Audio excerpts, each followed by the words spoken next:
into the parade. So it's going to be an exciting day. It's going to be really fun for everybody, just not quite the Monday most people planned. What do you expect to be the first projects that you'll be working on with this new administration? Well, I'm part of the Doge caucus. Blake Moore's a vice chair. I'm not named as a vice chair, but I've been working really closely with him. And I'm really focused on helping them find ways we can cut out government redundancy, government waste, over-regulation. And I'm so excited to see an executive branch that's actually serious about that. That's a tough thing for an executive to do, turn back their own power that they've sort of grown over the years. So I'm thrilled to be helping them get back where the Constitution says they're supposed to be. Do you hope for more bipartisanship in this than the first Trump administration?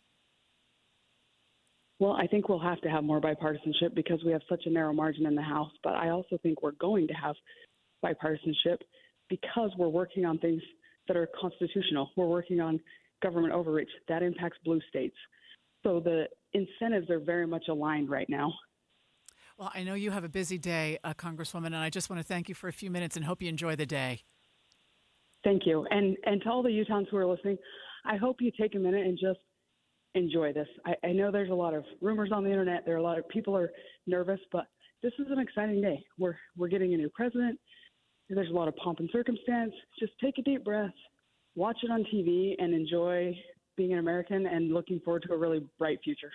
Representative Celeste Malloy with us on the KSL Newsline. Today's inauguration takes place at noon in Washington, D.C., which is 10 a.m. our time.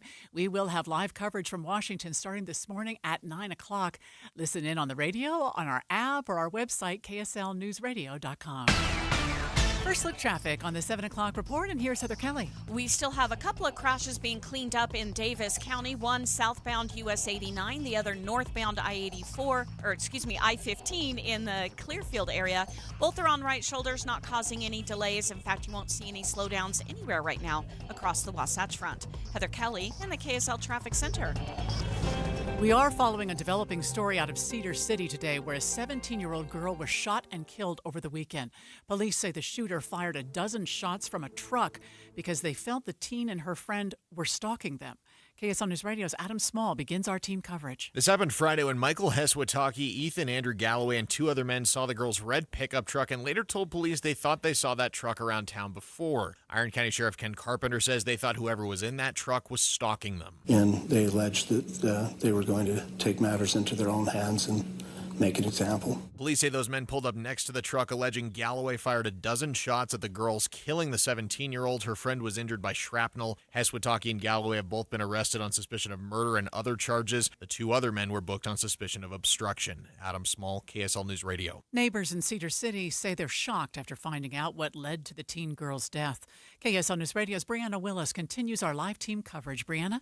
Amanda, this appears to be a tight-knit community. James Braun lives in the same area as the four men who were arrested. He tells KSL TV the police presence was surprising. I got good neighbors.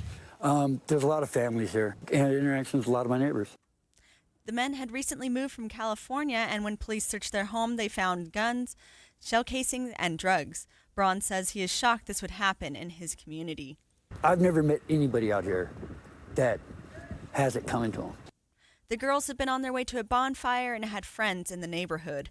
Reporting live, Brianna Willis, KSL News Radio. A police officer in Helper is recovering after being hit by a car while parked on the side of U.S. Highway 6. Police say the car ran into the back of the officer's car while he was sitting inside. The Division of Wildlife Resources says dedicated hunters completed nearly 1,500 projects benefiting wildlife last year. That's more than double the number of projects completed in 2023. The Dedicated Hunters program allows hunters to get more time to hunt deer each year after completing 32 hours of service. Extreme wind will be returning later today to Southern California, and there is a lot of worry about more wildfires. Again today, for the third time in less than 2 weeks, a PDS, or particularly dangerous situation red flag, is being declared with the possibility of 100-mile-per-hour winds in some of the mountains and valleys of Southern California. The governor's office is pre-deploying 170 extra fire engines, water tenders, and firefighting aircraft to this region to be ready in case a wildfire breaks out in some areas. A wind wind could be nearly on par with the 100-mile-per-hour winds that made the Palisades and Eaton fires explode nearly 2 weeks ago. Alex Stone, ABC News, Los Angeles. Utah firefighters in California say they've been taking on all kinds of tasks. Captain Scott Winkler with the Salt Lake Fire Department tells KSL TV one man asked them to help dig through the rubble of his house to find his wedding rings. Found a pull knob from his nightstand that he said the rings were in, and then my crew, literally shovel by shovel, did a little bit of an archaeological dig. They located both rings, and Winkler says it felt like a small victory in a sea of destruction. KSL News Time is 7:09. Traffic and weather together brought to you by My Style Checking from Mountain America Credit Union. And back to you, Heather. Well, we still have a pretty good drive overall. There are a few areas where there's just a little bit of slowing. One of those is northbound Bangerter Highway, trying to get to the 201 freeway. That is due to road work. It looks like there was a water main break or something right near 2400 South. So if you're northbound, you're going to see the right lane closed off, and that backs people up from time to time. But the good news is we've got a very light traffic drive this morning because of the holiday, so you're not seeing the extensive delays you might normally. We are still cleaning up a crash northbound I-15 right near the top of the on-ramp from Antelope Drive in Layton, and then if you're US 89 southbound in Layton, there's another crash still being cleaned up just before SR 193.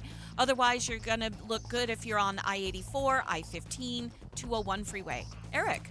215 eastbound heading north up to Foothill Drive, looking good, as well as Foothill going up towards the University of Utah and the medical facilities up there. I-80 through Parley's Canyon, no problems there, and I-80 from the mouth of the canyon westbound past Sugar House, and we don't have any accidents reported. I-15 in Utah County moving along smoothly northbound from Provo to Point of the Mountain. That's 20-minute drive. Whipple Service Champions, your cooling, heating, plumbing, drains, and electrical specialist. Whipple that away. Eric Butler in the KSL Traffic Center. Once the sun is up this morning, you may see a few clouds, but generally we'll have mostly sunny skies. Temperatures around lunchtime will be near 23 degrees, then afternoon highs are only going to peak around 26. Now morning lows again Tuesday will be near 12 degrees. That's the coldest temperatures we've seen so far this year, so you can feel like temperatures back into the single digits. From the KSL Weather Center with your hourly report, I'm Deb Mashuli. And right now it's cold, 17 degrees downtown.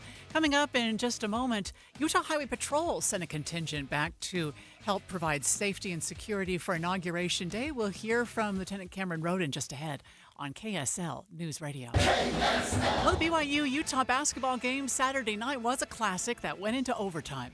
Former Cougar Hunter Erickson scored the final 6 points for Utah, and they got the 1-point win. Here are coaches Craig Smith and Kevin Young after the game. What a game. Obviously, it's a lot easier for me to say that. You know, we've been on both sides of that thing when you coach as long as we have. And these rivalry games, man, you just throw everything out the door. You know, big game, rivalry game. You know, you wanted to win it. So everybody's disappointed. Will make me hungry to play them again, for sure. The second game of the rivalry series takes place in Provo on March 8th. The Utah Hockey Club ended a 3-game losing streak Saturday with a 4-2 win over the St. Louis Blues. Their next game is tonight, but they'll have their work cut out for them as they take on the Winnipeg Jets, who have the best record in the Western Conference. The puck drops at 7:30.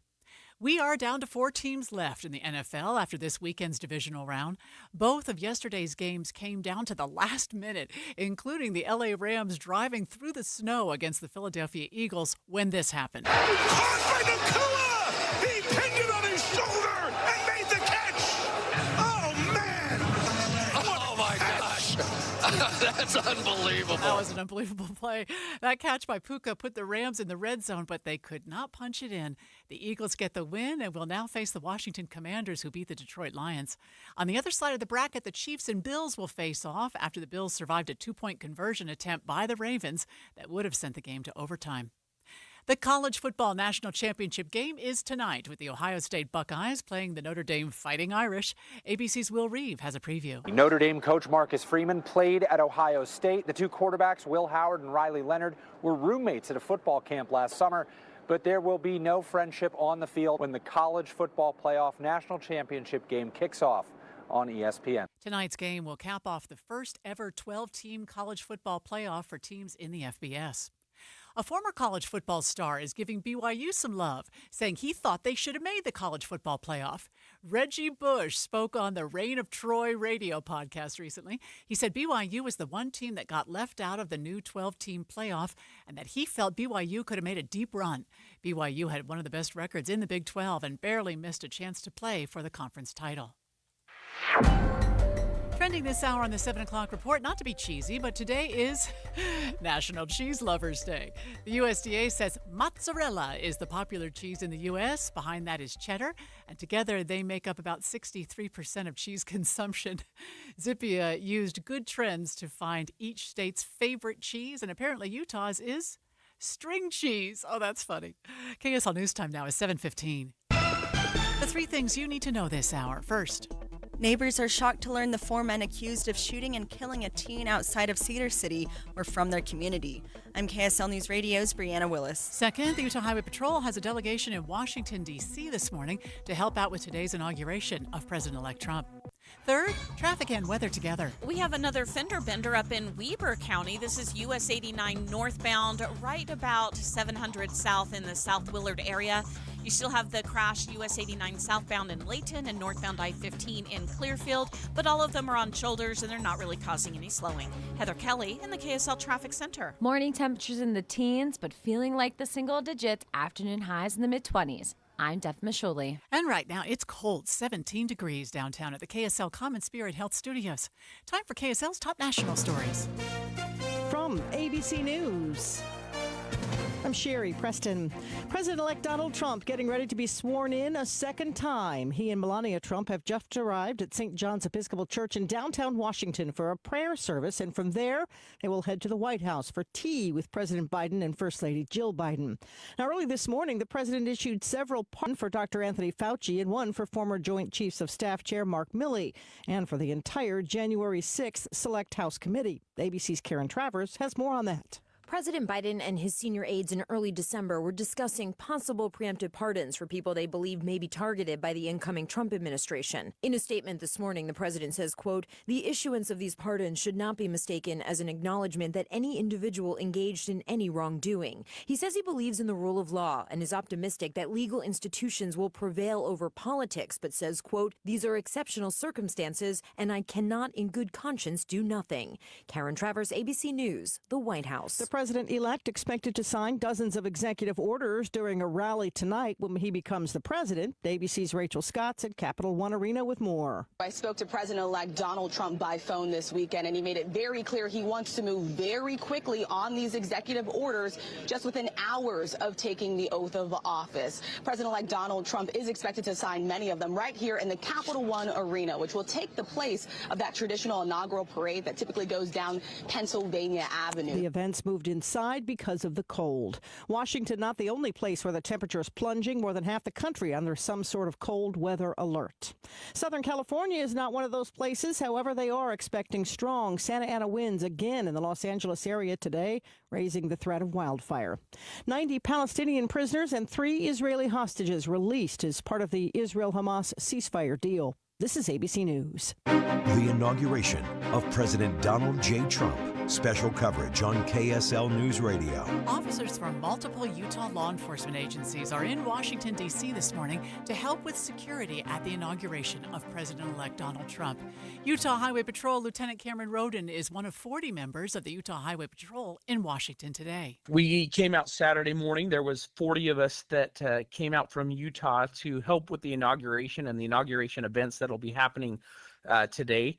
It's been an awesome opportunity. We've helped with these for the last several inaugurations. So this is actually my second one that I've been out to. I was able to come out to President Obama's first inauguration, and coming out to these is such an honor to be able to play a part in that, to help with security and see the tradition, see the events that go on here. It's amazing to see, and it's something that we don't get to experience very often, just being out a little further west. And so it's an honor for us to be represent Utah out here in Washington, D.C. Roden says their role has changed a bit with the proceedings being moved indoors, but they expect to work into the night. We've been able to meet officers from all over the country. Yesterday was a day where we get sworn in, get some direction, and there were thousands of law enforcement officers from all around the country. It's an opportunity for you to shake hands and rub shoulders with officers, and there's a lot of swapping patches and stories, and it was an awesome opportunity to see that many officers in one room that are going to be helping out with this event. Along with UHP, there are also members from the Davis and Tooele County Sheriff's Offices in D.C. today as well. We're just watching on the monitors, and President-elect Trump is departing the church for the White House now. We did see the Vice President Kamala Harris arrive at the White House. It looks like she and the Vice President-elect J.D. Vance may also be meeting this morning at this small, intimate gathering of the outgoing and incoming administrations at the White House. We'll continue to follow it for you. Right now, 7:19. Traffic and weather together brought to you by My Style Checking from Mountain America Credit Union. And back to you, Heather. Well, you're going to get to wherever you need to go in plenty of time. You cannot use traffic as a reason for being late to work or to the airport. If you're coming through Weber and Davis County, southbound I-15, still under a 30-minute commute, whether you take I-15 Legacy, the West Side Belt. Although we have had some crashes up in Weber and Davis County. One of them is on US 89 northbound, right in the South Willard area around 700 South. Another one on US 89 southbound just before SR 193. Both of those are on the right shoulder. And then down in the Salt Lake Valley, our slowest stretch of travel is Bangerter Highway northbound, trying to get to the 201 freeway. You still have a right lane blocked near 2400 South, causing a bit of backup from time to time. But northbound I-15 looks great from Point of the Mountain into Salt Lake. Eric. We're crash-free in Utah County. No problems. Northbound from Provo and Orem up to Thanksgiving Point. Getting over to the freeway, a little bit more activity now on SR 73 as it turns, as it goes through Saratoga Springs past Redwood Road. But keep going. The pace resumes back to normal as you head over to American Fork and the I-15 entrance ramps. SR 36 northbound in Tooele County. That's looking good too, heading up to Lake Point and the entrance to I-80.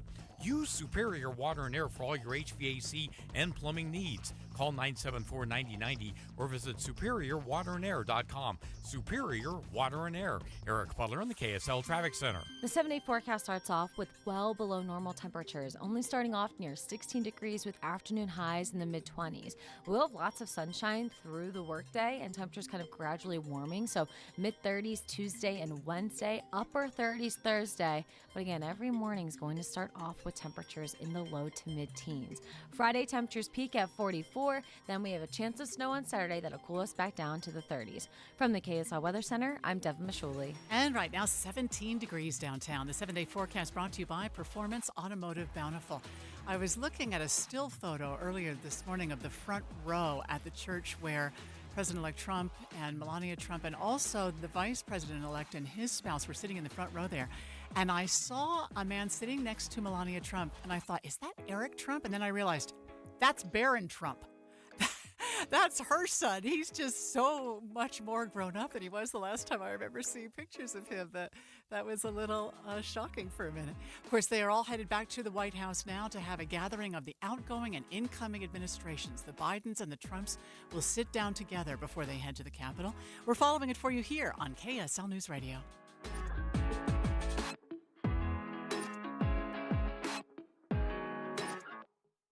Americans love using their credit cards, the most secure and hassle-free way to pay. But D.C. politicians want to change that with the Durbin-Marshall credit card bill. This bill lets corporate megastores pick how your credit card is processed, allowing them to use untested payment networks that jeopardize your data security and rewards. Corporate megastores will make more money, and you pay the price. Tell Congress to guard your card, because Americans lose when politicians choose. Learn more at guardyourcard.com. Paid for by the Electronic Payments Coalition. If you've ever experienced running out of hot water before your shower was done, or hard water spots on dishes and fixtures, I've got a deal you might be interested in. What's up, everybody? I'm Mike Wilson with Any Hour Services, and you probably already know that a tankless water heater and a water softener solve both issues. If you've ever thought about looking into getting a tankless water heater, here's the deal I was talking about. Through the end of February, we're including a free water softener with every new tankless water heater we install. The best part of this deal might be that you never have to worry about being the last one to the shower again, or that you don't have to waste the money keeping 40 to 50 gallons of water hot 24/7. To take advantage of this deal, call Any Hour Services before the end of February. The visit's free and there's no obligation to buy. If you decide to have us install a new tankless water heater, we'll throw in the water softener for free. That's right, a free water softener when you purchase a tankless water heater. Pick up the phone and call Any Hour Services right now for all the details. 801-443-7400. You can Google Any Hour Services. You can even schedule online at anyhourservices.com. No one helps more homeowners than Any Hour Services. Where can you kick off the new year with big savings on gig speed? Only with Xfinity. Now through January 30th, get gig internet at home for $25 a month for 1 year when you add an unlimited mobile line, which connects you with gig speed Wi-Fi on the road. Act fast today and save more than $650 over AT&T and Verizon in your first year. Plus, hurry and take advantage because right now you can also get a free 5G phone with trade-in. So save big and stay connected to what you love with fast gig speed internet and mobile from home to hotspots. This new year, it's all about gig speeds and big savings. Don't wait and get gig speed internet, spend less green, and switch to Xfinity. Go to xfinity.com/gig savings to learn more. Requires paperless billing and auto pay with stored bank account restrictions apply. Equipment taxes and fees extra. $40 internet discount applied to mobile bill after promo. Regular rates apply. Actual speeds vary. Savings compared to Verizon Fiber Gig Plus 1 Unlimited Welcome Line and AT&T Fiber Gig Plus 1 Unlimited Starter Line. Xfinity Internet required reduced speeds after 30 gigabytes of usage per line. Data thresholds and actual speeds vary. Watching Utah's Money, brought to you by Trajan Wealth, your trusted local fiduciary advisors, TrajanWealth.com. Over 300,000 smoke alarms have been recalled over claims that they don't actually work. The Samurai Mini smoke alarms were sold by the Home Shopping Network between July 2020 and November 2024. President-elect Donald Trump and the incoming First Lady Melania Trump have launched a pair of meme coins. The cryptocurrency is trading at $60 and $12, respectively. Get ready for the first wave of trillionaires. At least 5 people are expected to accrue $1 trillion in wealth in the next decade, according to Oxfam's annual equity report. The combined wealth of the most wealthy people has gone up to $15 trillion in just the last year. All right. Let's get a look at the futures markets. Of course, the markets are closed today for the Martin Luther King Jr. holiday, but the futures are trading. There will be a halt in trading later on today in most of those futures markets for the inauguration ceremony. But let me just check futures now. They've gone up a bit since the last time we checked. Excuse me. The Dow futures are up 136. That's 0.3%. The S&P futures up 17. That's 0.3. And the Nasdaq futures are up 73, which is also just about 0.3%. Coming up, it looks like the slowest traffic is on northbound Bangerter Highway between 2700 and 2400 south due to road maintenance blocking the right lane. No delays on the other major freeways, but we'll check it just ahead on KSL News Radio.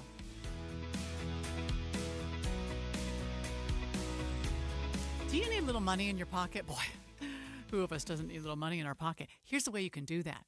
You just transfer your auto loan or your credit card balance to UCCU, Utah Community Credit Union.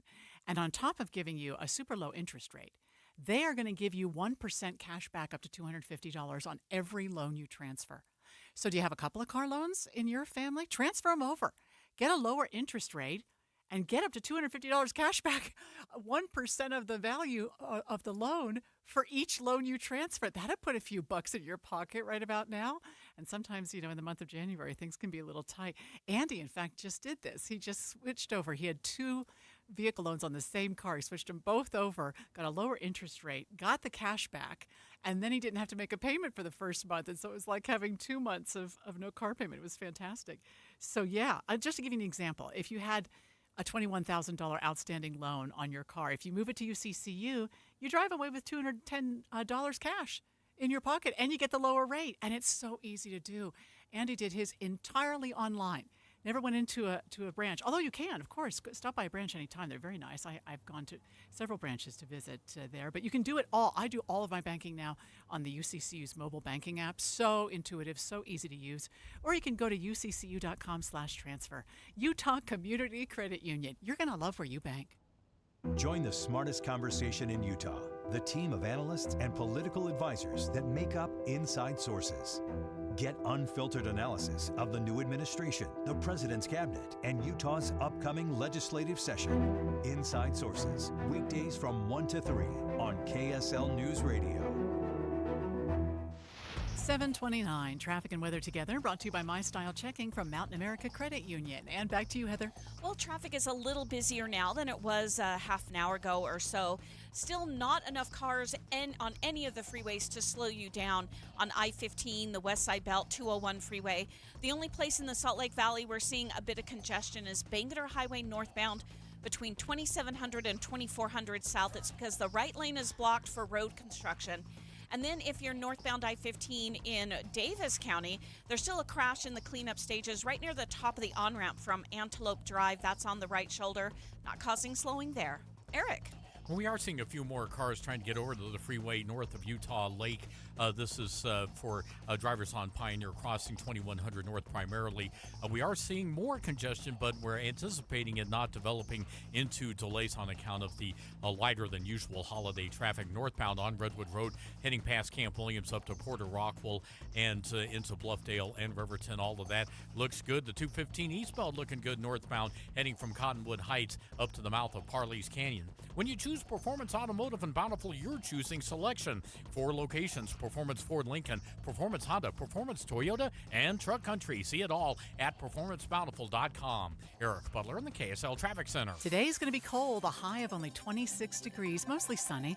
Tomorrow we get up to the mid-30s, and we stay there Wednesday, Thursday. Friday is the warmest of the next 7. On Friday, we're going to get up to 44 degrees, so that will be warmer than usual. A cold front moves in then, and we drop back down to the low to mid-30s for the weekend, and maybe get some more snow next weekend. Right now, it's cloudy and 17 downtown. You're listening to Utah's Morning News with Andy Farnsworth and Amanda Dixon on KSL News Radio 102.7 FM and 1160 AM. Good morning. KSL News Time is 7:30. Andy has the day off. KSL's top story this hour. It is Inauguration Day, where President-elect Trump will return to the White House, becoming the 47th President of the United States. We begin our team coverage with ABC's Christian Cordero at the U.S. Capitol. After months-long preparations on the National Mall, single-digit temperatures forced Trump's swearing-in ceremony to the Capitol Rotunda. Supporters who made the trip to D.C. will now watch from inside the nearby Capital One Arena. We were coming to the rally anyway, so I'm excited to be able to see him and support. At the Inauguration Eve rally, Kid Rock and the Village People performed alongside Trump's signature dance, the president-elect then doubling down on a series of campaign promises. During President-elect Trump's victory rally last night in Washington, D.C., he told the crowd he's been pleased so far with the confirmation hearings for his cabinet picks. And they're doing really well in the process, and the senators, the Republican senators, have been very understanding and very professional, and we appreciate it so far. Now, if that changes, I'll let you know. I'll let John know. He also says he'll sign dozens of executive orders as soon as he returns to the Oval Office, and he'll discuss some of those orders during his inauguration speech. Dozens of Utah Highway Patrol troopers are in Washington, D.C. right now and will be at today's inauguration. KSL News Radio's Adam Small is live with the details. Adam? Amanda, Utah Highway Patrol has 40 troopers in Washington, D.C. today helping with security at the events. Lieutenant Cameron Roden tells me this is the second inauguration he's been a part of. Coming out to these is such an honor to be able to play a part in that, to help with security and see the tradition, see the events that go on here. Roden says their duties have changed a bit with things being moved inside, but he expects they'll be working until sometime tonight. There are also a few other agencies from Utah and D.C. as well, including members of the Davis and Tooele County Sheriff's Offices. Live, Adam Small, KSL News Radio. Utah's newest senator will be attending today's inauguration, and he's talking about what he expects from a second term for President-elect Trump. KSL News Radio's Brianna Willis continues our live team coverage. Brianna? Amanda, Senator John Curtis worked with Trump during his first term as president. He tells KSL TV's Daniel Woodruff he already feels this presidency is different. You'll remember 8 years ago we were hearing things from my Democratic colleagues like he's not my president, we're not going to work with him. And this time it's very different. You're hearing a number of people from the other side of the aisle saying, hey, we're going to find places to work together. Curtis says he doesn't expect to agree with the president on every issue. Nobody hires a board of directors to just say yes to everything. And I view myself in many ways like a member of a board of directors who gives advice. He says he thinks this next session they should focus on bipartisan issues. Live, Brianna Willis, KSL News Radio. You can listen to today's inauguration right here on KSL News Radio, on our app, or on our website, kslnewsradio.com. We start our live coverage from Washington, D.C. at 9 a.m. with the oath of office given in the 10 o'clock hour. 3 Israeli hostages have been reunited with their families after the ceasefire deal with Hamas went into effect on Sunday. The deal also includes the release of dozens of Palestinian prisoners being held by Israel, and large amounts of food and aid are now being sent into Gaza. Across the Gaza Strip, we've seen really scenes of celebration, not just by Hamas, who's claiming victory since they have not been completely, wiped out, but also tens of thousands of Gazans dancing and celebrating. Remember, for those people, this is the first day in more than 15 months where they can go outside and they don't have to worry about being killed. ABC's Jordana Miller reporting from Jerusalem. TikTok is back up and running after a brief outage, and the company credits its return to the president-elect. ABC's Elizabeth Schulze has the details. Just hours after TikTok shut down the app for its 170 million users as a nationwide ban took effect, it's back up and running. And as of today, TikTok is back. TikTok restoring service shortly after President-elect Trump stepped in, promising to delay enforcement of the ban by signing an executive order when he takes office. The app is still not available on the App Store or Google Play Store. First look traffic now, and here is Heather Kelly. We do not have any delays, or at least very few delays, anywhere across the Wasatch Front. Utah, Salt Lake, Davis counties are at speed, whether you're on I-15, US 89, Redwood Road. You do have that little bit of congestion on Bangerter Highway northbound because of the right lane closure as you head up toward the 201 freeway. Heather Kelly in the KSL Traffic Center. Just to update you on what's happening in Washington, I am watching on the monitors now as the outgoing vice president and her husband and the incoming vice president and his wife are standing together. They just were greeted under the portico there at the White House and are now walking inside. We'll continue to follow that as President-elect Trump arrives. Salt Lake City police are asking for the public's help finding a driver after a hit-and-run accident in the Ballpark neighborhood. Witnesses say a gray Ford compact car turned into a motorcycle before driving off on Saturday around 6:27 p.m. The motorcycle riders were identified as a 53-year-old man and an 18-year-old woman. Both suffered serious injuries. Anyone with information is encouraged to contact police. The Rocky Mountain region of the U.S. is getting a historic amount of funding to help with homelessness, and that includes Utah. KSL News Radio's Britt Johnson. The money will go towards projects for housing assistance and supportive services. This is the largest amount of annual federal funding through HUD's Continuum of Care program in history, with the Rocky Mountain region getting over $75 million towards these projects. Utah will get over $16 million. Principal Deputy Assistant Secretary for Community Planning and Development, Marion McFadden, says this will expand community capacity to assist more people in obtaining the safety and stability of a home, along with ensuring that providers have the support they need. Britt Johnson, KSL News Radio. Today, Martin Luther King Jr. Day is being celebrated around the nation, and there are a lot of events taking place here in Utah. KSL News Radio's Alexandria Bonilla reports. The University of Utah's 41st MLK March and Rally is scheduled to start today at 2:30 p.m. It's one of the oldest events in Utah dedicated to the civil rights icon, and the university will also be hosting events all week to celebrate.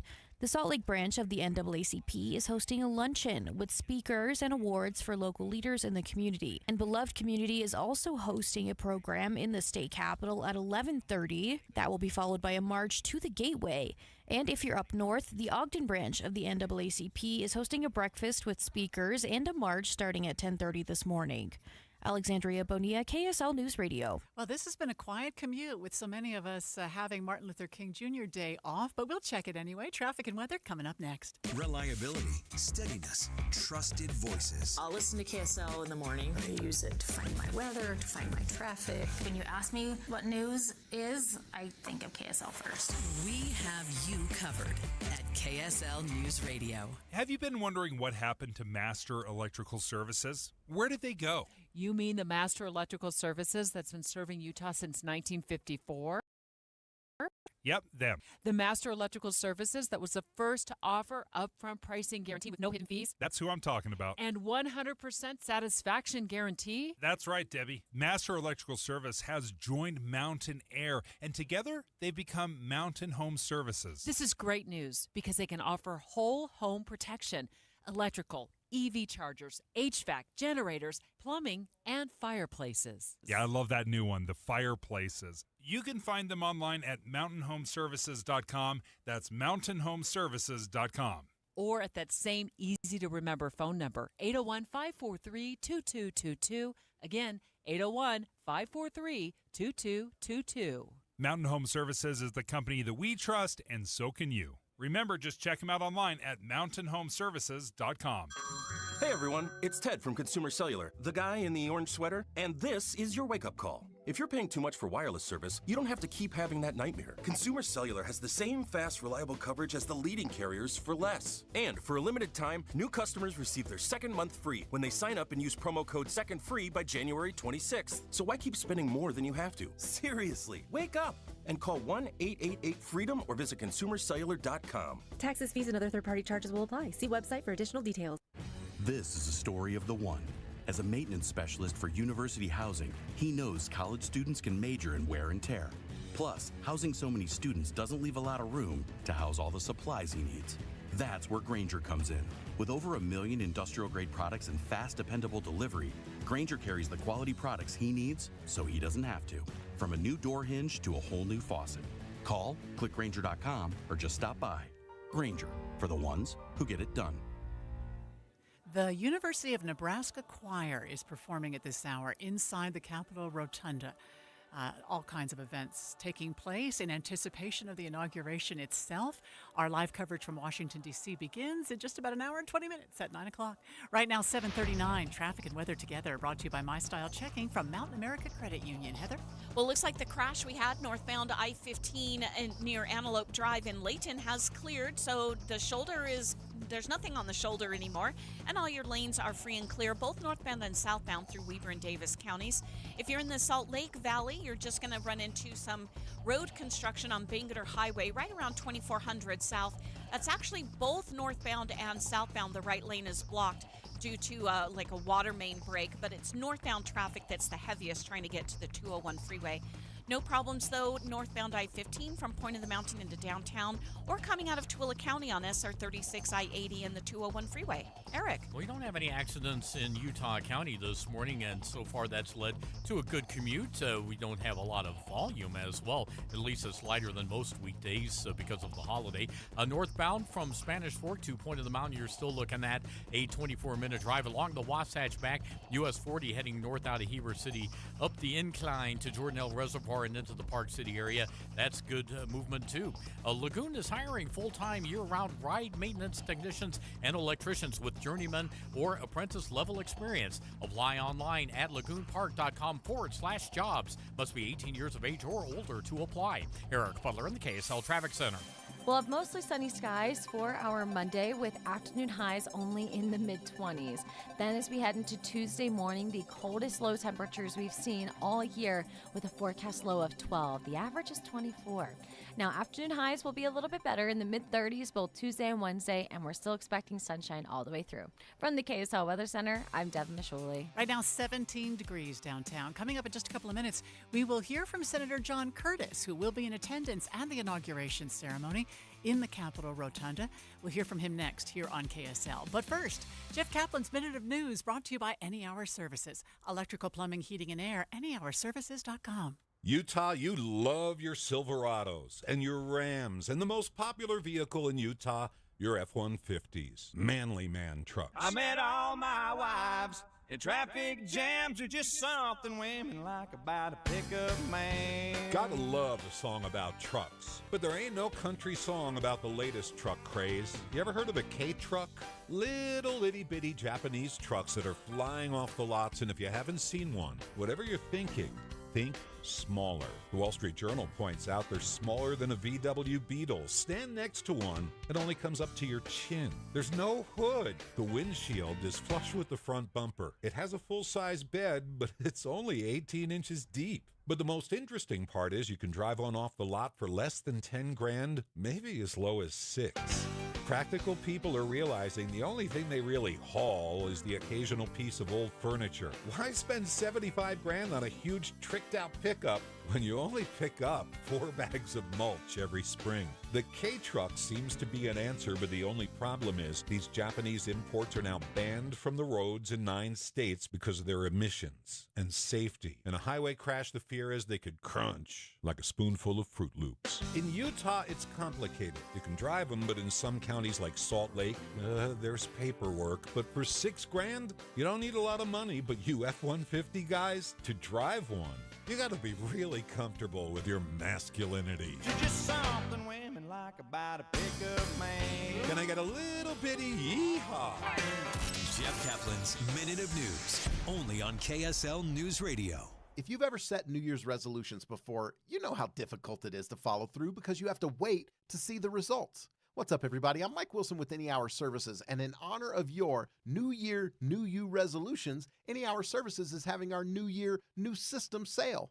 From now until the end of February, Any Hour Services will give you $2,025 off a new furnace and air conditioner. And you don't have to wait to save the money. You get $2,025 off at the time of purchase. The only thing you have to do to qualify for our New Year, New System sale is call Any Hour Services and schedule a free estimate. When you call, there's no obligation to buy. Just schedule a time to meet that works best for you. Let me say that again. From now until the end of February, when you have Any Hour Services install a new furnace and air conditioner, we'll give you $2,025 off. Call Any Hour Services right now and schedule a free estimate. 801-443-7400. You can Google Any Hour Services. You can even schedule online at anyhourservices.com. No one helps more homeowners than Any Hour Services. KSL News Time, 7:45. With the 3 things you need to know this hour. First, Senator John Curtis says this presidency already feels different as Washington prepares for the inauguration. I'm KSL News Radio's Brianna Willis. Second, Salt Lake City police are asking for the public's help finding a driver after a hit and run in the ballpark neighborhood. Third, traffic and weather together. Our biggest delays remain Bangalore Highway northbound between 2700 and 2400 south due to the right lane closed in that area. But otherwise, you're going to have a very smooth commute with no delays on I-15 or the east and west side belt routes. Heather Kelly in the KSL Traffic Center. We'll have lots of sunshine today, but temperatures below normal. Morning lows in the teens with highs in the 20s. I'm Devin Mashuli. And right now, 18 degrees at the KSL Common Spirit Health Studios. Time for KSL's top national stories. This is a special report from ABC News. I'm Sherry Preston. President-elect Trump and Melania Trump departing St. John's Church in Washington headed to the White House for tea with the President and First Lady. Earlier this morning, President Biden issued preemptive pardons for the January 6th committee and for General Mark Milley, former chairman of the Joint Chiefs of Staff, who referred to Donald Trump as a fascist before the election. Also pardoned the man who helped lead the country through COVID. Here's ABC's Karen Travers. Dr. Anthony Fauci tells ABC he accepts the pardon from President Biden and is grateful for it, but he emphasized that he committed no crimes. Fauci did say to ABC the threats and possibility of prosecution, quote, creates immeasurable and intolerable distress on me and my family. Throughout his campaign, President-elect Donald Trump vowed to exact retribution on his political enemies. Fauci faced intense scrutiny and vitriol for the government's response to the COVID-19 pandemic. Karen Travers, ABC News, the White House. This is ABC News. The inauguration of President Donald J. Trump. Special coverage on KSL News Radio. The presidential inauguration is just a few hours away, and Utah's newest senator spoke with KSL TV's Daniel Woodruff about what he expects to see over the next 4 years. When Donald Trump first became president in 2017, John Curtis was the mayor of Provo. Now he's the newest senator from Utah. It's been a fun 7 years, a challenging 7-8 years. Curtis is in a Republican majority that's about to have a Republican president. But he believes there's a different feeling in Washington now ahead of Trump's second inauguration compared to his first. You'll remember 8 years ago, we were hearing things from my Democratic colleagues like, he's not my president, we're not going to work with him.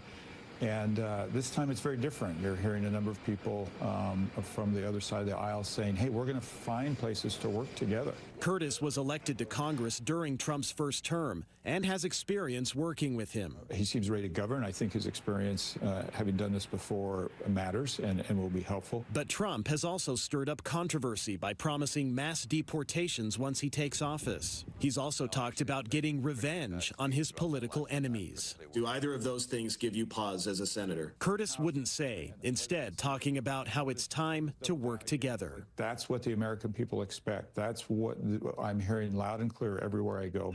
As Trump takes office, he's still trying to get his cabinet assembled.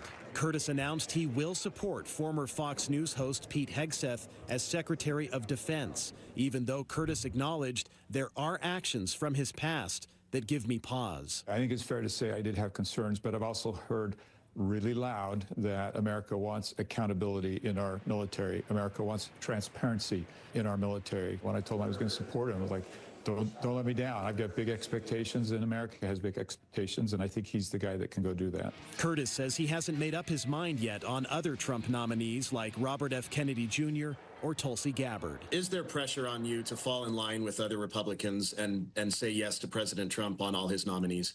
You know, I'm kind of smiling because I actually feel it's the opposite. I just feel a lot of pressure to be me, to be independent, to make a good decision and make a decision that represents not just me, but the state and reflects the will of the state. Over the next 4 years, Curtis says he's optimistic about the country under Trump, but promises to push back against the president when he needs to. Nobody hires a board of directors to just say yes to everything. And I view myself in many ways like a member of a board of directors who gives advice. Ultimately, the new senator says this next term should be about tackling problems that he insists are bipartisan. I feel, and I think all of Washington feels, this groundswell from across the country to do the types of things that we were all elected to do. And our live coverage of the inauguration from Washington, D.C. begins at 9 o'clock this morning. 7:49, traffic and weather together, brought to you by My Style Checking from Mountain America Credit Union. Heather? Well, pretty much it's been a problem-free commute for anyone coming out of Tooele County, Davis, Weber counties into the Salt Lake Valley. Once you're in the Salt Lake Valley, we do have increased volume of cars northbound I-15 from Point of the Mountain to Salt Lake, but that increases from 3 to maybe 10 or 12 cars on the road, so you just don't have any brake lights, no slowdowns happening, except on Bangerter Highway where we have road construction happening. Looks like maybe a water main break. So you're going to see a bit of delay and backup on northbound Bangerter between 2700 and 2400 south, but after that, no issues. Eric?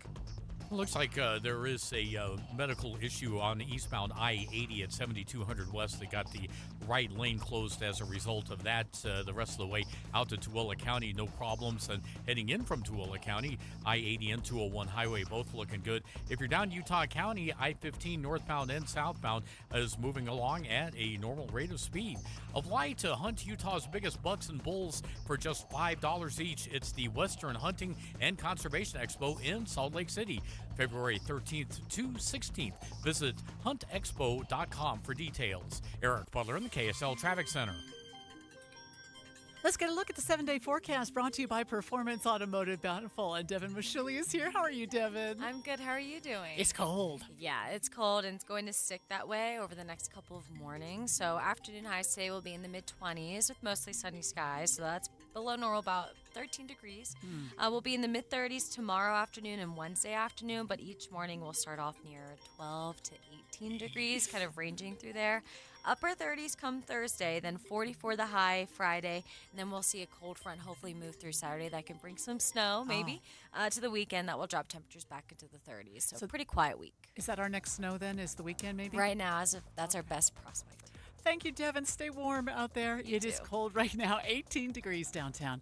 I am watching on the monitors as the Bidens are hosting the Trumps for a pre-inauguration inauguration tea at this hour. Also, guests are arriving at the U.S. Capitol for the inauguration ceremony. Stay with KSL for complete coverage throughout the day here on KSL News Radio.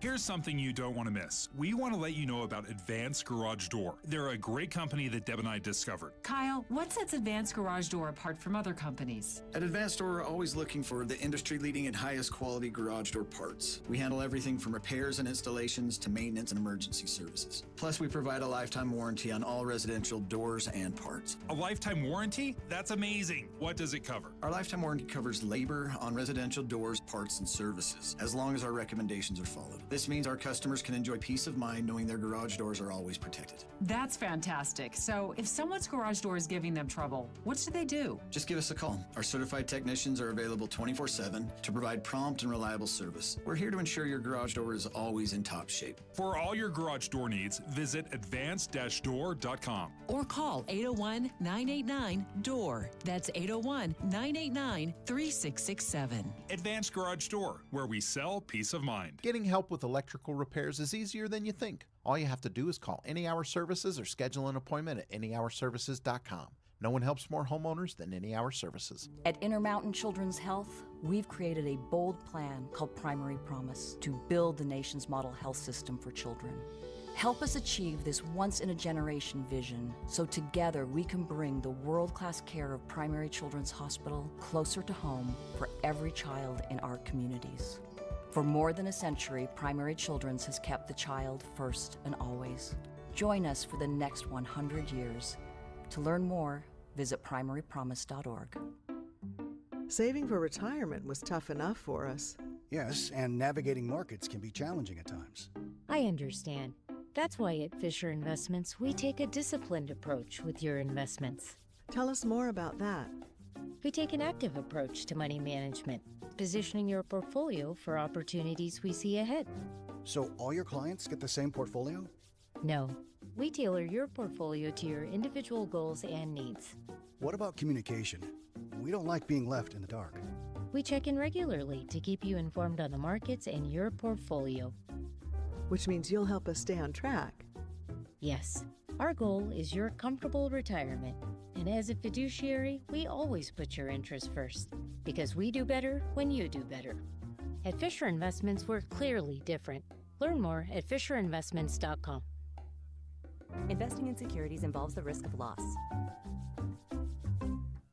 Watching Utah's Money, brought to you by Trajan Wealth, your trusted local fiduciary advisors, TrajanWealth.com. Let's get a look at the futures markets, which, click back over here because the markets are closed today, but the futures are trading and they are up from the last time I checked. The Dow futures are now up 299, which is 7/10. S&P futures up 42, which is 7/10, and the Nasdaq futures up 179, which is 0.8%. It is time for Cougar Tracks, and here is BYU insider Mitch Harper. BYU basketball suffered a rivalry loss to Utah at the Huntsman Center over the weekend, 73-72 in overtime. Cougars fall to 2-4 in Big 12 play, and head coach Kevin Young knows the margins are tight in these rivalry games. I thought tonight we were as good as you could have been in the game.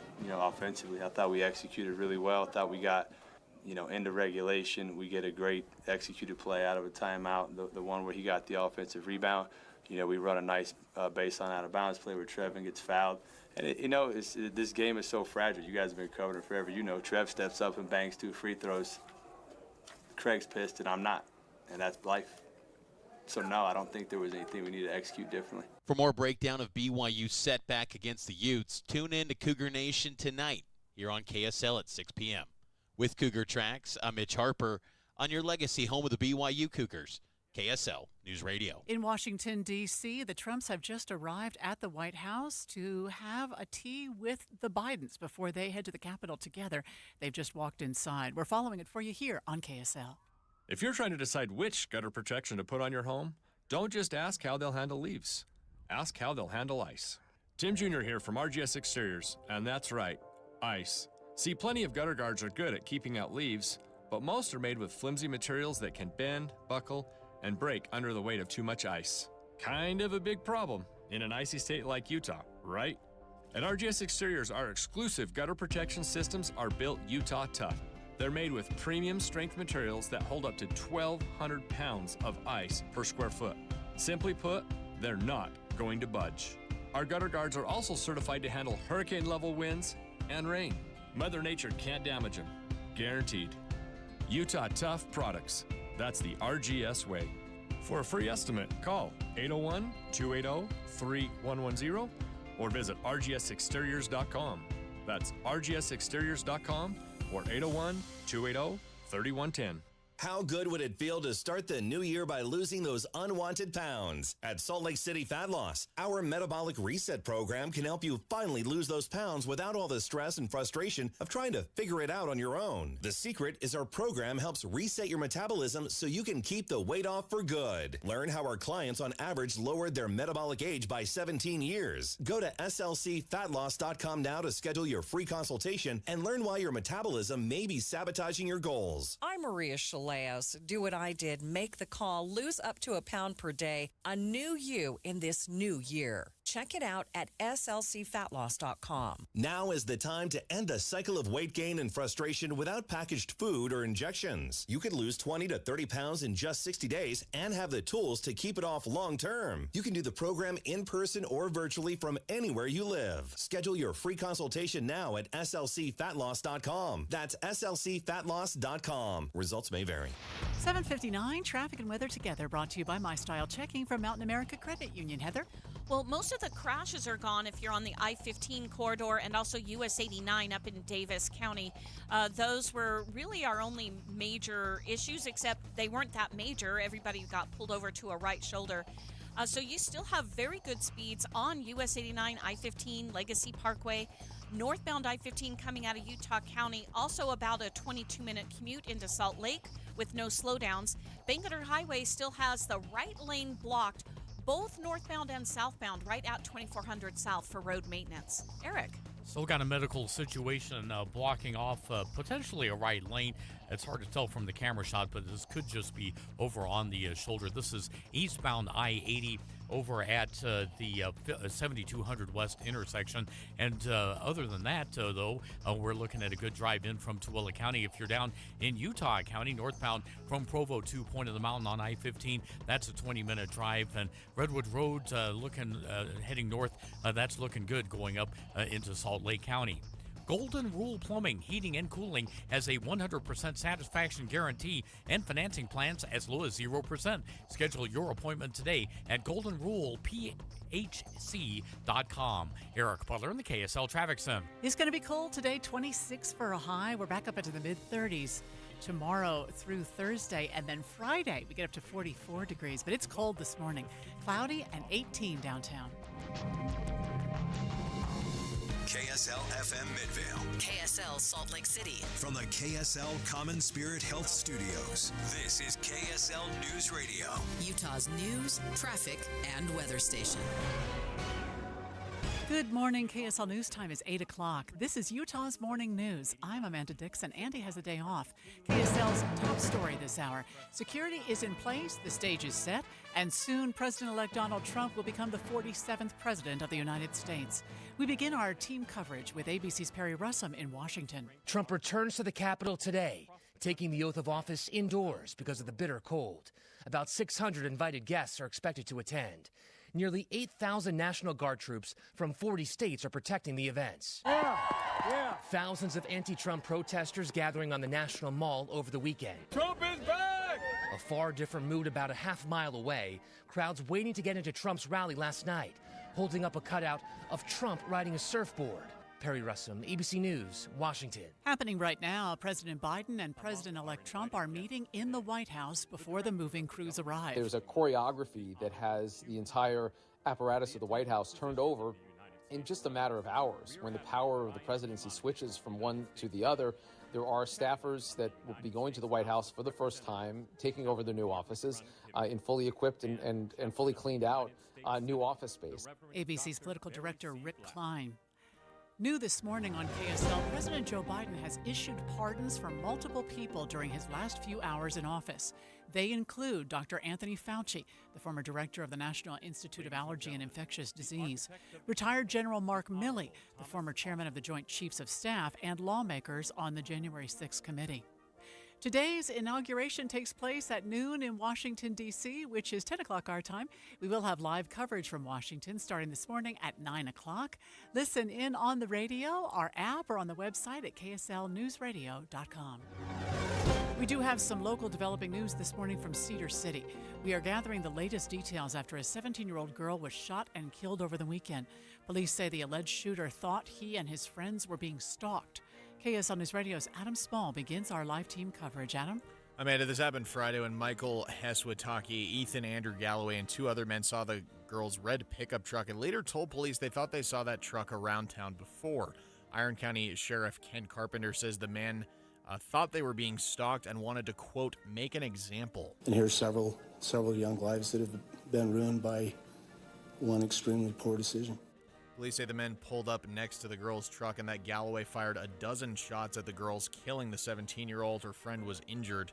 Heswataki and Galloway have both been arrested on suspicion of murder and numerous other charges. The two other men were booked on suspicion of obstruction of justice. Now, neighbors living in this are reeling after what happened to the girls, saying that they are shocked this all took place in their own backyards. KSL News Radio's Brianna Willis continues our team coverage. Brianna.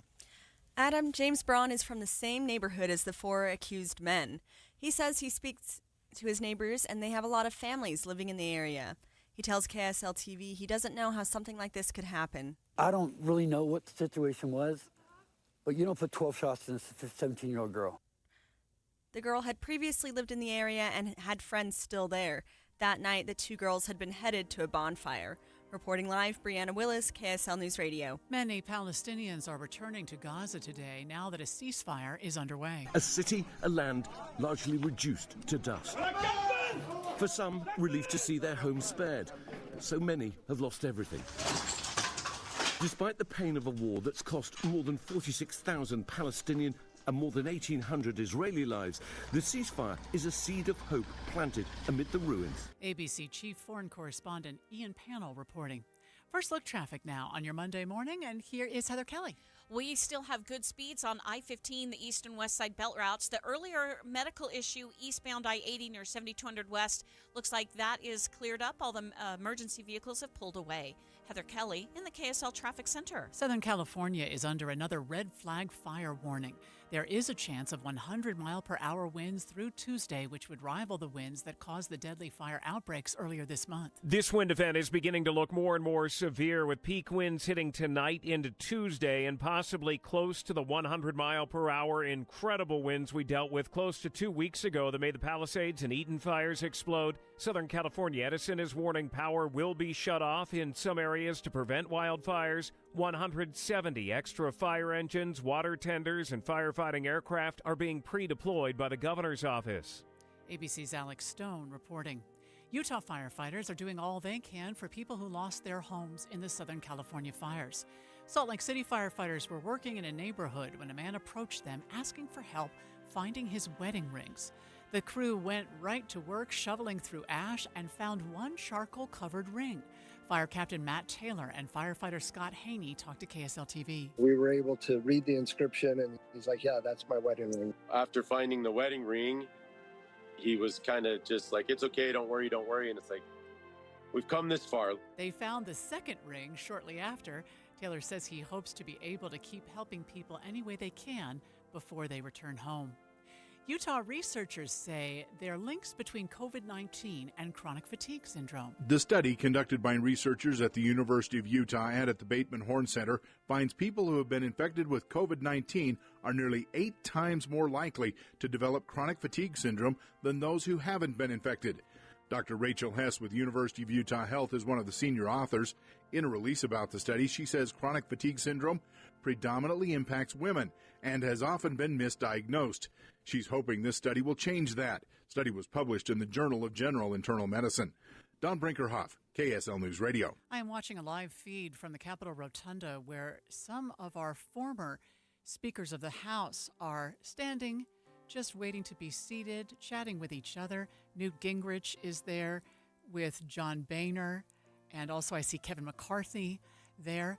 The Trumps are currently at the White House with the Bidens, having a morning tea before they head to the Capitol.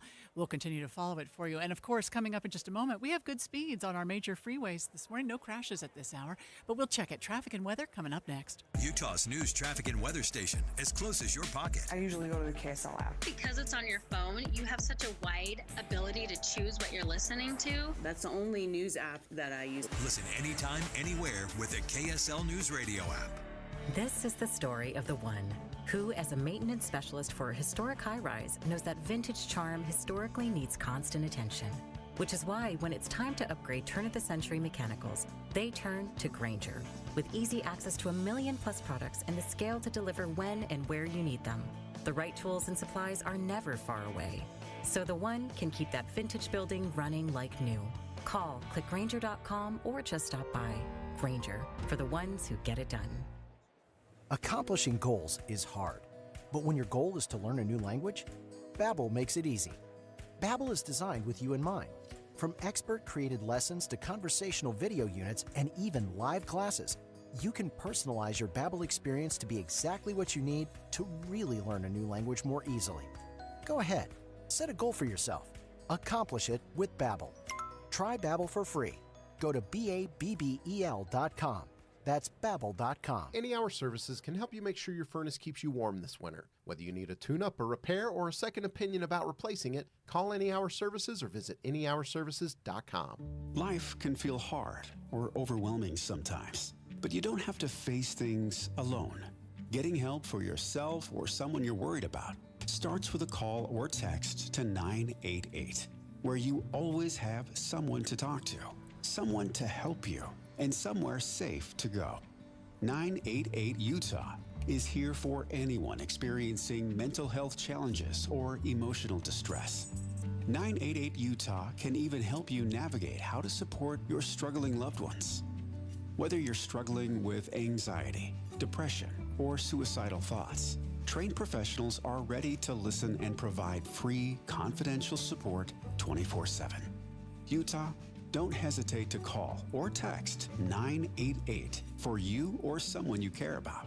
The caring staff at 988 Utah can connect you to the right resources. Learn more at 988.utah.gov.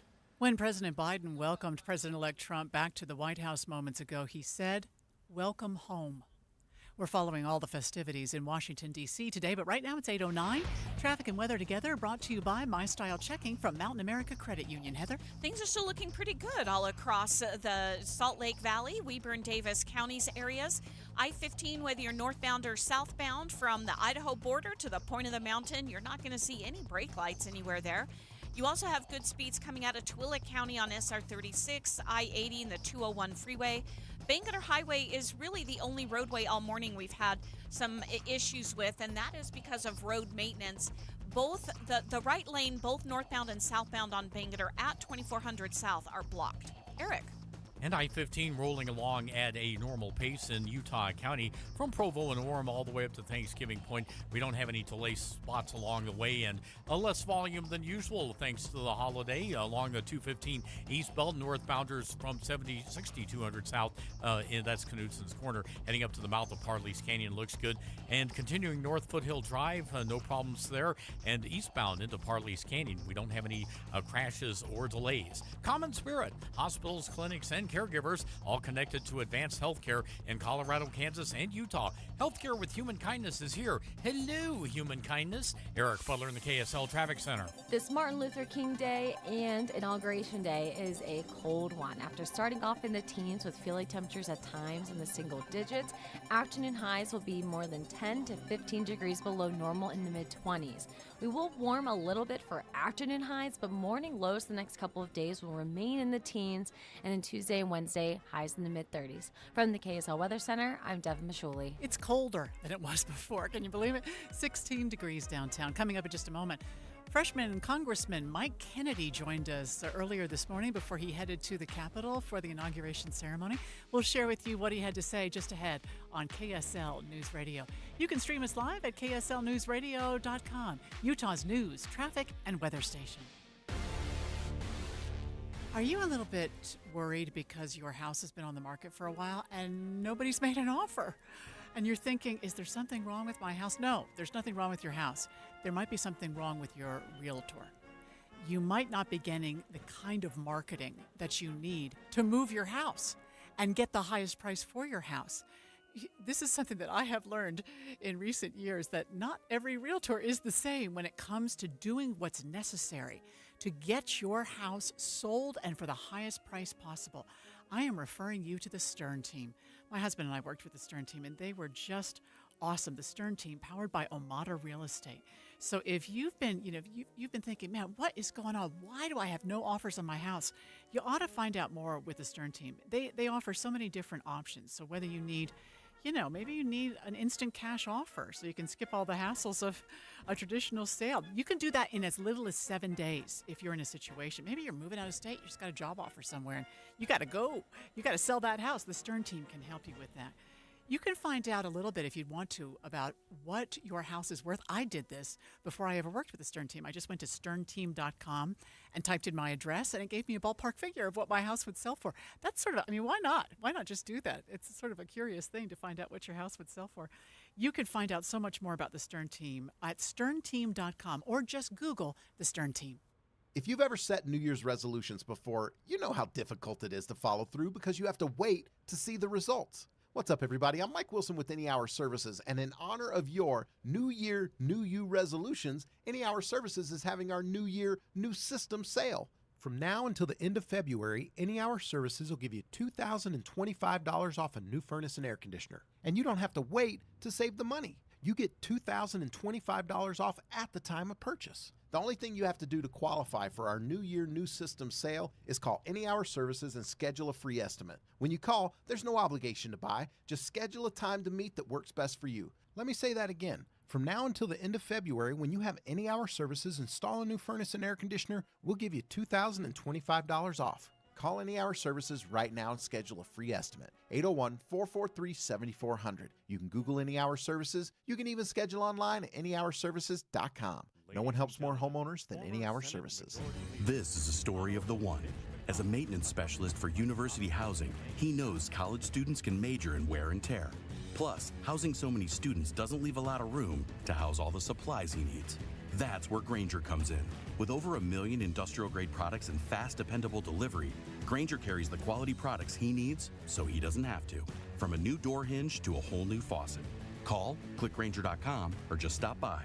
Grainger, for the ones who get it done. Did you know your skin is the largest organ of your body? Huh? That's why you should shower with Old Spice Super Hydration Body Wash instead of plain old bar soap. Love your skin by super hydrating it with vitamin B3 and glorious notes of vanilla and shea. Did you know that my super hydrated skin is the second largest organ of my body? The first is my heart. Old Spice. Men have skin too. Old Spice Super Hydration Body Wash. 24/7 renewing moisture. With daily use. KSL News Time, 8:15. The three things you need to know this hour. First, a 17-year-old girl was shot and killed in Cedar City over the weekend. Police say the alleged shooter told them they thought they were being stalked and wanted to, quote, make an example. I'm KSL News Radio's Adam Small. Second, Utah's firefighters helping out in Southern California should find out this week if they'll be heading home or extending their stay. Third, traffic and weather together. No slowdowns on the major freeways or most of the city streets throughout the Wasatch Front. You just may run into some road construction on some of the roadways, especially Bangerter Highway. Heather Kelly in the KSL Traffic Center. Morning temperatures in the teens, but feeling like the single digits. Afternoon highs in the mid-20s. I'm Def Masholi. Right now, 16 degrees at the KSL Common Spirit Health Studios. And time for KSL's top national stories. From ABC News, I'm Sherry Preston. The inaugural tea is beginning at the White House hours before Donald Trump is to be sworn in for a second time. He will take the oath of office in the Capitol Rotunda because of the weather. The bitter cold here is scrambling plans at the 11th act, the swearing-in ceremony to move indoors to the Capitol Rotunda for the first time in 40 years. Donald Trump citing the dangerous conditions. It means that far fewer people will be able to attend the ceremony. The guest list has had to be slashed, and there will be no parade down Pennsylvania Avenue. It also means that Trump will be able to avoid the potential for smaller crowds because of the dangerous weather. ABC Chief Washington correspondent Mary Bruce. Donald Trump promising dozens of executive actions once T is sworn in. And one of them, ABC News has learned, is to change the name of the Gulf of Mexico to the Gulf of America. Earlier this morning, President Biden pardoned members of the House Select Committee investigating the January 6th riot. ABC News Chief Washington correspondent Jonathan Karl has more on what the reaction to that could be. Donald Trump has talked about pardons for the January 6th prisoners, for those that were convicted of attacking the Capitol. The plan, I am told by somebody familiar, that Donald Trump was going to issue pardons for hundreds of them, but not all of them. That those that were involved in attacking police officers, for instance, would wait for a further review by his Justice Department. I am told that it is quite possible that he goes further now and truly issues blanket pardons for virtually everybody who attacked the Capitol on January 6th, in part because out of a reaction to what Joe Biden did. Preemptive pardons also issued for General Mark Milley, the former chair of the Joint Chiefs of Staff, and Dr. Anthony Fauci. Freedom for 3 women, hostages held by Hamas since the October 7th attack. Their release and the release of 90 Palestinians, part of the first phase of the ceasefire agreement between Hamas and Israel. This is ABC News. I am watching breaking news of people who are filing into the Capitol, and they include the head of Amazon, Jeff Bezos. I just saw Tim Cook go inside, who is the CEO of Apple, and Mark Zuckerberg is there as well. We'll continue to follow it for you here on KSL. The inauguration of President Donald J. Trump. Special coverage on KSL News Radio. Representative Mike Kennedy is back in Washington, D.C. as a newly elected member of Congress. He joined me a little earlier this morning as he prepared to head to the inauguration. Oh, as a freshman, it's thrilling to be here and to have the trifecta where the Senate, the White House, and the House of Representatives are all working together to make sure we move the Trump agenda forward. I'm just totally thrilled. And the security, Amanda, around here is amazing. I've never seen more fighter jets, helicopters, heard them in the night going around my office building, and the military as well as police are everywhere. So high security, as you know, it's been moved from the outside to the inside, and I suspect it's more security than weather that's the issue, but we're grateful that all these good people are here to help keep everything safe. Will you still be able to attend inside the rotunda? Yes, absolutely. Myself and my wife are allowed to be there. My wife will be nearby. I'll be actually in the rotunda. All of the representatives and senators will be able to be there for the swearing in, which for me and for America, it's an historic event, and totally thrilled to be here. What about at the gathering later at the, I guess because they're not going to have a normal parade, so they've moved it to the arena. That they have, and there's the Liberty Ball where I think a lot of this is going to congeal later on this afternoon, but absolutely I'll be at all those events. And this town, in spite of the top security and the risks that are associated with that, there's a very festive, celebratory attitude around here. There's a lot of hope for the future of America, and I'm just grateful to be a representative of the good people of Utah and try to help move our Utah agenda forward. So it's very exciting to be here. Representative Mike Kennedy, I'm just watching on the monitor now as President Clinton and Hillary Clinton arrive at the Capitol. I saw former President Obama arrived. Michelle Obama will not be attending the inauguration today. President Bush is there. It's an exciting day in Washington, to be sure. Right now, traffic and weather together, brought to you by My Style Checking from Mountain America Credit Union. And back to you, Heather. We are still looking great if you are on the I-15 corridor in Weber, Davis, and Salt Lake counties. Northbound and southbound running at freeway speeds and has been all morning long, even when we had an accident up in the Davis County area. We still have road construction on Bangerter Highway around 4700 South, also down in the Riverton area.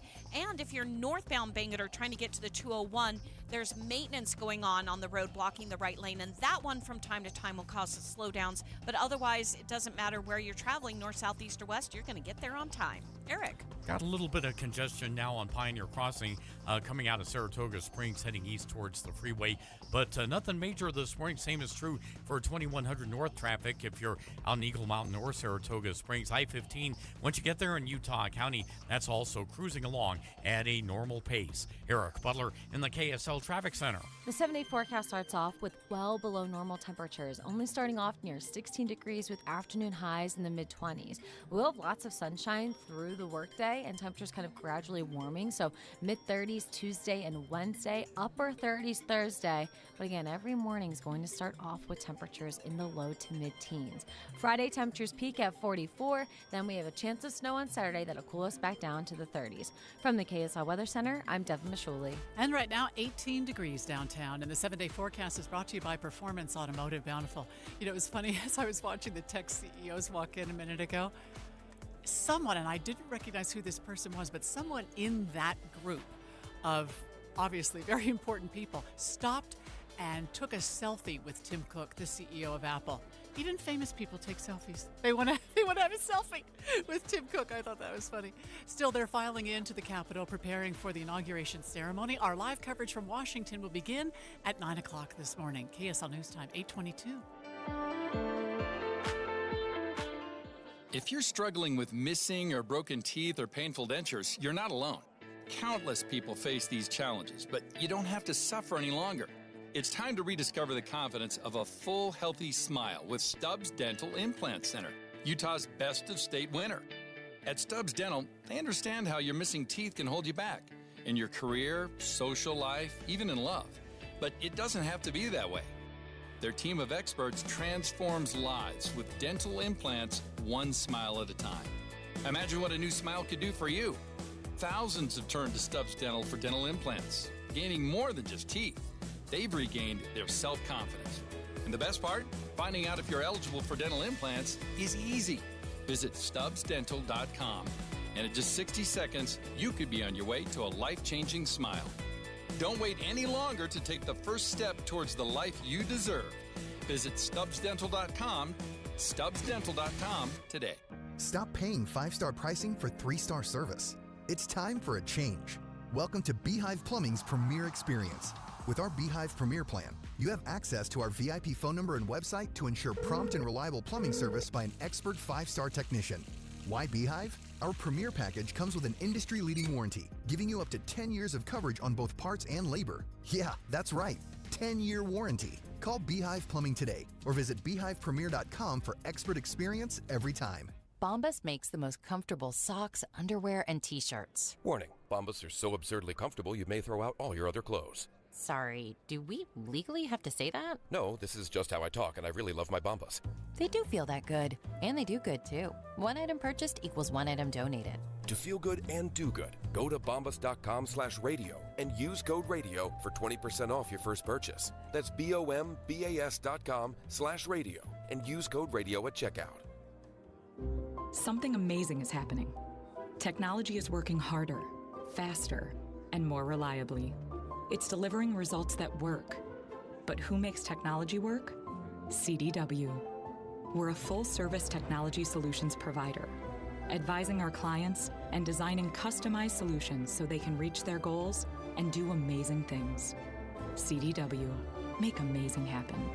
Find out more at CDW.com. Watching Utah's Money, brought to you by Trajan Wealth, your trusted local fiduciary advisors, TrajanWealth.com. We're learning more about when people want to pass on their wealth. Millennials and Gen Xers want to pass on their wealth to relatives while they're alive. Baby boomers would rather pass it on once they're dead. At least 45% of boomers said they wanted to enjoy their money while they're still alive, according to a Charles Schwab survey. Only 15% of millennials and 11% of Gen Xers agreed. United Healthcare has lost more than $63 billion in value since the murder of its CEO last month. The price of shares in the group has dropped by almost $100 since the day of the shooting.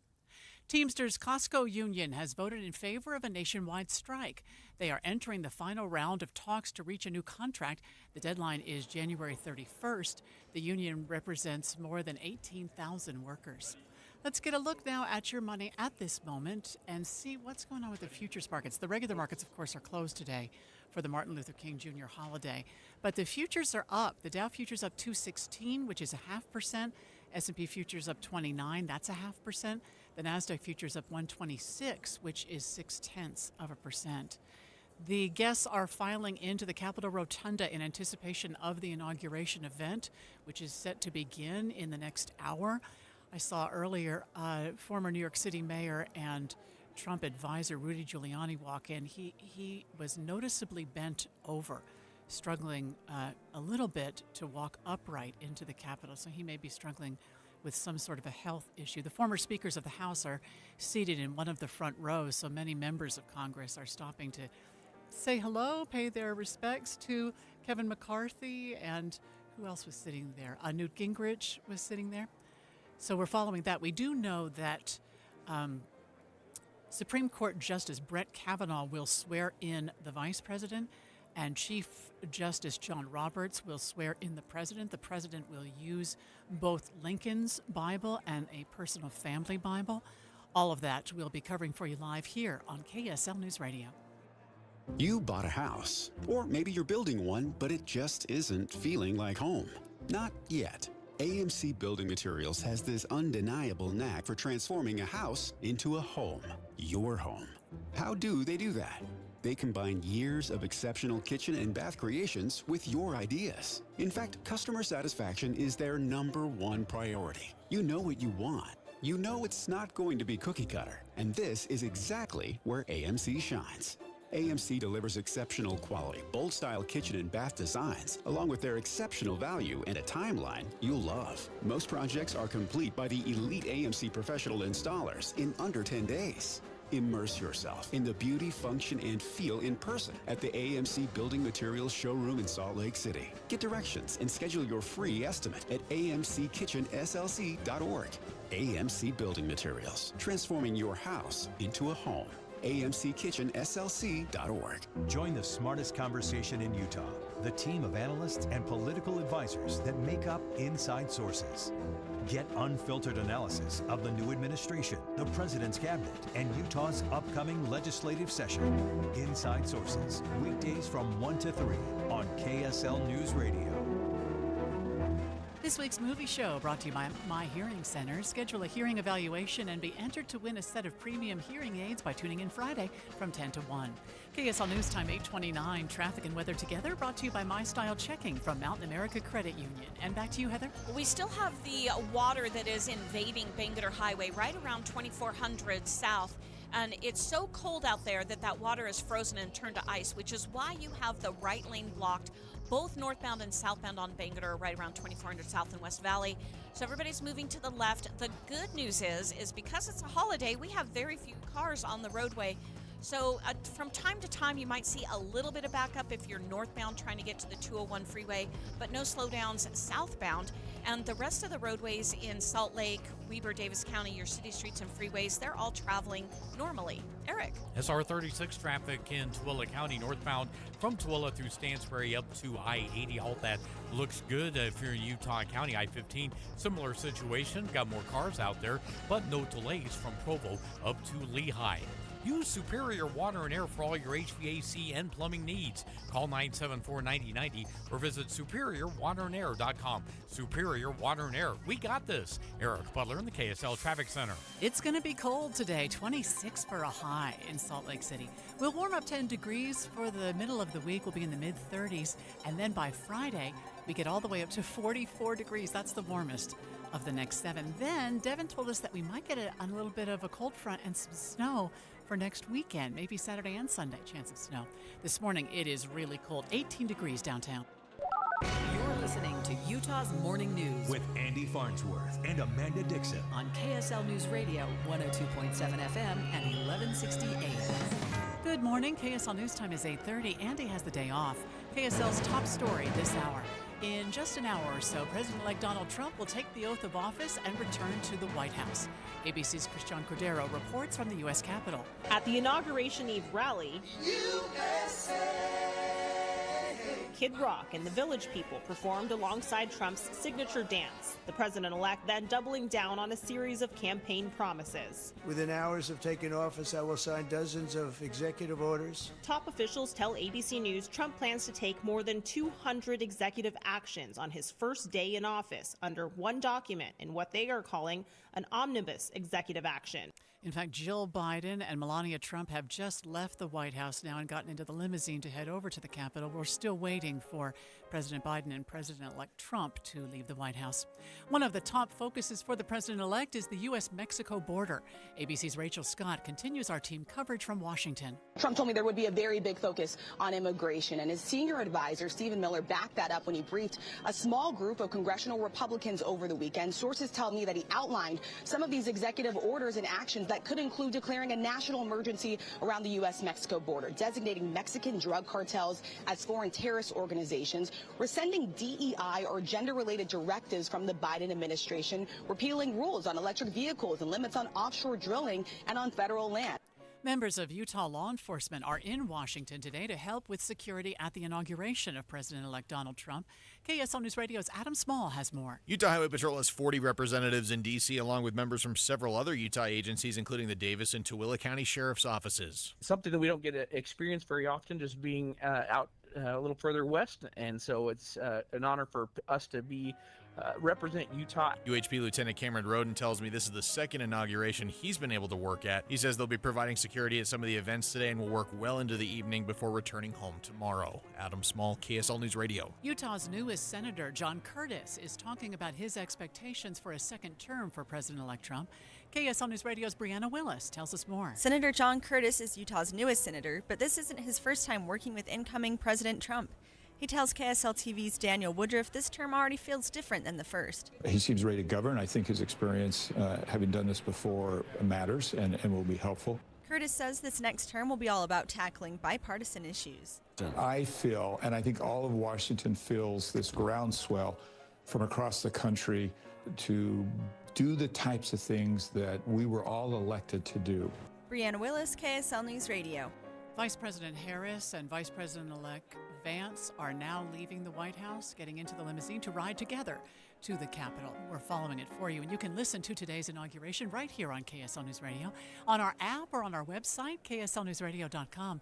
We start our live coverage from Washington, D.C. at 9 a.m. with the oath of office given in the 10 o'clock hour. 3 Israeli hostages have been reunited with their families after being held by Hamas for the last 15 months.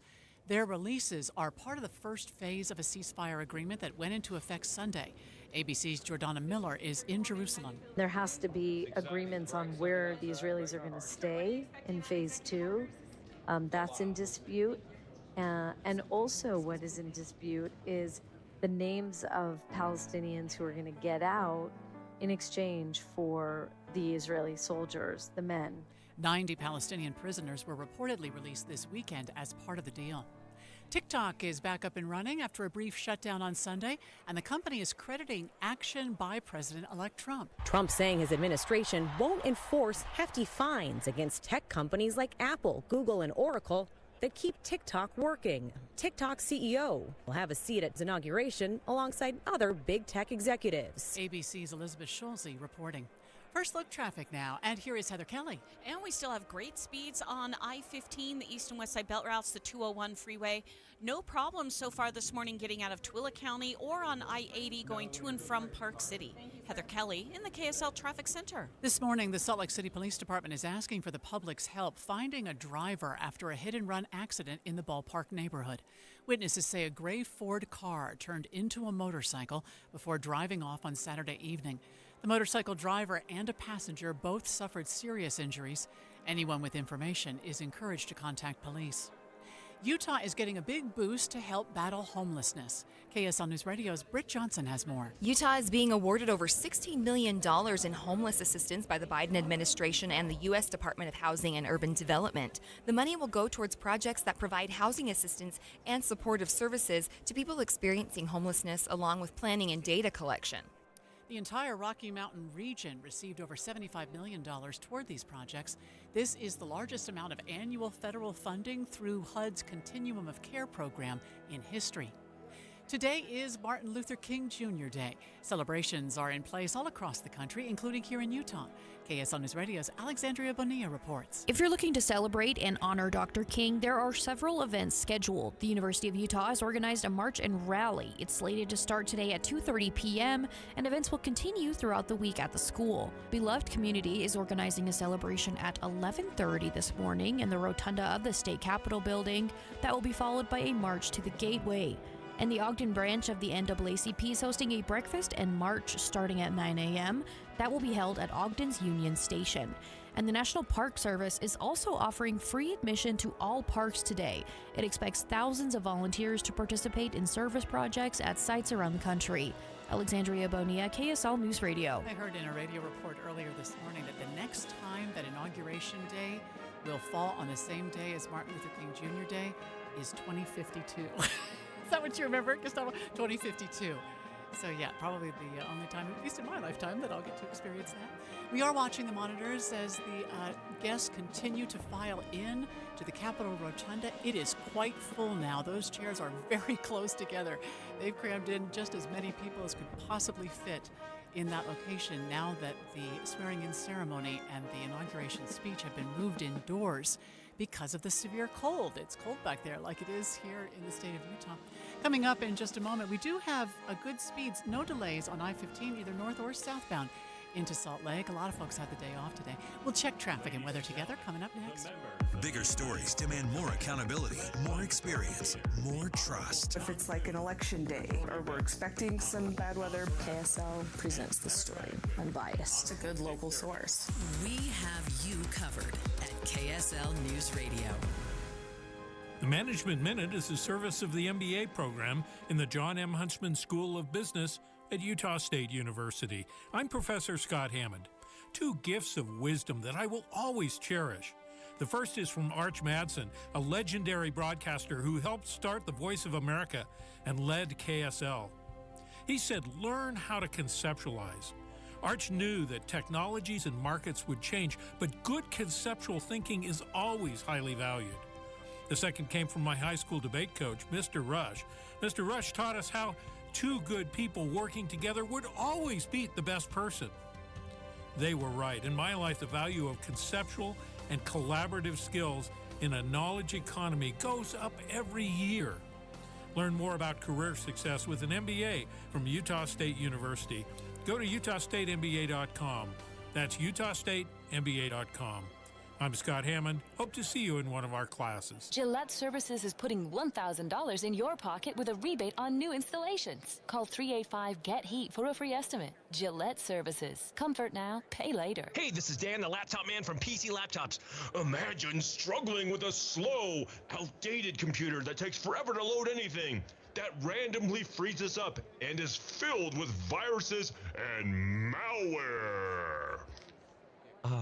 Now picture yourself with a powerful desktop or laptop that runs smoothly and efficiently, making your work and entertainment seamless. Take one home today. The new 2025 S1 desktop or SM3 laptop for only $999. You heard that right, $999. You get a blazing fast processor, 16 gigs of RAM, and over a terabyte of blazing storage for $999. What else do you get? Lifetime service warranty, and we have 12 months special financing on approved credit. Hurry in right now because supplies are limited, because at PC Laptops, we love you. Just check us out at PCLaptops.com. $999, PCLaptops.com. President Biden and President-elect Trump are now in the limousine, which is affectionately called the Beast, and are just pulling off of the White House grounds on their way to the Capitol. When they exited the doors of the White House, they were preceded by Senator Amy Klobuchar, and I think the reason why is that she is the head of the Inauguration Committee.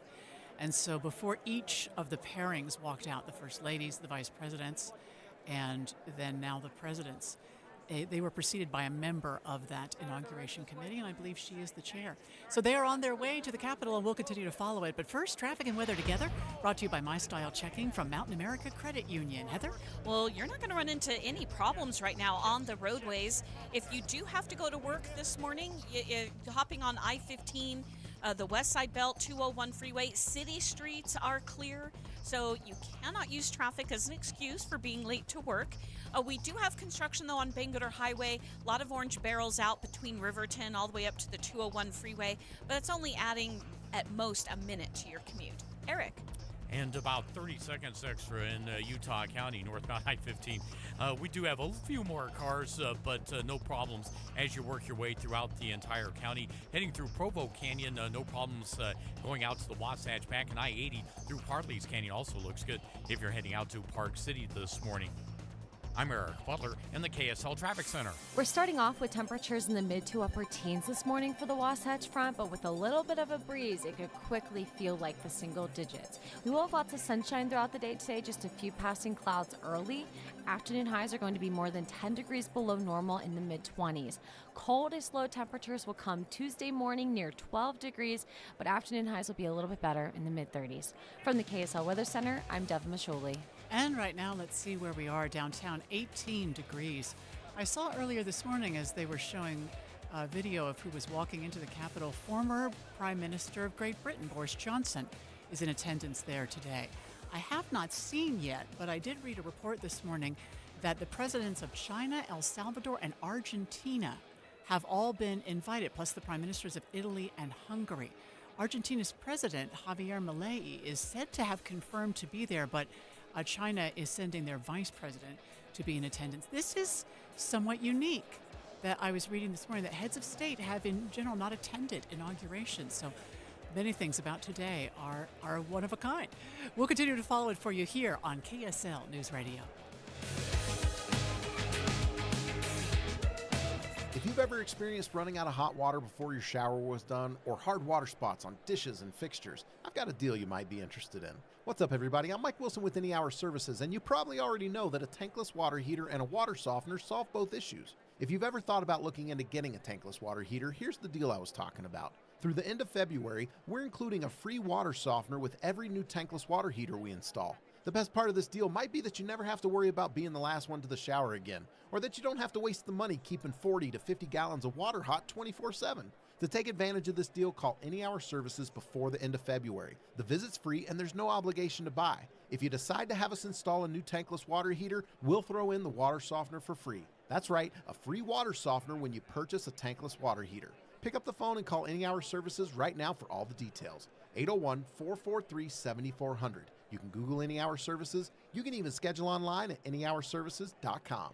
No one helps more homeowners than Any Hour Services. Hi, this is Doug Wright. Every time Dee and I shop at NPS, we of course look for the great bargains, but we have come up with kind of a plan. We know the things that are normally there, especially in the grocery department, and of course you can rely on that. 20 to 70% off each and every day. But if you're smart, you really look for the things that are on special in that store, and it's above and beyond the savings I've already mentioned. It's incredible, the values you find. And what's fun for Dee and for me is to shop for our grandkids. Look for fun things that are there over in toys and in clothing and little treats that just kind of come along every now and then, and they're at exceptional prices. Each and every store, Layton, Orem, Salt Lake, and the industrial store in Salt Lake right across the street, you can count on the very best buys. Great people who work at NPS who help you out. They're waiting for you right now where you can really save. Nice place to save.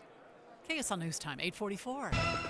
The three things you need to know this hour. First, members of Utah law enforcement, including Utah Highway Patrol, are in Washington, D.C. this morning to help with the security at the inauguration of President-elect Donald Trump. I'm KSL News Radio's Adam Small. Second, Utah Senator John Curtis says he feels President-elect Trump will be able to work with both sides of the aisle as Mr. Trump begins a second term.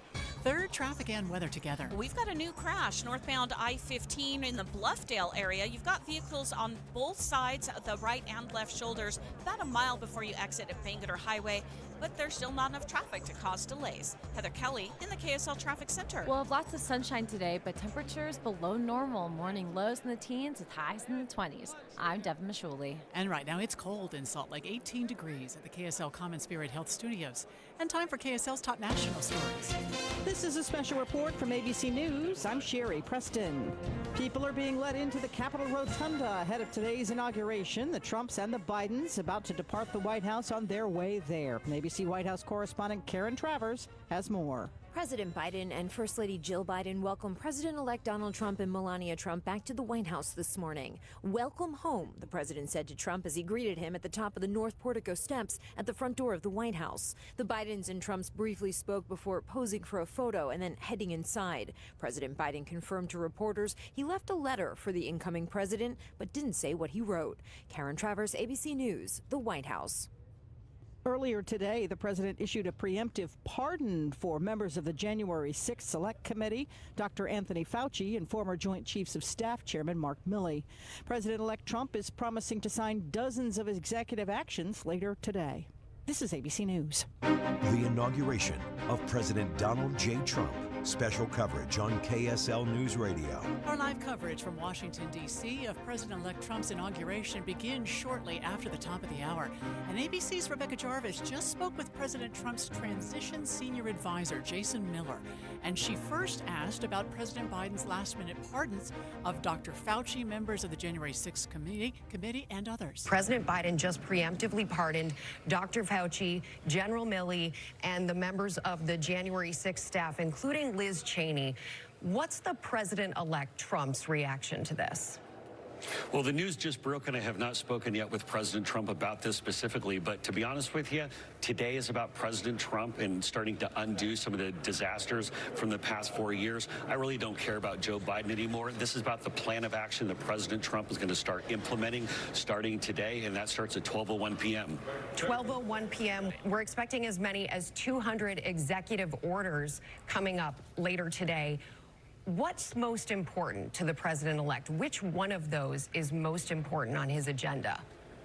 Well, I'd say the two main areas really will be securing the border, but then also getting our energy production going. Also pulling out root and branch the DEI and the wokeism that's really infected our government over the past 4 years. But I want to set the stage a little bit for folks who are watching, because this is going to be different from previous inauguration speeches. Frequently, you have presidents coming in, and it's full of empty rhetoric and promises that will never be made good on. But President Trump has done this before. For only the second time in our nation's history, we have a president returning to the White House who's been there. So we have that 4 years to know what a successful, secure border looks like. We know what a great energy independence can look like. We know what having a meritocracy-based government can do. So President Trump will start off, he'll have some tough talk about laying out the challenges that are affecting our country right now, but a specific plan to fix it. That's what's going to be unique here. And right when he gets done with his actually being sworn in, he'll start signing executive orders. He'll head over to the Capital One Arena. Well, he'll be signing more executive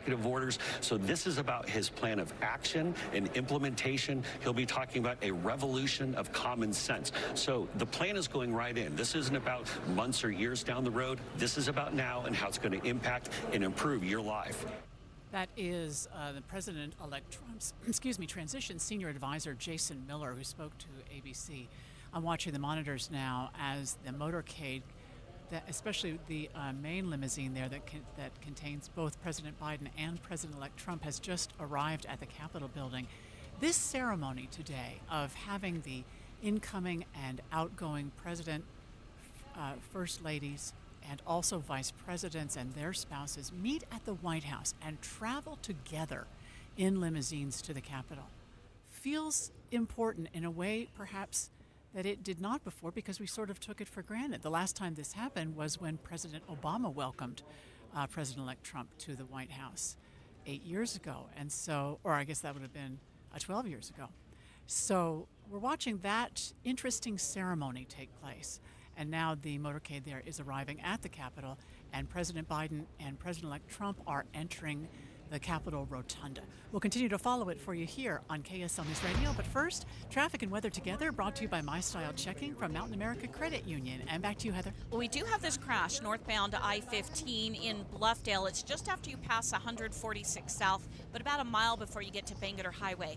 Now, originally you had vehicles blocking both the right and left shoulders. The cars that were on the right shoulder just pulled away, but now UHP is going to stop traffic for a few minutes, all lanes, so he can get over to the vehicle that's still sitting on the left shoulder. So expect some slowdowns as you come out of Utah County here in just a few minutes. Otherwise, you've got a great drive in the rest of the Salt Lake Valley. Aside from this big puddle of water on Bangerter Highway, Both northbound and southbound have the right lane blocked because that water turned to ice because of the cold temperatures, and that's right around 2400 south in West Valley. Eric. I-15 looks fine in Utah County. It's a 20-minute drive if you're getting on at University Avenue in Provo and then heading northbound up to the county line. Expected travel times are normal if you're heading north on Redwood Road and eastbound from Redwood over to the freeway on 2100 North or Pioneer Crossing. Out in Tooele County, SR 36 moving along well too, heading up to I-80.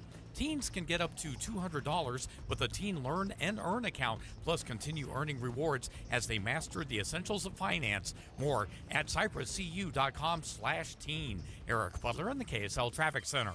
The overall trend of the 7-day forecast features more days with below normal temperatures and very little rain and snow chances. We'll be in the mid-20s this afternoon. Then we will see temperatures drop near 12 degrees tomorrow morning. Afternoon highs will be in the mid-30s Tuesday, Wednesday, upper 30s Thursday, then peaking Friday with a high of 44. Increasing clouds on Friday will hopefully give way to some snow on Saturday, and then temperatures will fall back into the 30s for the weekend. From the KSL Weather Center, I'm Devin Mashuli. And right now it's cold, 18 degrees downtown, and the 7-day forecast brought to you by Performance Automotive Bountiful. It is an interesting demonstration of the strength of the United States to see these two men who were such bitter rivals walk into the Capitol Rotunda side by side. President Biden and President-elect Trump side by side as they walked into the Rotunda just moments ago. And everything is getting ready to get underway. Our live coverage from Washington begins in just about 10 minutes here on KSL.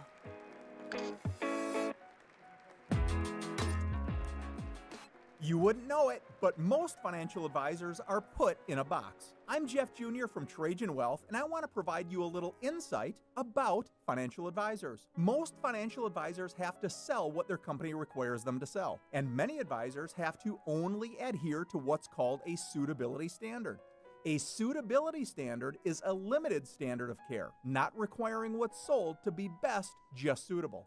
Advisors with this loose standard often have limited investment and product selection. Trajan Wealth is held to a fiduciary standard, which is the highest standard of care in the advisory business. And that's just one of the many reasons we have billions of dollars under our care and attract clients from other advisors. Raise your standards today and call Trajan Wealth. Call 801-899-7600. That's 801-899-7600. Advisory services offered through Trajan Wealth LLC, an SEC-registered investment advisor. Keep your home comfortable year-round with Golden Rule Plumbing, Heating, and Cooling.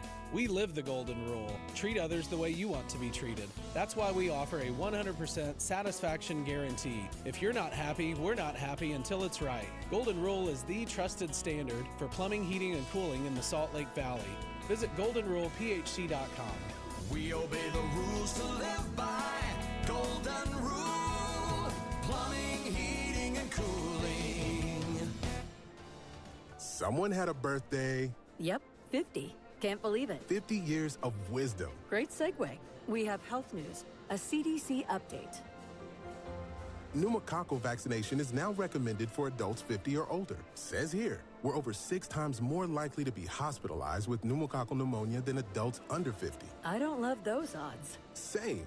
Look what I found. Pfizer's Prevnar 20 is proven to help protect adults against pneumococcal pneumonia and invasive pneumococcal disease in just 1 dose. And millions have already gotten it. Continued approval may depend on a supportive study. Don't get Prevnar 20 if you have a severe allergy to its ingredients. A weakened immune system may lower your response. Common side effects include injection site pain and swelling, fatigue, headache, muscle, and joint pain. For full prescribing information, please call 1-855-213-2138.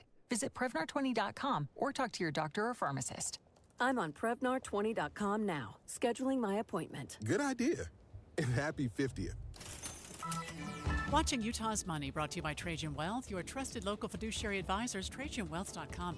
Over 300,000 smoke alarms have been recalled over claims that they don't actually work. The Samurai Mini smoke alarms were sold by the Home Shopping Network between July 2020 and November 2024. President-elect Donald Trump and the incoming First Lady Melania Trump have launched a pair of meme coins. The cryptocurrency is trading at $60 and $12, respectively. Get ready for the first wave of trillionaires. At least 5 people are expected to accrue $1 trillion in wealth in the next decade. That's according to Oxfam's annual equity report. The combined wealth of the most wealthy people has gone up to $15 trillion in just the last year. Well, the markets are closed today, of course, for Martin Luther King Jr. Day, but futures have been trading, and they are up still, but not quite as high as they were in last half hour. The Dow futures are now up 72, which is less than 0.2%. S&P futures up 13, that is 0.2. And the Nasdaq futures up 55, which is 0.25%. We do have a crash on northbound I-15 at the point of the mountain. That was cleared as quickly as it happened.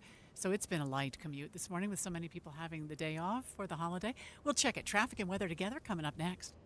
Discover the timeless value at Duke's Jewelers, a local treasure since 1948. Whether you're searching for a unique engagement ring or need expert watch repair, Duke's has been serving the community for over 75 years. From January 23rd to 25th, don't miss the largest event of the year, a 50% off closeout sale on select jewelry. It's the perfect time to visit and explore the wide selection of custom designs and quality gemstones. The skilled designers at Duke's can bring your dream piece to life, while experienced jewelers handle repairs and modifications in-house. Duke's Jewelers takes pride in value pricing, ensuring you receive the best prices every day. Need an appraisal?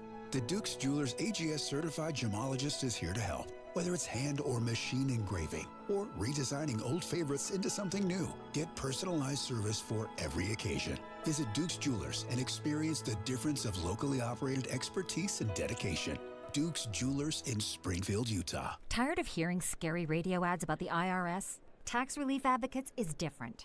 TRA is here to tell you that if you owe money to the IRS, whether it's $5,000 or $500,000, we have a solution. TRA can eliminate or reduce what you owe to the IRS with zero risk to you. We have over 1,000 5-star reviews on Google and an A+ with a BBB. End your tax nightmare today by visiting TRA.com or call 800-583-6681. That's 800-583-6681.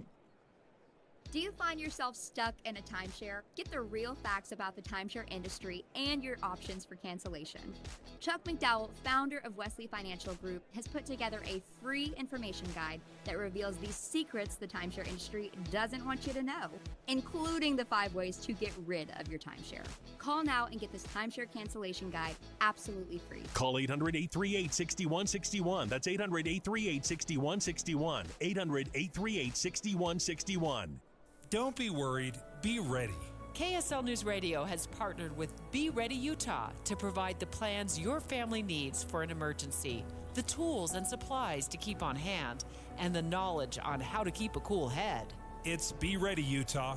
Listen to our show, Dave and Duchanovic, for Be Ready tips and tools. Or you can always find the latest preparation info at BeReadyUtah.gov. Be Ready Utah with KSL News Radio.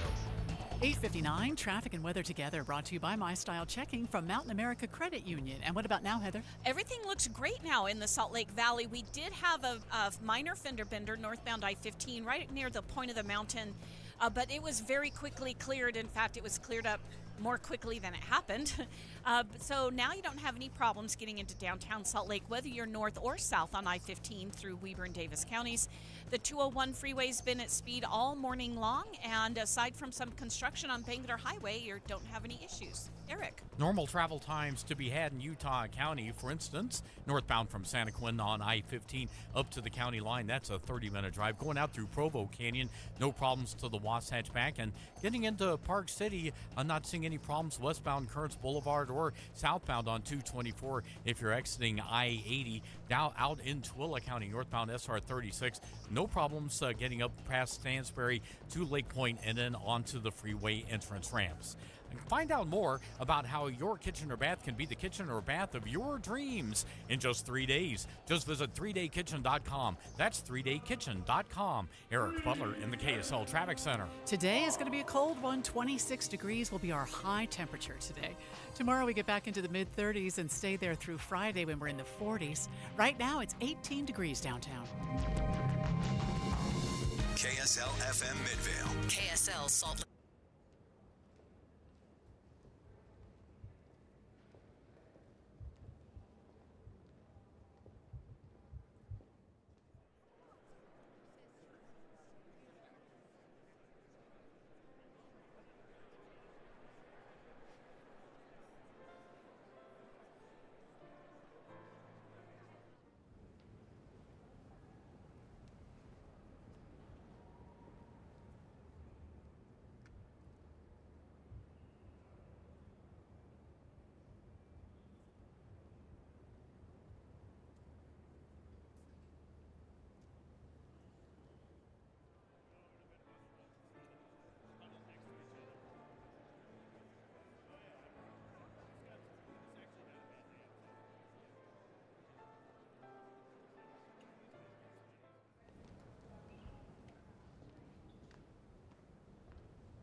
Presidential Inaugural Committee. Committee Co-Chair, Mr. Steve Witkoff.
Ladies and gentlemen, at this time, please take your seats.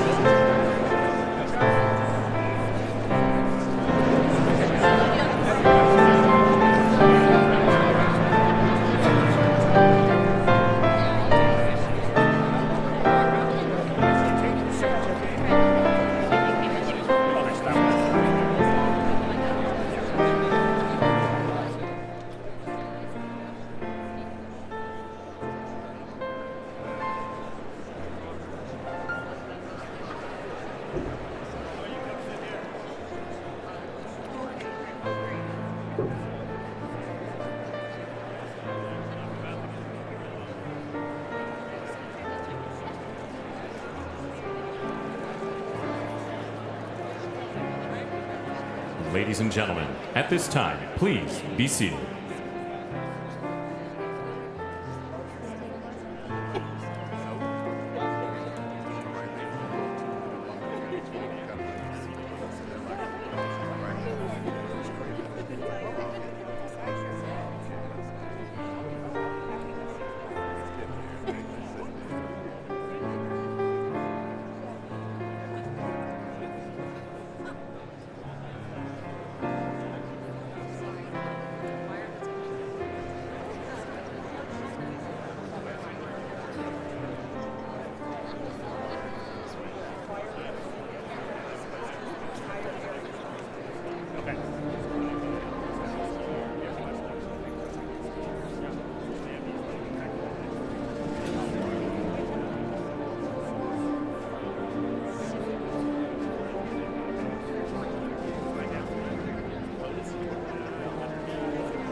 Ladies and gentlemen, former Vice Presidents, the Honorable Dan Quayle, accompanied by Mrs. Marilyn Quayle, and the Honorable Michael Pence.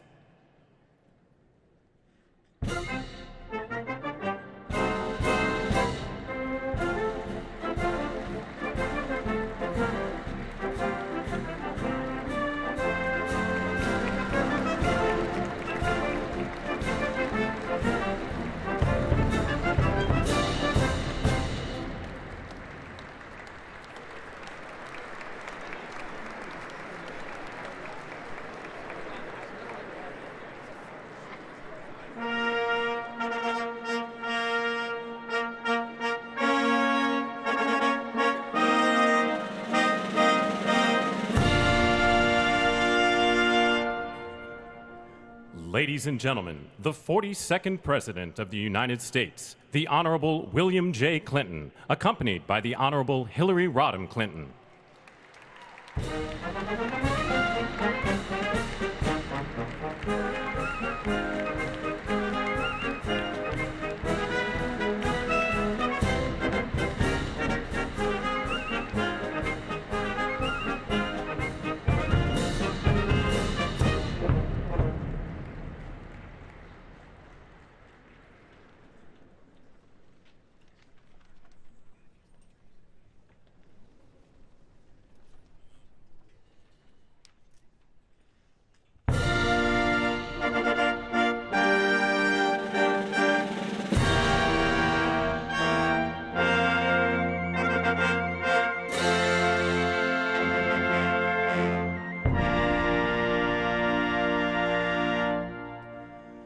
Ladies and gentlemen, the 43rd President of the United States, the Honorable George W. Bush, accompanied by Mrs. Laura Bush.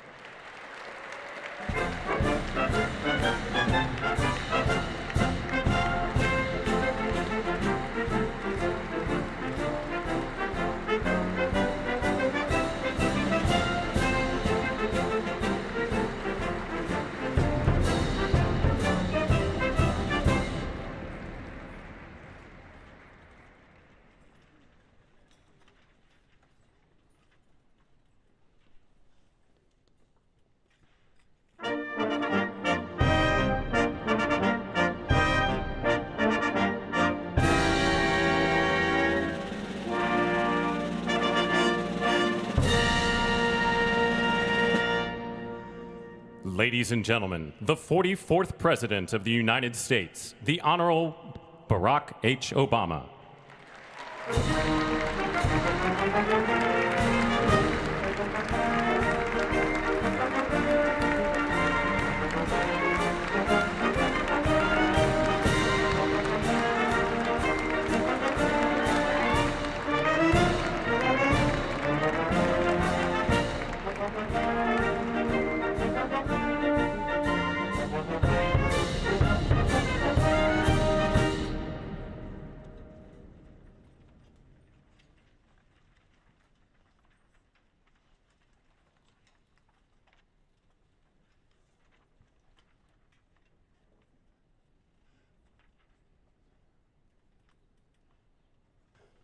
Ladies and gentlemen, the Chief Justice of the United States, the Honorable John G. Roberts, Jr., and the Associate Justices of the Supreme Court of the United States.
Tiffany Trump, and Barron Trump.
Ladies and gentlemen, escorting Dr. Biden and Mr. Emhoff, the Republican Staff Director of the Joint Congressional Committee on Inaugural Ceremonies, Ms. Emily Leviner, the Senate Secretary for the Minority, the Honorable Gary Myrick, the House of Representatives Chief Administrative Officer, the Honorable Catherine Spindor, and Mr. Bruce Fisher.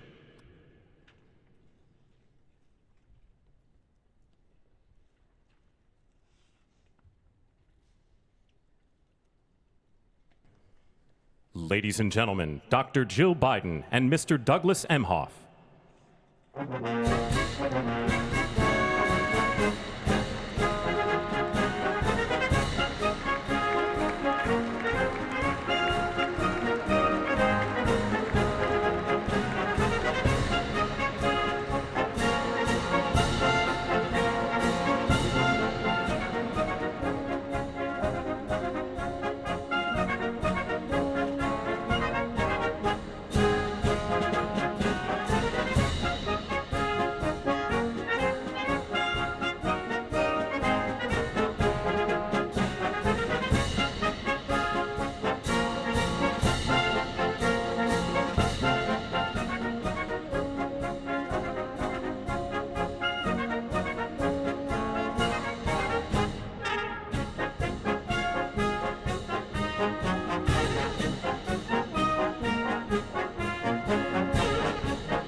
Ladies and gentlemen, performing O America, please welcome the Armed Forces Chorus and America's tenor, Christopher D. Macchio.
The Honorable Jackie Barber, the Clerk of the House of Representatives, the Honorable Kevin F. McCumber, Mr. John Bessler, Mrs. Kelly Johnson, Mrs. Iris Weinshaw Schumer, and Mrs. Jennifer Scalise.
Ladies and gentlemen, escorting the President of the United States and the Vice President of the United States, ranking member of the Joint Congressional Committee on Inaugural Ceremonies, the Honorable Deb Fischer, House Democratic Leader, the Honorable Hakeem Jeffries, and Senate Majority Secretary, the Honorable Robert Duncan.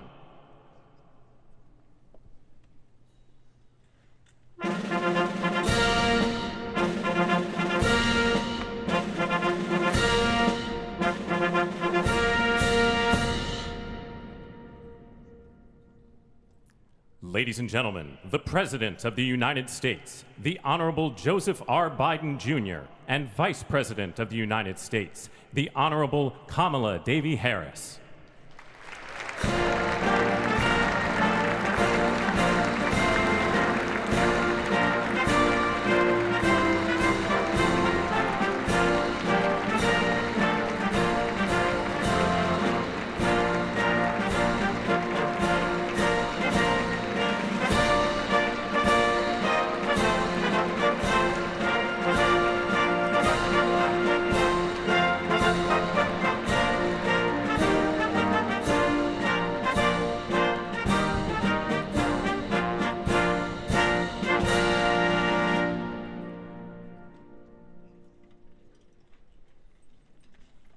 Ladies and gentlemen, escorting the Vice President-elect, the Executive Director for the Joint Congressional Committee on Inaugural Ceremonies, Mr. Michael Wagner, Senate Deputy Sergeant-at-Arms and Doorkeeper, Jason Bell, and House Deputy Sergeant-at-Arms, Mr. Sean Keating.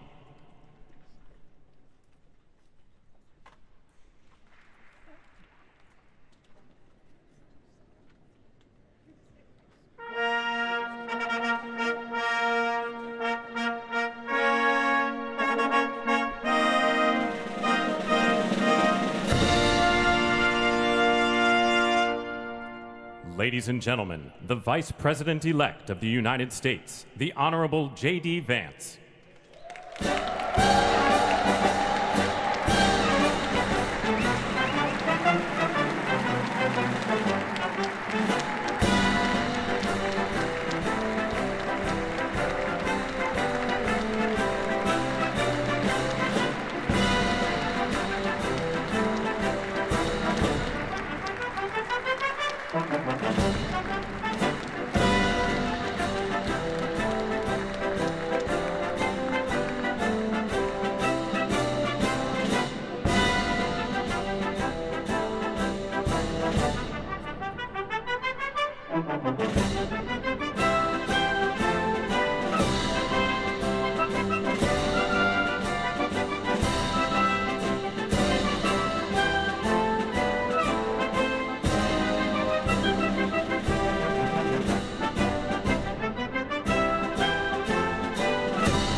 Ladies and gentlemen, escorting the President-elect, the Staff Director for the Joint Congressional Committee on Inaugural Ceremonies, Elizabeth Farah, House Sergeant-at-Arms, the Honorable William P. McFarland, Senate Sergeant-at-Arms and Doorkeeper, the Honorable Jennifer A. Hemingway, Senate Majority Leader, the Honorable John Thune, and the Joint Congressional Committee on Inaugural Ceremonies, House Democratic Leader, the Honorable Hakeem Jeffries, House Majority Leader, the Honorable Steve Scalise, Speaker of the House of Representatives, the Honorable Mike Johnson, Senate Democratic Leader, the Honorable Charles E. Schumer, Ranking Member of the Joint Congressional Committee on Inaugural Ceremonies, the Honorable Deb Fischer, and Chairwoman of the Joint Congressional Committee on Inaugural Ceremonies, the Honorable Amy Klobuchar.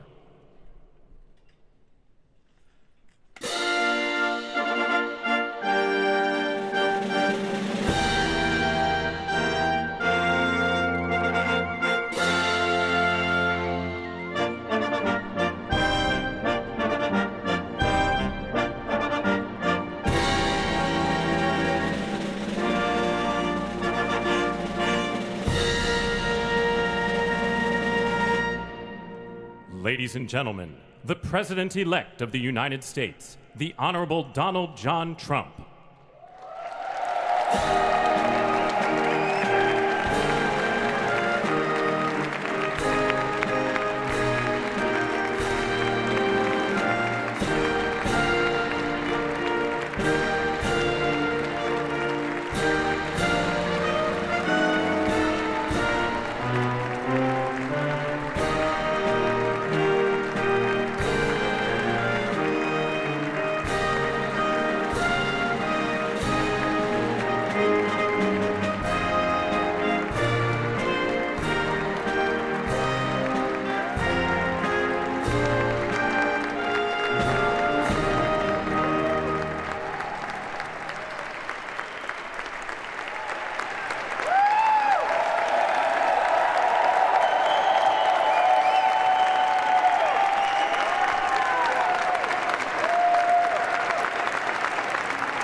Ladies and gentlemen, please be seated.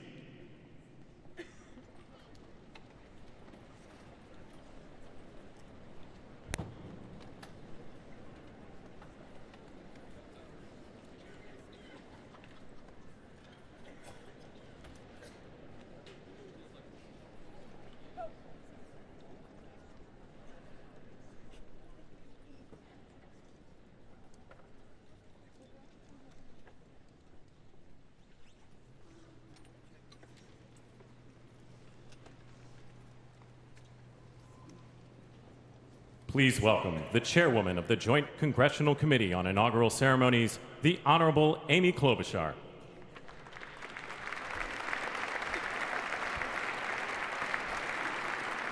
Good morning, everyone.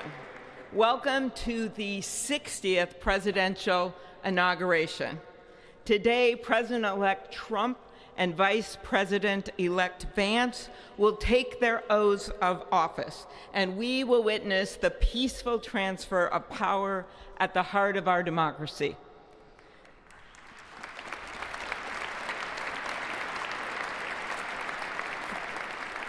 For the past year, I've chaired the inaugural ceremony committee, which includes the leadership of Congress from both parties. We thank the committee and Capitol staff and law enforcement who worked so hard over the last year, and especially the last 3 days. You've done a beautiful job, and you have shown grace under pressure.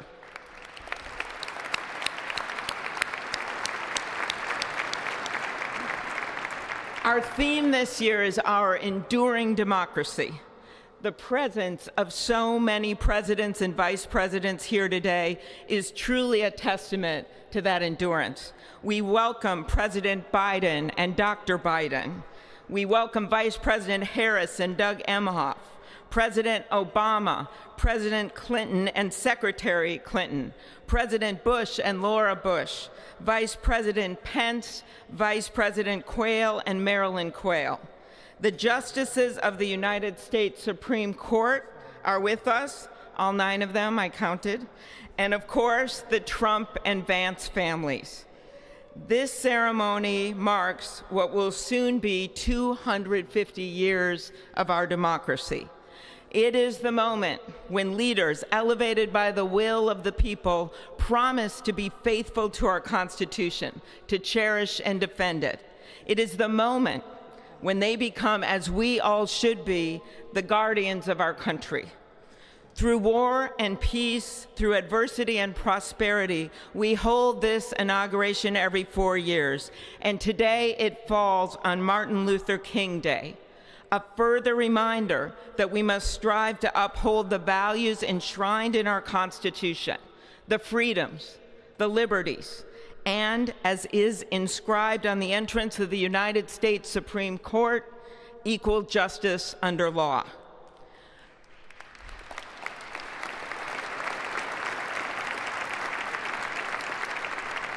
But what makes this moment more than a passing ceremony is all who are watching it across the country, the people of this nation, the ordinary people doing extraordinary things.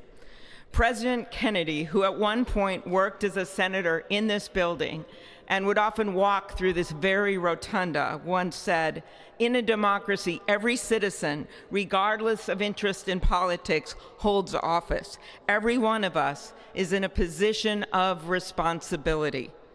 With that responsibility of citizenship comes an obligation not to seek out malice, as President Lincoln once reminded us, but to view others with a generosity of spirit despite our differences. With that responsibility of leadership comes an obligation to stand our ground when we must and find common ground when we can. With everything swirling around us, the hot mess of division, it is on all of us, to quote an incredible songwriter who just happened to be born in my state, to ensure that our nation's democracy is our shelter from the storm. There's a reason this ceremony takes place at the Capitol. In other countries, it might be in a presidential palace or a gilded executive office building. Here it is traditionally held at the Capitol, the People's House. It is a fitting reminder of the system of checks and balances that is the very foundation of our government, 3 equal branches of government. That is how, for nearly 250 years, our great American experiment, grounded in the rule of law, has endured. So, as we inaugurate a new president and vice president, let us remember that the power of those in this room comes from the people. The construction workers who build our country, the teachers and healthcare workers who nurture us, the troops defending our freedoms, and yes, the firefighters in Los Angeles putting themselves on the line for us.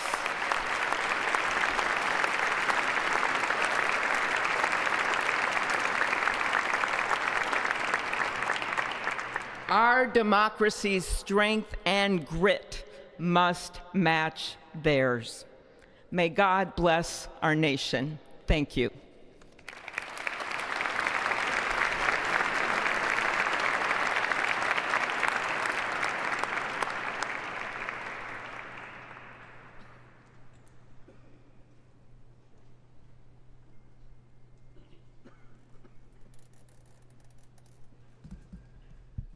Good afternoon. Endurance through the years is the ultimate test.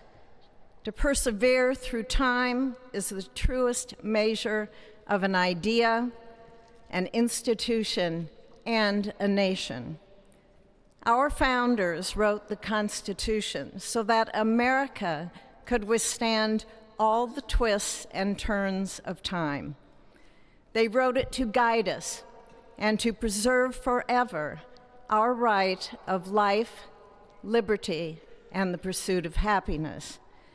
But as much as the truths and principles enshrined in our Constitution remain the same, our democracy promises the American people the power to change, to chart their own destiny.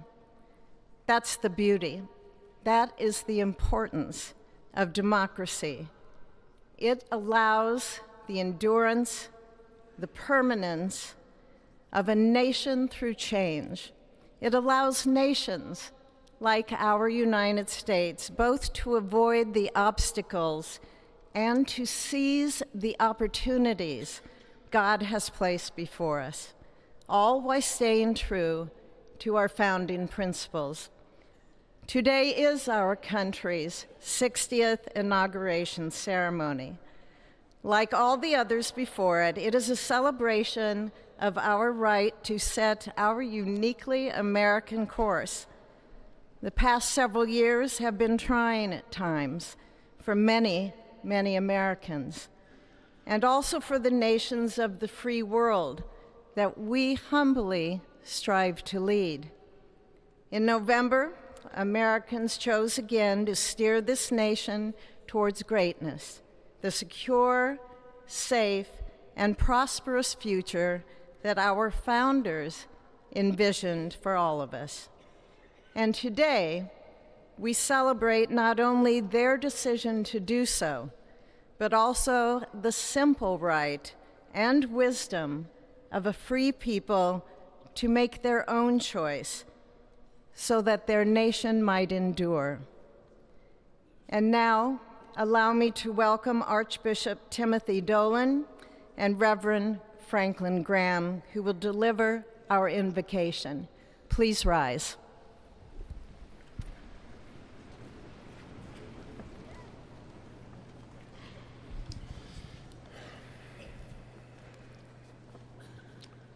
Be still and know that I am God, supreme among the nations, supreme on the earth. Let us pray. Remembering General George Washington on his knees at Valley Forge, recalling Abraham Lincoln at his second inaugural, with malice toward none, with charity for all, with firmness in the right as God gives us to see the right. Remembering General George Patton's instructions to his soldiers as they began the Battle of the Bulge 8 decades ago. Pray. Pray when fighting. Pray alone. Pray with others. Pray by night. Pray by day. Observing the birthday of the Reverend Martin Luther King, who warned, without God, our efforts turn to ashes. We, blessed citizens of this one nation under God, humbled by our claim that in God we trust, gather indeed this Inauguration Day to pray for our President Donald J. Trump, his family, his advisors, his cabinet, his aspirations, his vice president, for the Lord's blessings upon Joseph Biden, for our men and women in uniform, for each other whose hopes are stoked this new year, this Inauguration Day. We cannot err in relying upon that prayer from the Bible, upon which our president will soon place his hand in oath, as we make our own the supplications of King Solomon for wisdom as he began his governance. God of our fathers, in your wisdom you set man to govern your creatures, to govern in holiness and justice, to render justice with integrity. Give our leader wisdom, for he is your servant, aware of his own weakness and brevity of life. If wisdom which comes not from you be not with him, he shall be held in no esteem. Send wisdom from heavens that she may be with him, that he may know your designs. Please, God, bless America. Please, mend her every flaw. You are the God in whom we trust, who lives and reigns forever and ever. Amen.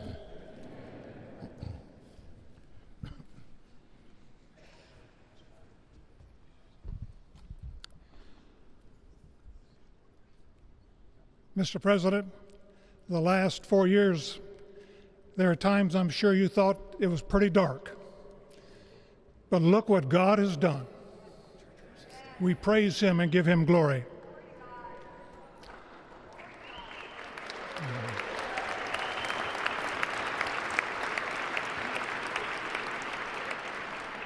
Let us pray. Our Father and our God, thou hast said, blessed is the nation whose God is the Lord. As the prophet Daniel prayed, blessed be the name of God forever and ever. For wisdom and might are his. He changes the times and the seasons. He removes kings. He raises up kings. He gives wisdom to the wise and knowledge to those who have understanding. Our Father, today, as President Donald J. Trump takes the oath of office once again, we come to say thank you, O Lord our God. Father, when Donald Trump's enemies thought he was down and out, you and you alone saved his life and raised him up with strength and power by your mighty hand. We pray for President Trump that you'll watch over, protect, guide, direct him. Give him your wisdom from your throne on high. We ask that you would bless him and that our nation would be blessed through him.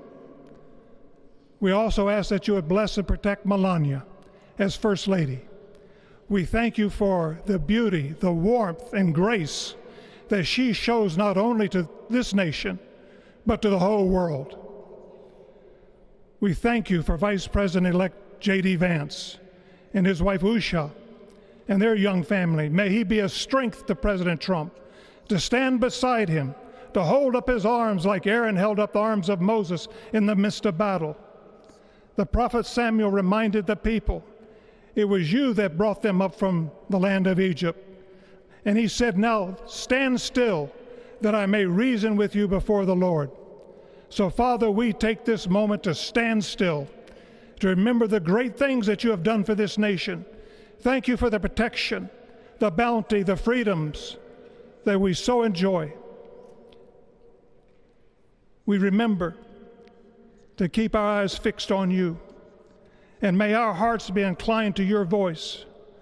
We know that America can never be great again if we turn our backs on you. We ask for your help, and we pray all of this in the name of the King of Kings, the Lord of Lords, your Son, my Savior, and our Redeemer, Jesus Christ. Amen.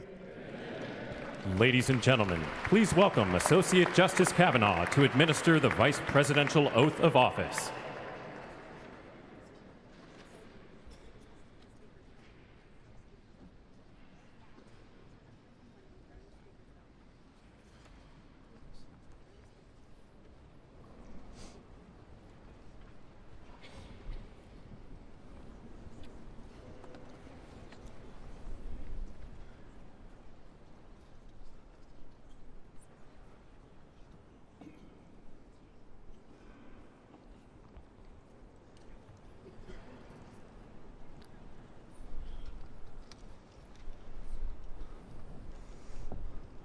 Please raise your right hand and repeat after me. I, James David Vance, do solemnly swear. I, James David Vance, do solemnly swear. That I will support and defend the Constitution of the United States. That I will support and defend the Constitution of the United States. Against all enemies, foreign and domestic. Against all enemies, foreign and domestic. That I will bear true faith. That I will bear true faith. And allegiance to the same. And allegiance to the same. That I take this obligation freely. That I take this obligation freely. Without any mental reservation. Without any mental reservation. Or purpose of evasion. Or purpose of evasion. And that I will well and faithfully discharge. And that I will well and faithfully discharge. The duties of the office. The duties of the office. On which I am about to enter. On which I am about to enter. So help me God. So help me God. Congratulations, Mr. Vice President.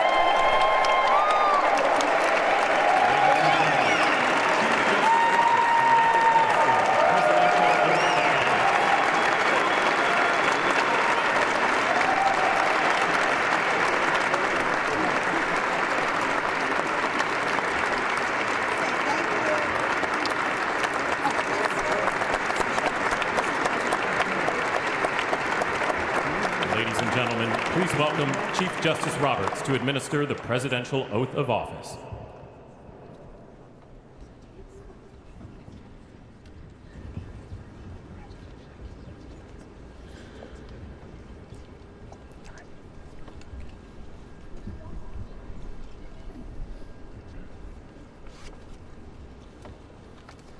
Please raise your right hand and repeat after me.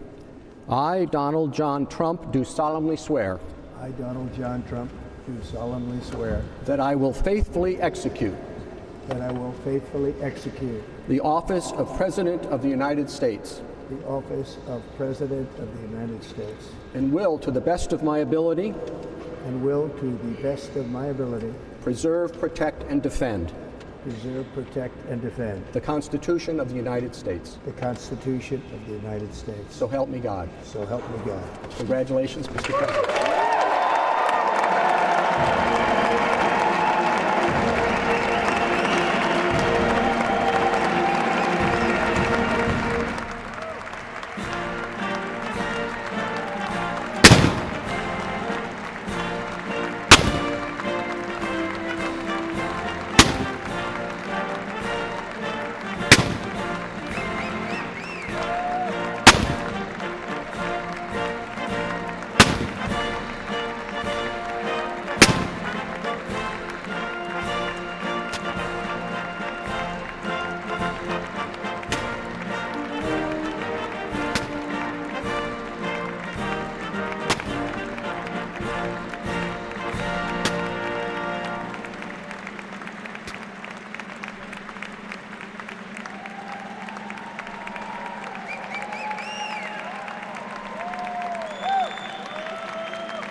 It is my honor and pleasure to introduce to you the 45th and the 47th President of the United States of America, Donald J. Trump.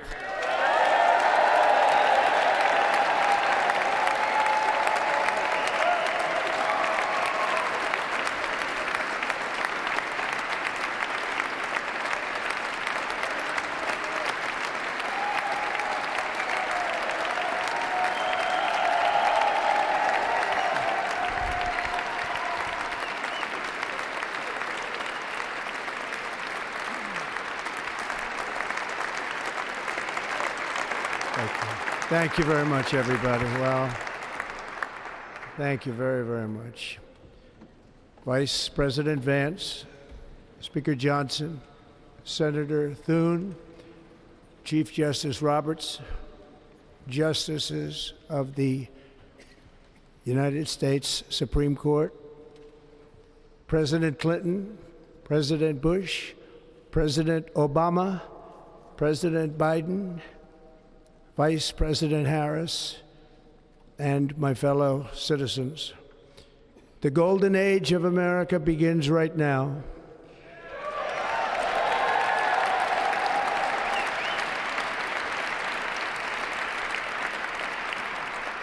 From this day forward, our country will flourish and be respected again all over the world. We will be the envy of every nation, and we will not allow ourselves to be taken advantage of any longer. During every single day of the Trump administration, I will very simply put America first.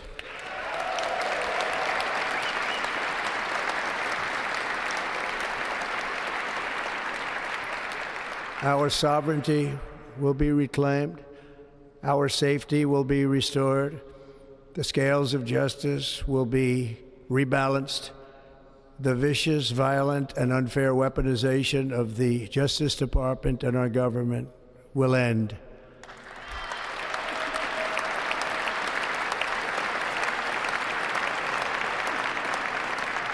And our top priority will be to create a nation that is proud, prosperous, and free.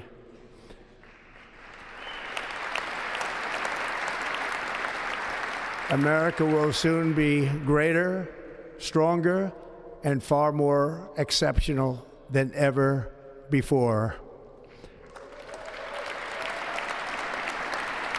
I return to the presidency confident and optimistic that we are at the start of a thrilling new era of national success. A tide of change is sweeping the country, sunlight is pouring over the entire world, and America has the chance to seize this opportunity like never before. But first, we must be honest about the challenges we face. While they are plentiful, they will be annihilated by this great momentum that the world is now witnessing in the United States of America. As we gather today, our government confronts a crisis of trust. For many years, a radical and corrupt establishment has extracted power and wealth from our citizens while the pillars of our society lay broken and seemingly in complete disrepair. We now have a government that cannot manage even a simple crisis at home, while at the same time stumbling into a continuing catalog of catastrophic events abroad. It fails to protect our magnificent, law-abiding American citizens, but provides sanctuary and protection for dangerous criminals, many from prisons and mental institutions that have illegally entered our country from all over the world. We have a government that has given unlimited funding to the defense of foreign borders, but refuses to defend American borders or, more importantly, its own people. Our country can no longer deliver basic services in times of emergency, as recently shown by the wonderful people of North Carolina, been treated so badly.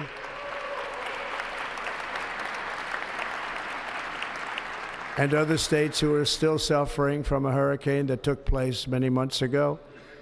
Or more recently, Los Angeles, where we're watching fires still tragically burn. From weeks ago, without even a token of defense, they're raging through the houses and communities, even affecting some of the wealthiest and most powerful individuals in our country, some of whom are sitting here right now. They don't have a home any longer. That's interesting. But we can't let this happen. Everyone is unable to do anything about it. That's going to change. We have a public health system that does not deliver in times of disaster, yet more money is spent on it than any country anywhere in the world. And we have an education system that teaches our children to be ashamed of themselves in many cases, to hate our country despite the love that we try so desperately to provide to them. All of this will change starting today, and it will change very quickly.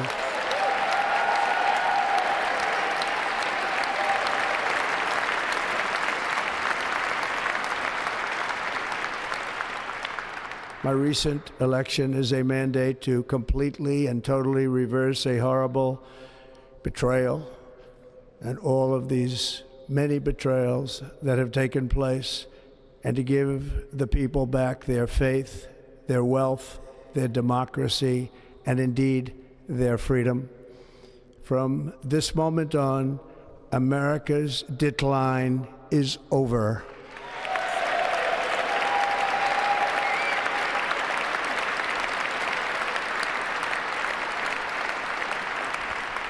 Our liberties and our nation's glorious destiny will no longer be denied, and we will immediately restore the integrity, competency, and loyalty of America's government.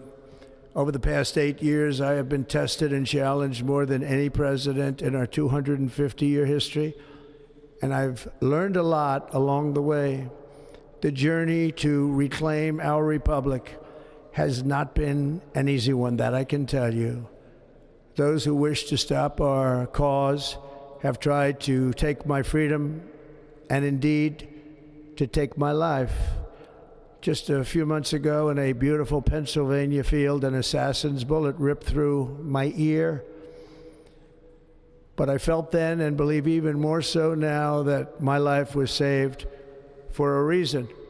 I was saved by God to make America great again.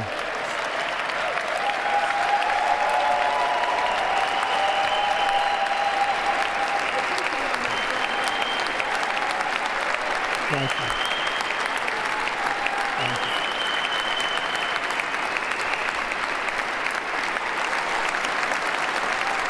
Thank you very much.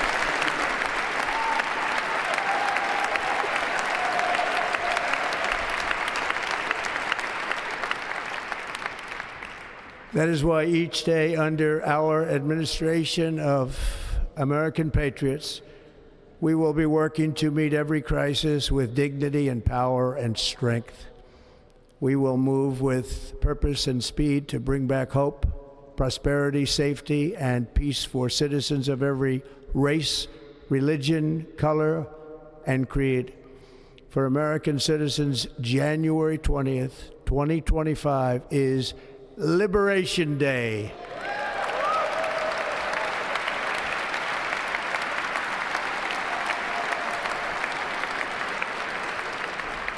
It is my hope that our recent presidential election will be remembered as the greatest and most consequential election in the history of our country. As our victory showed, the entire nation is rapidly unifying behind our agenda with dramatic increases in support from virtually every element of our society, young and old, men and women, African Americans, Hispanic Americans, Asian Americans, urban, suburban, rural, and very importantly, we had a powerful win in all 7 swing states, and the popular vote, we won by millions of people. To the Black and Hispanic communities, I want to thank you for the tremendous outpouring of love and trust that you have shown me with your vote. We set records, and I will not forget it. I've heard your voices in the campaign, and I look forward to working with you in the years to come. Today is Martin Luther King Day, and his honor, this will be a great honor, but in his honor, we will strive together to make his dream a reality. We will make his dream come true.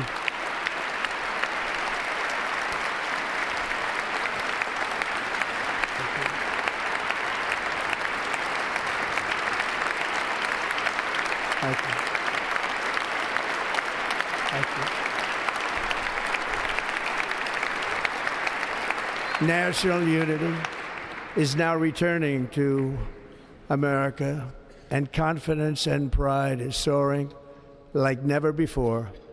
In everything we do, my administration will be inspired by a strong pursuit of excellence and unrelenting success. We will not forget our country, we will not forget our Constitution, and we will not forget our God.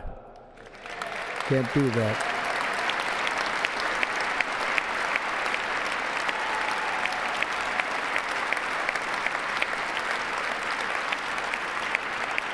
Today, I will sign a series of historic executive orders. With these actions, we will begin the complete restoration of America and the revolution of common sense. It's all about common sense. First, I will declare a national emergency at our southern border.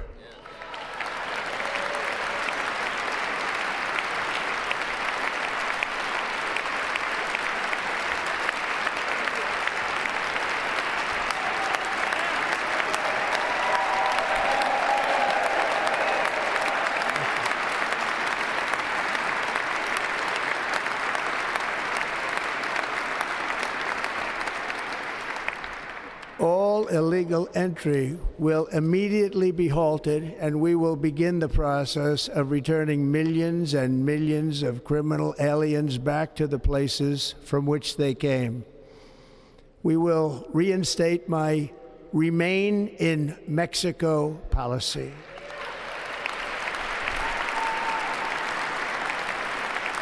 I will end the practice of catch and release.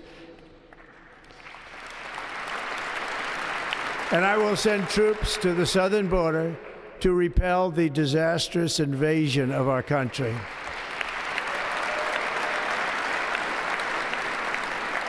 Under the orders I signed today, we will also be designating the cartels as foreign terrorist organizations.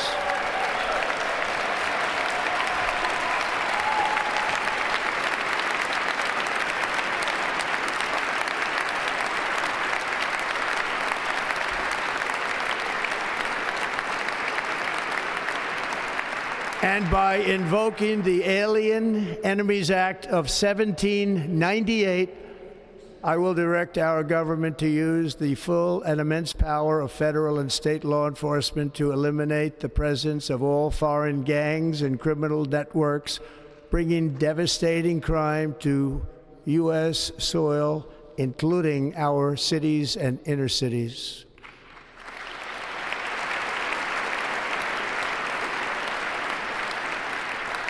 As Commander-in-Chief, I have no higher responsibility than to defend our country from threats and invasions, and that is exactly what I am going to do. We will do it at a level that nobody's ever seen before.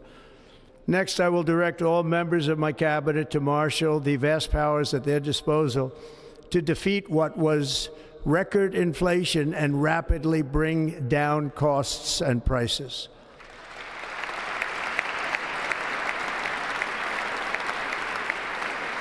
The inflation crisis was caused by massive overspending and escalating energy prices, and that is why today I will also declare a national energy emergency. We will drill, baby, drill.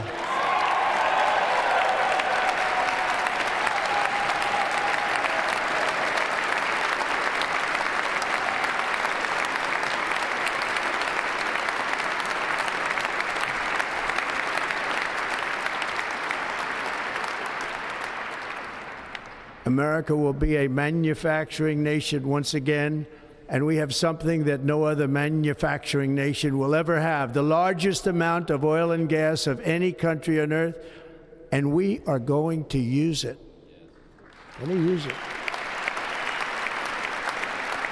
We will bring prices down, fill our strategic reserves up again, right to the top, and export American energy all over the world.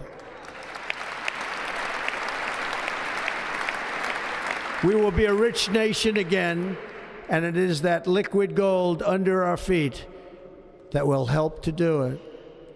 With my actions today, we will end the Green New Deal and we will revoke the electric vehicle mandate, saving our auto industry and keeping my sacred pledge to our great American auto workers.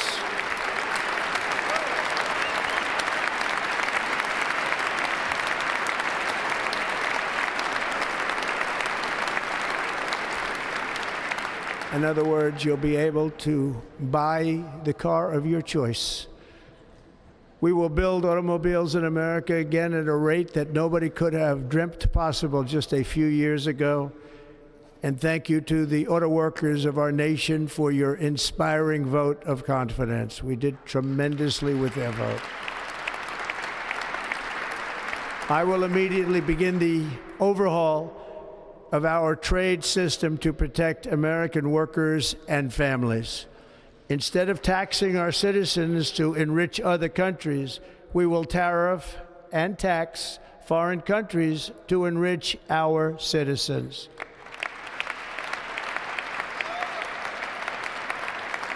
For this purpose, we are establishing the External Revenue Service to collect all tariffs, duties, and revenues. It will be massive amounts of money pouring into our treasury, coming from foreign sources. The American dream will soon be back and thriving like never before to restore competence and effectiveness to our federal government. My administration will establish the brand new Department of Government Efficiency.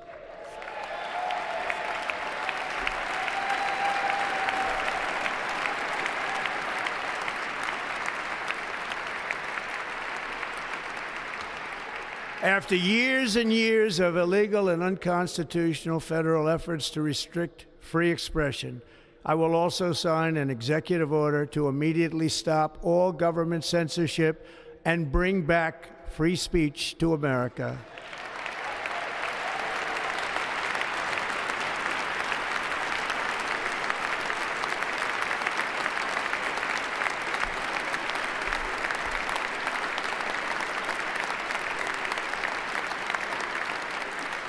Never again will the immense power of the state be weaponized to persecute political opponents. Something I know something about. We will not allow that to happen. It will not happen again. Under my leadership, we will restore fair, equal, and impartial justice under the constitutional rule of law.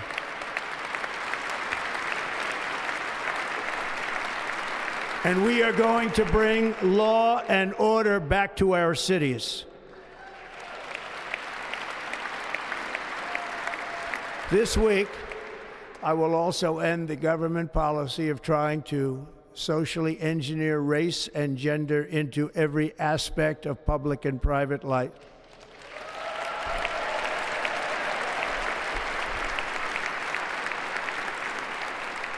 We will forge a society that is colorblind and merit-based.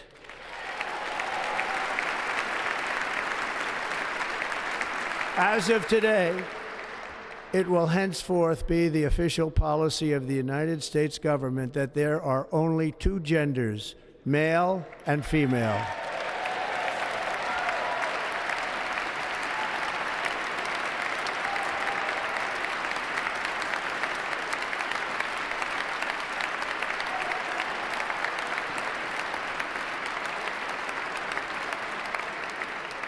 This week, I will reinstate any service members who were unjustly expelled from our military for objecting to the COVID vaccine mandate with full back pay.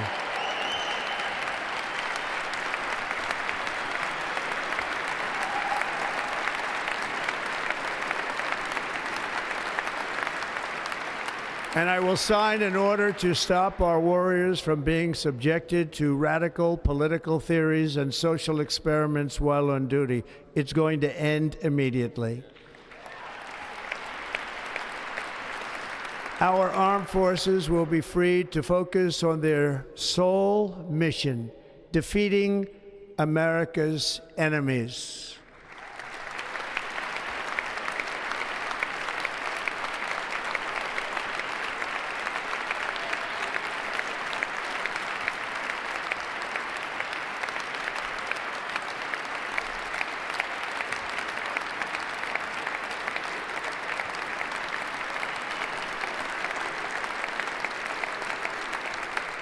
Like in 2017, we will again build the strongest military the world has ever seen. We will measure our success not only by the battles we win, but also by the wars that we end, and perhaps most importantly, the wars we never get into.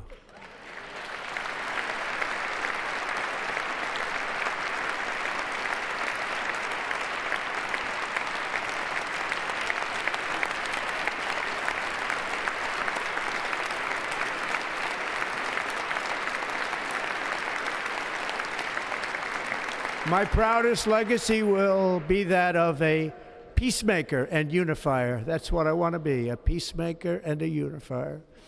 I'm pleased to say that as of yesterday, one day before I assumed office, the hostages in the Middle East are coming back home to their families.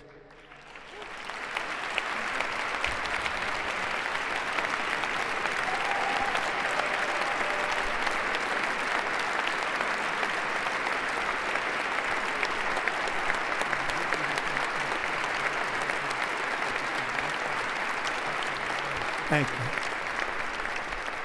America will reclaim its rightful place as the greatest, most powerful, most respected nation on earth, inspiring the awe and admiration of the entire world. A short time from now, we are going to be changing the name of the Gulf of Mexico to the Gulf of America, and we will restore the name of a great president, William McKinley, to Mount McKinley, where it should be and where it belongs.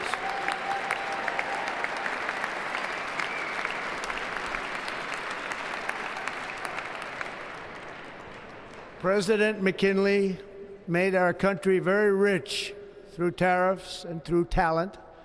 He was a natural businessman and gave Teddy Roosevelt the money for many of the great things he did, including the Panama Canal, which has foolishly been given to the country of Panama after the United States.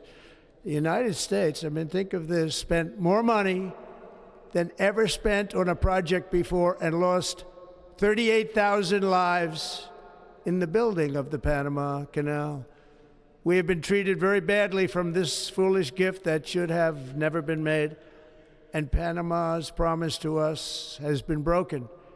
The purpose of our deal and the spirit of our treaty has been totally violated. American ships are being severely overcharged and not treated fairly in any way, shape, or form, and that includes the United States Navy. And above all, China is operating the Panama Canal, and we didn't give it to China, we gave it to Panama, and we're taking it back.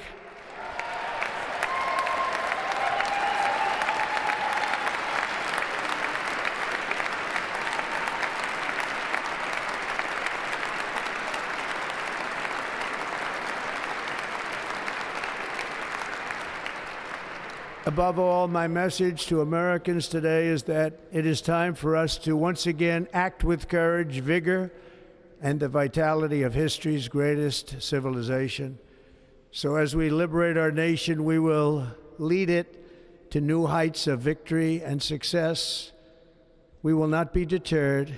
Together we will end the chronic disease epidemic and keep our children safe, healthy, and disease-free. The United States will once again consider itself a growing nation, one that increases our wealth, expands our territory, builds our cities, raises our expectations, and carries our flag into new and beautiful horizons. And we will pursue our manifest destiny into the stars, launching American astronauts to plant the stars and stripes on the planet Mars.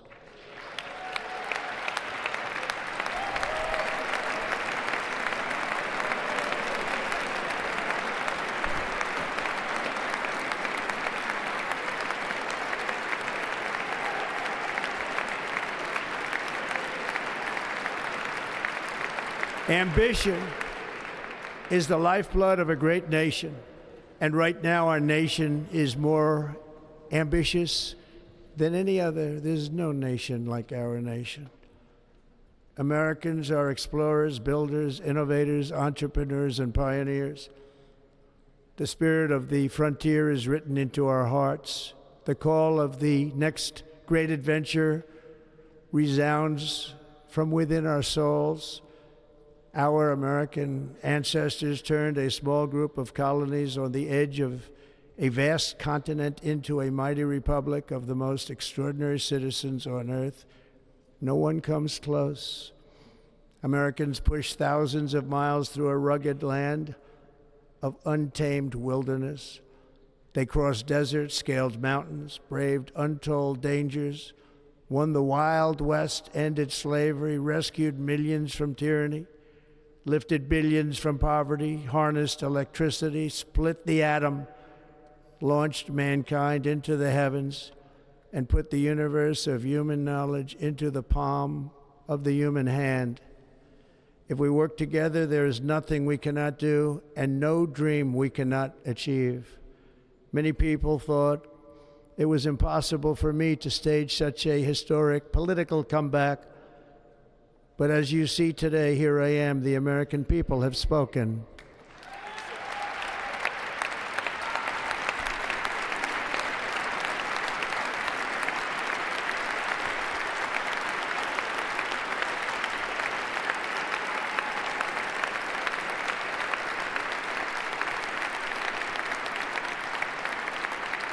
I stand before you now as proof that you should never believe that something is impossible to do.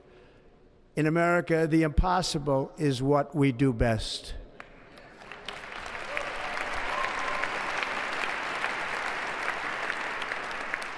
From New York to Los Angeles, from Philadelphia to Phoenix, from Chicago to Miami, from Houston to right here in Washington, D.C., our country was forged and built by the generations of patriots who gave everything they had for our rights and for our freedom. They were farmers and soldiers, cowboys and factory workers, steel workers and coal miners. police officers and pioneers who pushed onward, marched forward, and let no obstacle defeat their spirit or their pride. Together they laid down the railroads, raised up the skyscrapers, built great highways, won 2 world wars, defeated fascism and communism, and triumphed over every single challenge that they faced. After all we have been through together, we stand on the verge of the 4 greatest years in American history. With your help, we will restore America promise, and we will rebuild the nation that we love, and we love it so much. We are one people, one family, and one glorious nation under God. So to every parent who dreams for their child, and every child who dreams for their future, I am with you, I will fight for you, and I will win for you. We are going to win like never before.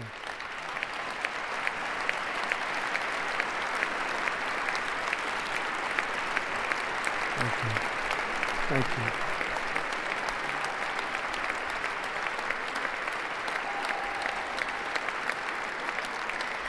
Thank you.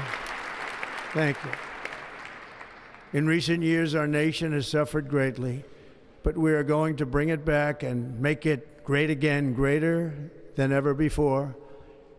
We will be a nation like no other, full of compassion, courage, and exceptionalism. Our power will stop all wars and bring a new spirit of unity to a world that has been angry, violent, and totally unpredictable. America will be respected again and admired again, including by people of religion, faith, and goodwill. We will be prosperous. We will be proud. We will be strong, and we will win like never before. We will not be conquered. We will not be intimidated. We will not be broken, and we will not fail. From this day on, the United States of America will be a free, sovereign, and independent nation. We will stand bravely. We will live proudly.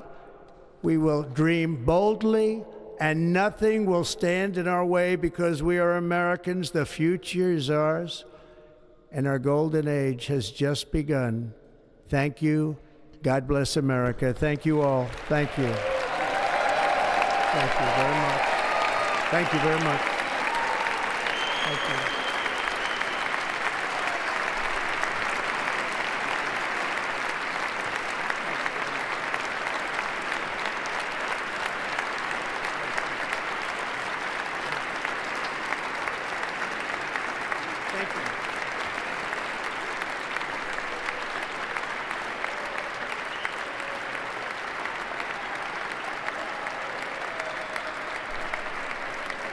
Ladies and gentlemen, performing America the Beautiful, please welcome the Armed Forces Chorus and Carrie Underwood.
know the words, help me out here.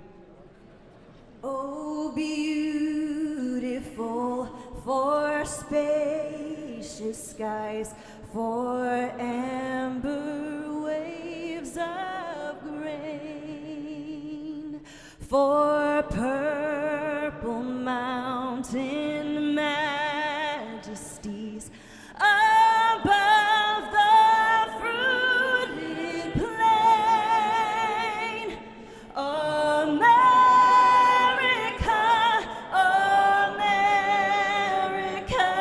God shed his grace on thee and crown thy good with brotherhood from sea to shining sea.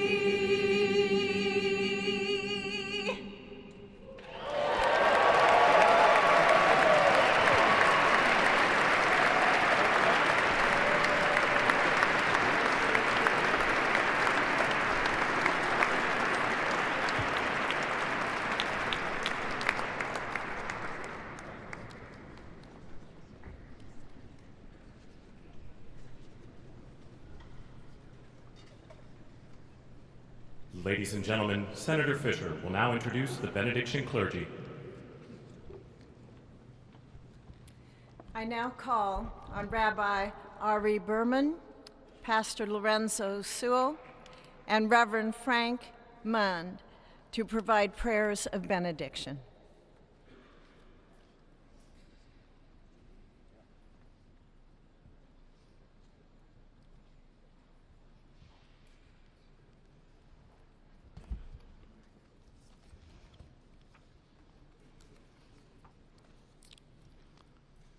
Let us pray. Almighty God, your prophet Jeremiah walked the streets of Jerusalem and blessed its inhabitants with the Hebrew words, Baruch HaGever Asher Yiftach BaHashem. Blessed is the one who trusts in God. Thousands of years later, this great nation, which adopted these words as its motto, "In God we trust," stands at a moment of historic opportunity. Americans are searching for meaning. Our merciful Father, help us rise to meet this moment. Bless President Donald J. Trump and Vice President J.D. Vance with the strength and courage to choose the right and the good.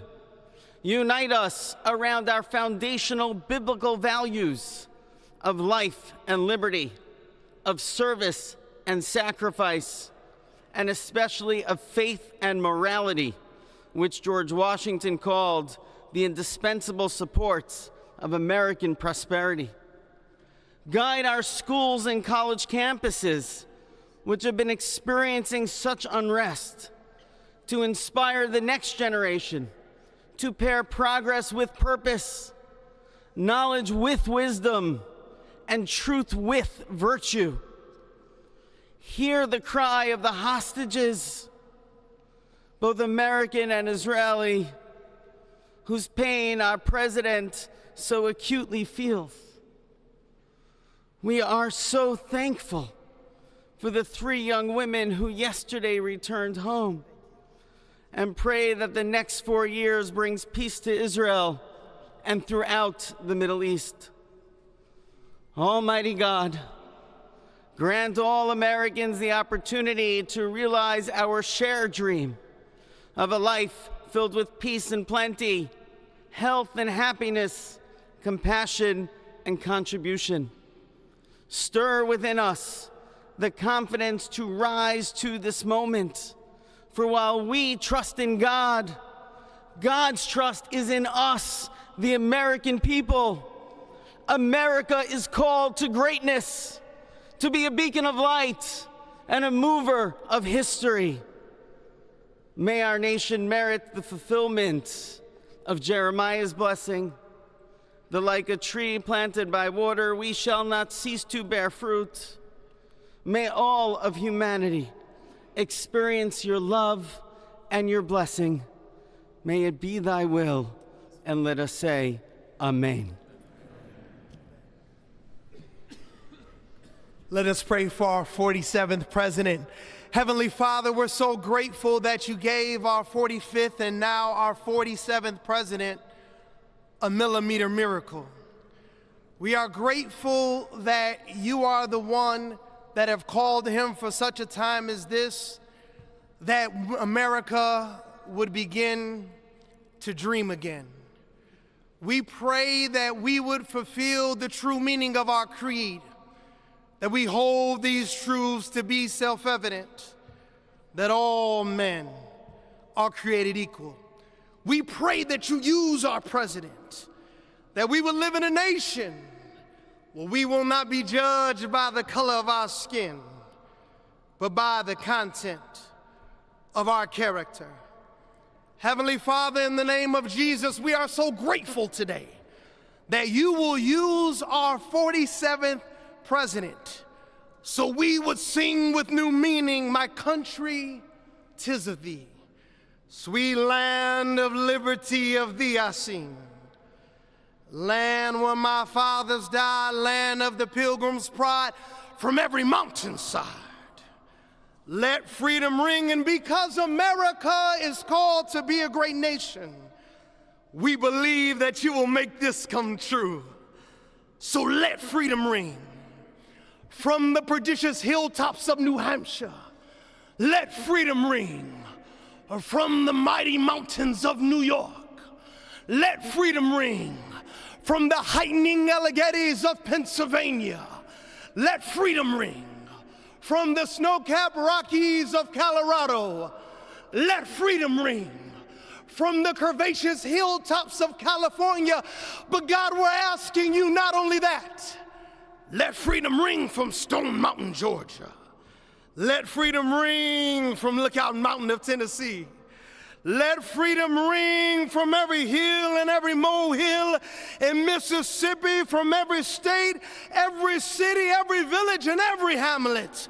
And when we let freedom ring, we will be able to speed up that day where all of your children, black men and white men, Protestant and Catholic, Jew and Gentile, will be able to sing in the meaning of that old Negro spiritual, free at last, free at last. Thank you, God Almighty. We are free at last. If you believe where the Spirit of the Lord is, there is liberty. Come on, put your hands together and give your great God great glory.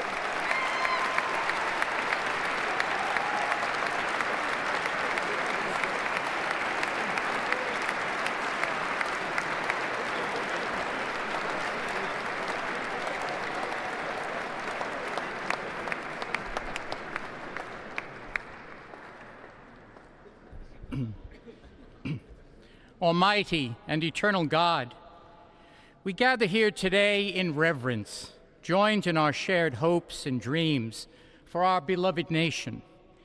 In this sacred moment of the inauguration of President Donald J. Trump and Vice President J.D. Vance, we turn our hearts to you, seeking your divine assistance and abundant blessings upon this pivotal moment in history.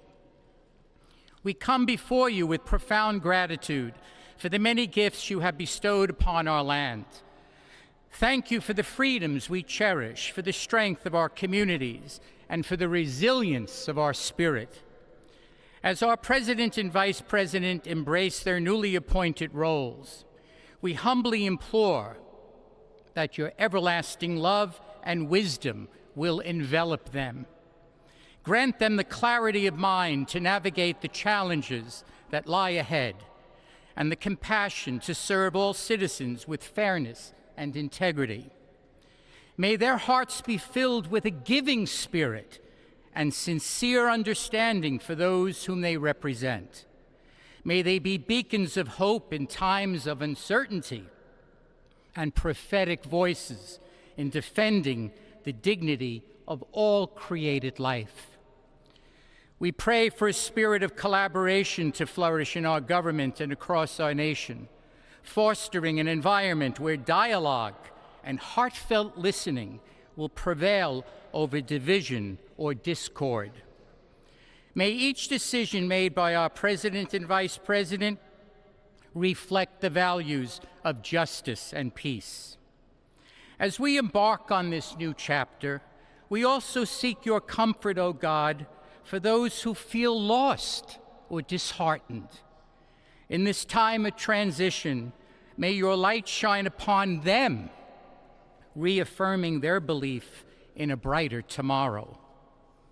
May we all strive to lift one another, supporting our fellow citizens with kindness and empathy, recognizing that together we can overcome any adversity. Grant us the strength to endure, the courage to face our fears, and the clarity to see the light that remains, even when clouds of uncertainty may gather. Inspire our new leaders to be champions for the vulnerable and advocates for those whose voices are often silenced.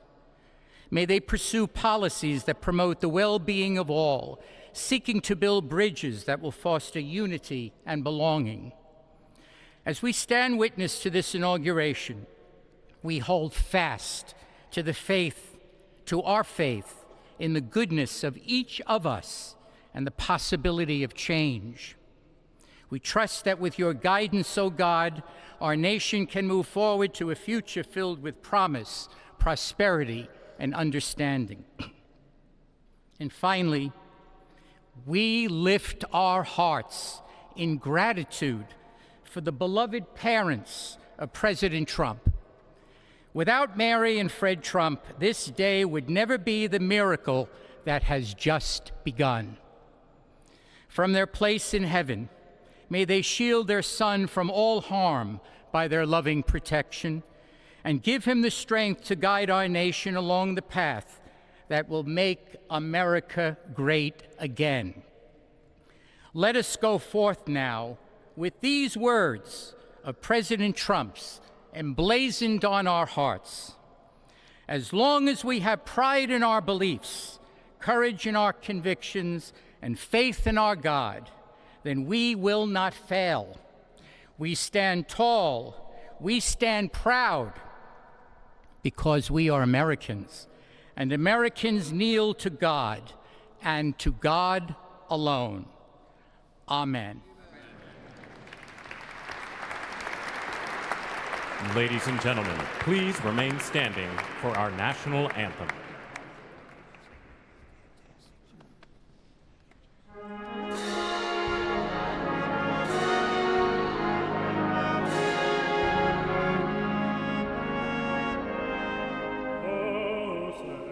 Can you say, o'er the dawn's early light, what so proudly we hailed at the twilight's last gleaming, whose broad stripes and bright stars through the perilous fight of the ramparts we watched were so gallantly streaming, and the rockets in glee, the bombs bursting in earth, gave proof to the night that our flag was still there.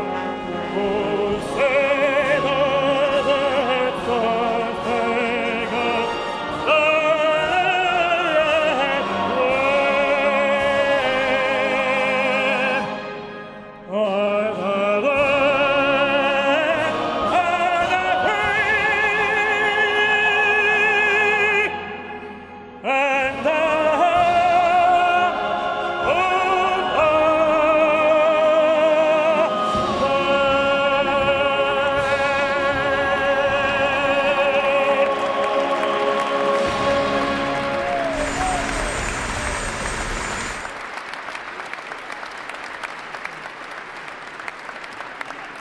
Ladies and gentlemen, please be seated.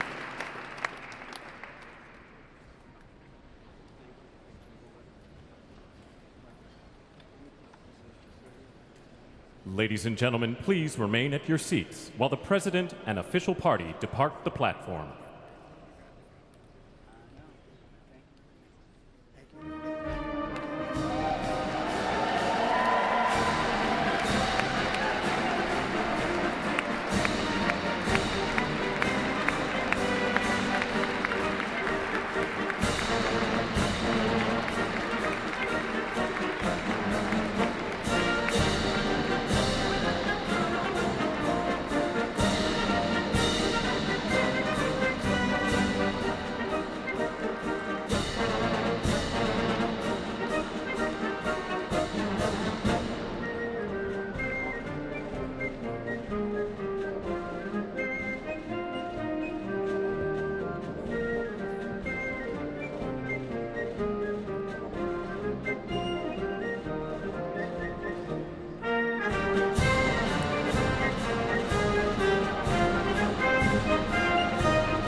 On the East Coast. Donald Trump giving about a 30-minute inauguration speech. Maria Chaleos listening into that speech alongside with me, and what did you make of it? Well, first of all, it's a pleasure to be with you. Thank you for inviting being me here. to join you this morning. The man's not going to waste any time. The President of the United States is not going to waste any time putting in place all the things that he promised, which we wondered if they were just election promises, pretty much showing he's going to hit the ground running, talking about executive orders that he's going to sign today. Oh, immediately. It sounds like they're heading back to the White House to begin that executive order signing session. Let's start with the border. First, I will declare a national emergency at our southern border. All illegal entry will immediately be halted, and we will begin the process of returning millions and millions of criminal aliens back to the places from which they came. We will reinstate my Remain in Mexico policy. I will end the practice of catch and release. So promising to make swift changes, and including rebuilding and building the border wall. Also talking about designating drug cartels as terrorist organizations. And this one stood out to me because of my time that I spent working with the FBI here in the Salt Lake City division, Maria, where we would make arrests and quite frequently of members of drug cartels. They were prosecuted federally. So I'm a little bit fuzzy on how designating them as terrorist organizations will change much within the way of how things are done within the system to begin with, other than giving them the designation of a terrorist organization. Right. And he also talked about the Aliens Act of 1978 that he's going to put back into place. And I'm not sure how much that will play into it, that really will focus on what he says, gangs, these cartels and their gangs that are, really pretty much pumping drugs into our system. Send troops to the southern border to repel the disastrous invasion of our country. Under the orders I signed today, we will also be designating the cartels as foreign terrorist organizations. And by invoking the Alien Enemies Act of 1798, I will direct our government to use the full and immense power of federal and state law enforcement to eliminate the presence of all foreign gangs and criminal networks, bringing devastating crime to U.S. soil, including our cities and inner cities. As Commander-in-Chief, I have no higher responsibility than to defend our country from threats and invasions, and that is exactly what I am going to do. One of the things, Maria, that really stood out to me is the developments over the weekend when news organizations started to report about some pending ICE raids in some cities across America, including Chicago. It sounded like they were going to start there, New York, perhaps even Miami. And then before they could even implement these raids at all this week, it sounded like the Trump administration and the new director of Homeland Security had to start to back off of that because information had been leaked that these raids are going to potentially take place in these cities. And the objective was to catch, the criminal element as they are heading to work, so to catch them off guard. However, if they got to sew up these leaks if they're going to start implementing these policies, because one of the most dangerous things you can do is go in with law enforcement and start initiating raids when everybody knows these raids are going to start happening. So that came as a surprise to the Trump administration, and perhaps, I'm sure, not the way they wanted to start this initiative, because one of the biggest promises, as you and I have been talking about for many months now, President Trump on the campaign trail, was that day one, he's going to start to deal with immigration, and dealing specifically with what he referred to in his speech this morning as criminal aliens, and returning them after arresting them to the places from which they came. And those are his words in his speech today. And it's been very interesting. I was listening to the analysis as well. And what exactly does that mean? Does that mean that anyone who is charged, even with a minor crime, who is accused, remember, in the United States, we're presumed innocent until proven guilty. Would that mean that even people who were charged with much lesser crimes might get caught up in this type of a sweep? I want to return to our developing story in Washington, D.C., as we now watch the Bidens prepare to depart Washington, D.C. for one last time. Special that someday he'd be in the White House, and he was. This is CNN's live coverage. In some ways harshly, but he's leaving. You can see former First Lady and former President Biden with more grace and dignity getting ready to depart now from Joint Base Andrews. Let's listen in. And I think the country needs to show some appreciation for the mess he inherited and what he did with it. The speech that we just heard had some good stuff in it and some bad stuff in it. The good stuff, Donald Trump said he's not going to use political power to prosecute political opponents. Good. I hope he is telling the truth about that. He said he did not promise in that speech to end birthright citizenship. That is important. He didn't double down on that. That's important. And he said impossible is what we do best, which I agree.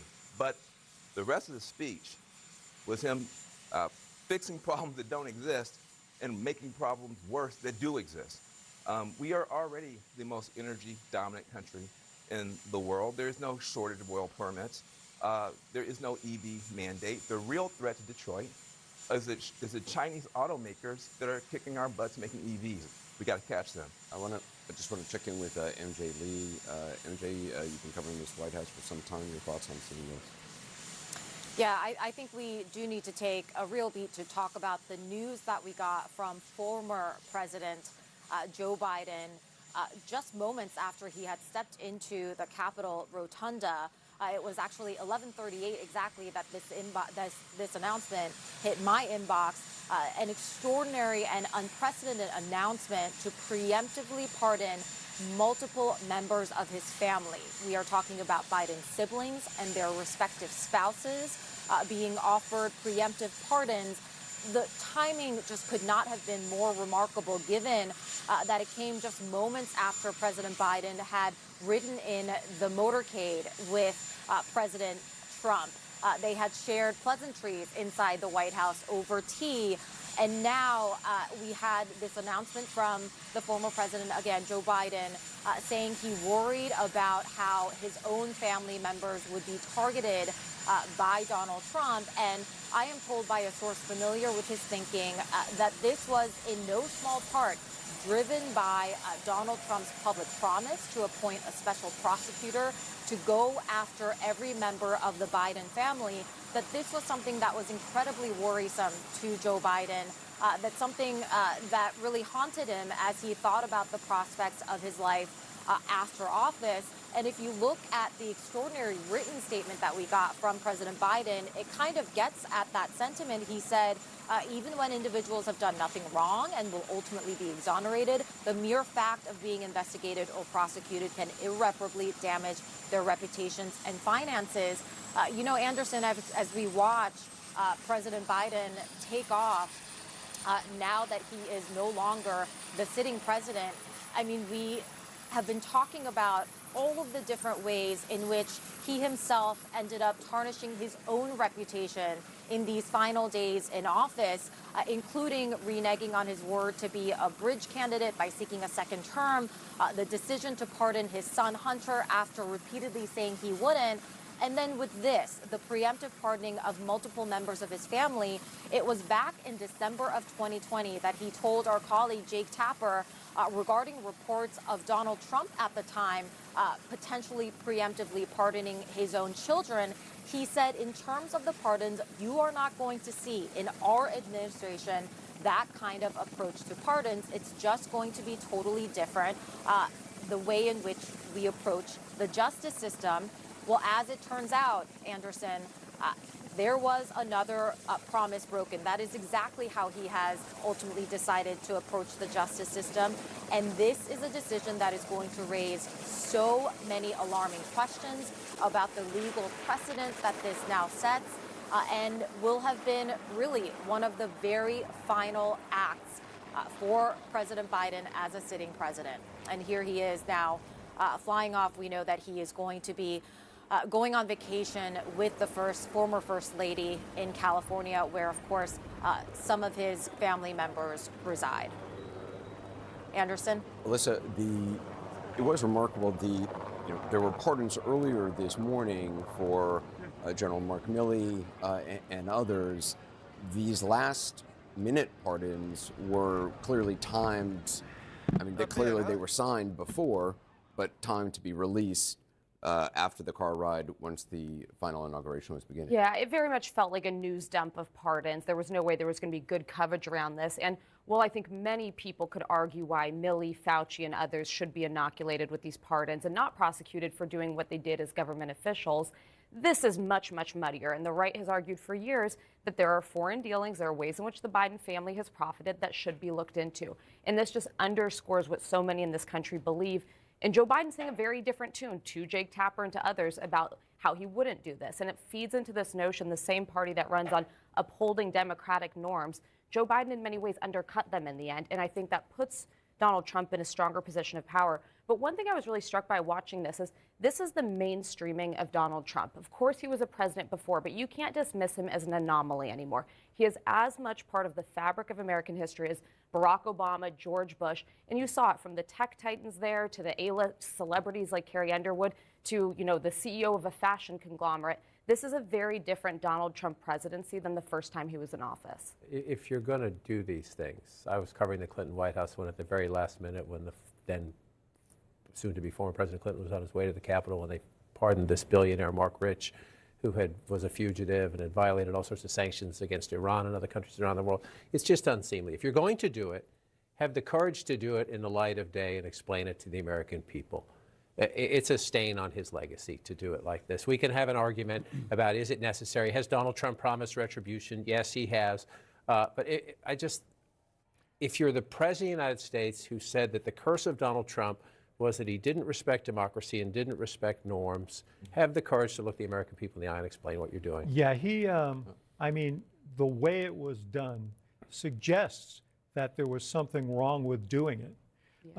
He tried to slip it in in the final minutes. If you're just joining us, we are following live coverage right now from CNN on the heels of the inauguration of the 47th President of the United States, who was the 45th President of the United States, Donald Trump. He is now heading to the White House to sign some executive actions this afternoon. I'm joined by Maria Chaleos. Thanks so much for stopping in early today, Maria. And as we're listening to the discussion on CNN about the pardons, I think you and I have quite a lot to say about it. When I woke up this morning at about Shocking. yeah, The first thing. yeah, about 4:30 this morning, you took the words right out of my shocked. Because at that time, what we knew is that Biden had dropped several what I thought were last-minute pardons. Turns out he dropped a bunch of last-second pardons as he was walking into the Capitol Rotunda this morning And with that's the Trump. stunning part. The last second. Not so much that he granted those pardons, because we've heard President Trump now say that he wanted to take some action against some of these people that we're talking about. But it was when he did it, like the last second, right as he's walking into the rotunda for this ceremony. So I was thinking about Anthony Fauci, the director of the National Institutes of Health. He's been serving this nation as a top doctor for 40 years, even served under former President Trump and then, President Biden before he retired in 2022. And I was like, what are you going to go after him for? What would the government have gone after him for?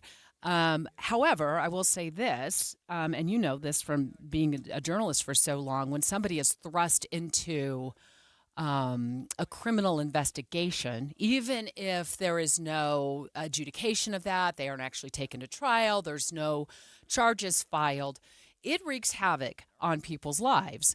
And so I was thinking, well, okay, perhaps Dr. Fauci, maybe it would be because of the mask mandate during COVID, or maybe... I think it goes back to what was said early in the day, and that he had been a part of, I want to say a part of, he had known about experiments that were going on in labs in China. And I don't know exactly what part the federal government played in this, but there's been experimentation, and they've known about, there's been funding of certain things that happen in labs. And so there were these rumors circulating that he had some part in that. Now, I don't know what role he had or if those were just rumors, but I can see where somebody would be concerned that this man that came to the forefront during a pandemic and did his best would suddenly be the target of some criminal charge or some sort of charges. So yeah, or investigation. Yes, even just an investigation. And then the part of that, an alert this morning, was that Biden also pardoned the January 6th committee that investigated what took place at the Capitol and the events leading up to the Capitol. Riots back in 2021. And what I thought was extraordinary about that, not so much that he was pardoning the members of the committee, but also staff members as well. Because, if you're a member, if you are an employee and you are facing the potential for prosecution or, some sort of an investigation, you're kind of in the same spot that a Dr. Anthony Fauci would be, yet you were just working at the direction of the committee that asked you to look into, allegations. So it's really interesting. We are talking about a former president who has been in office for 5 decades, not as president, but in various different places. And so for him to do this at the last minute, he must have had some incredibly serious worries that these people were going to be targeted, but he also had to recognize that there's what he did may not even be legal. It's not clear that he can do that, and there is the point of, like, if somebody has done something wrong, they should be investigated, right? And to preemptively say no one's done anything wrong, to give him a pardon, kind of a blanket pardon. Well, so then we fast forward to as President Biden and then President-elect Donald Trump are walking into the Capitol for the inauguration ceremony together. I was in the newsroom staring at the monitors and thinking to myself, what an amazing moment. Here these two men are who have so many differences and grievances against each other, both in office and on the campaign trails, are walking together. What a great moment in American history to see this. And then it wasn't but a few minutes later, we find out that back at the mothership, a.k.a. the White House, they're dropping more presidential pardons, announcing presidential pardons for Biden's family members, several of his family members, including his brothers and his sister and spouses of his siblings.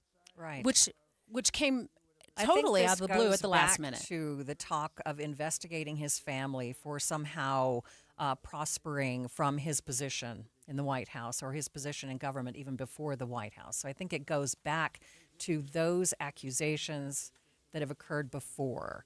So again, I think he just took that, just decided to do this broad sweep. I'm not sure history is going to look back on him very favorably for doing that. At the last minute. It may be a stain on his legacy, which a lot of people already have heartburn with.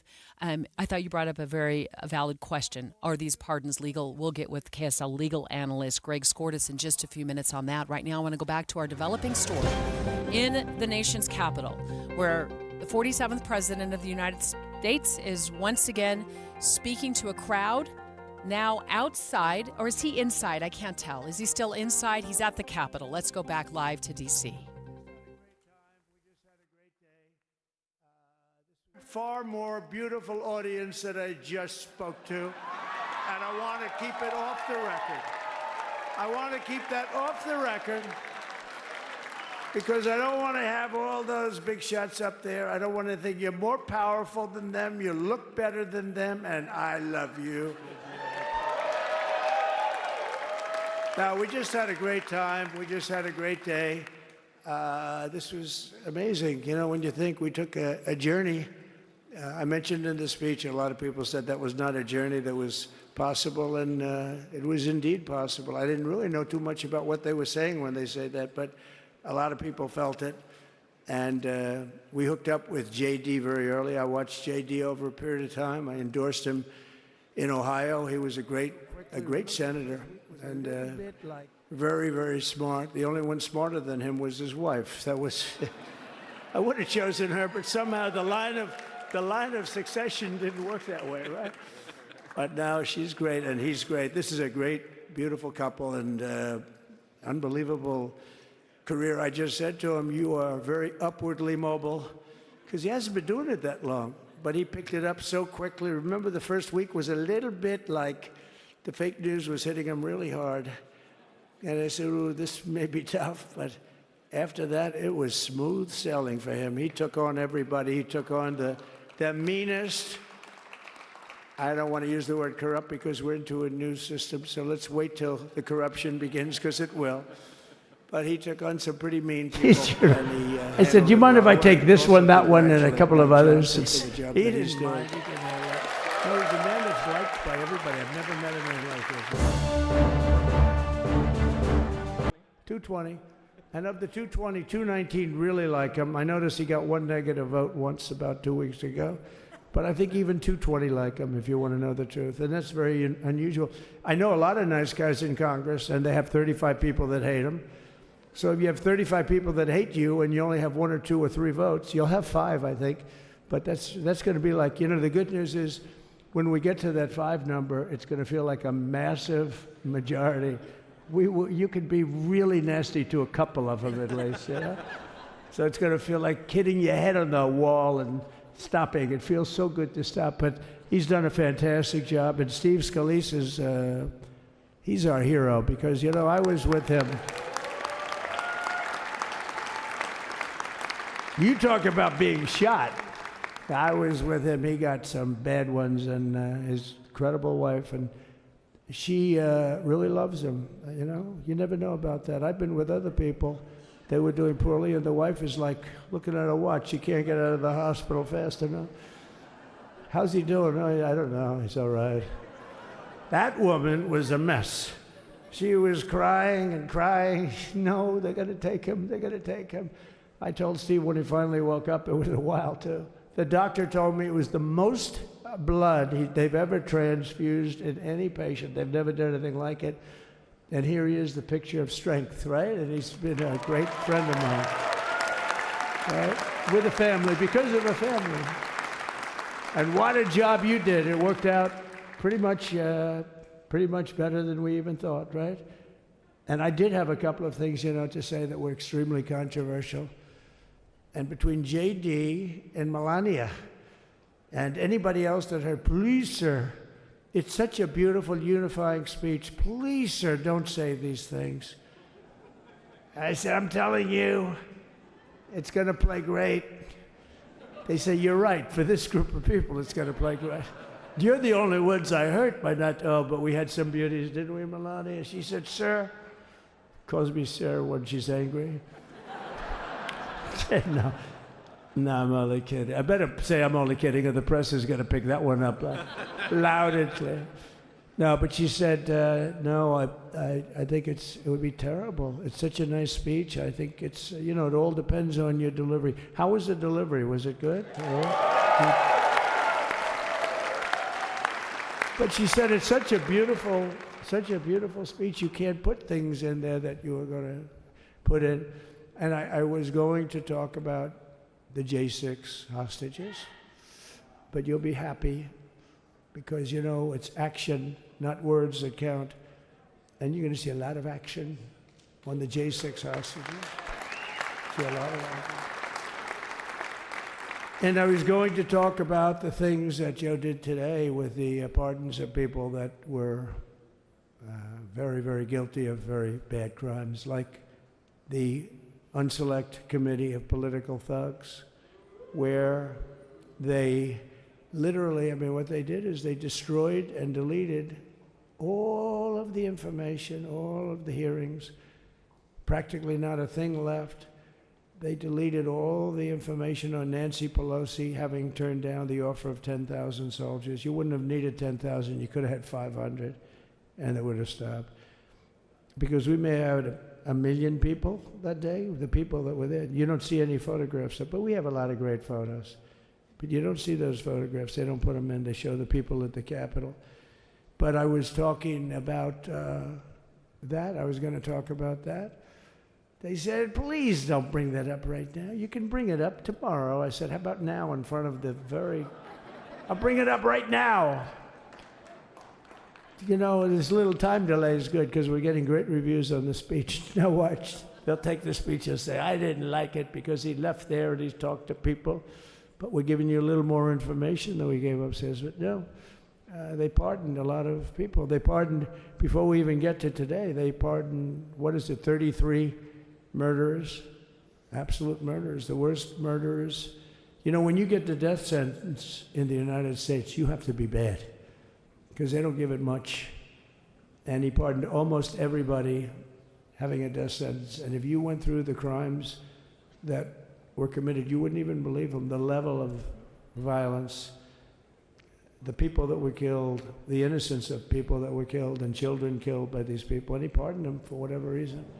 He spared them, but they didn't spare the people that they killed. And, who knows what happens in the future. It's one of the worst because a lot of times they let them out early after that. They say you're going to be in for life, but then all of a sudden they get let out for good behavior, and then they go on a rampage. It's one of those little things, right? But I was going to talk about that.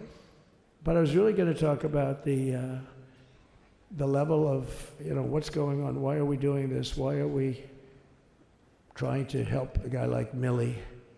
Why are we doing Milley? He was pardoned. What he said, terrible what he said. Why are we helping some of the people?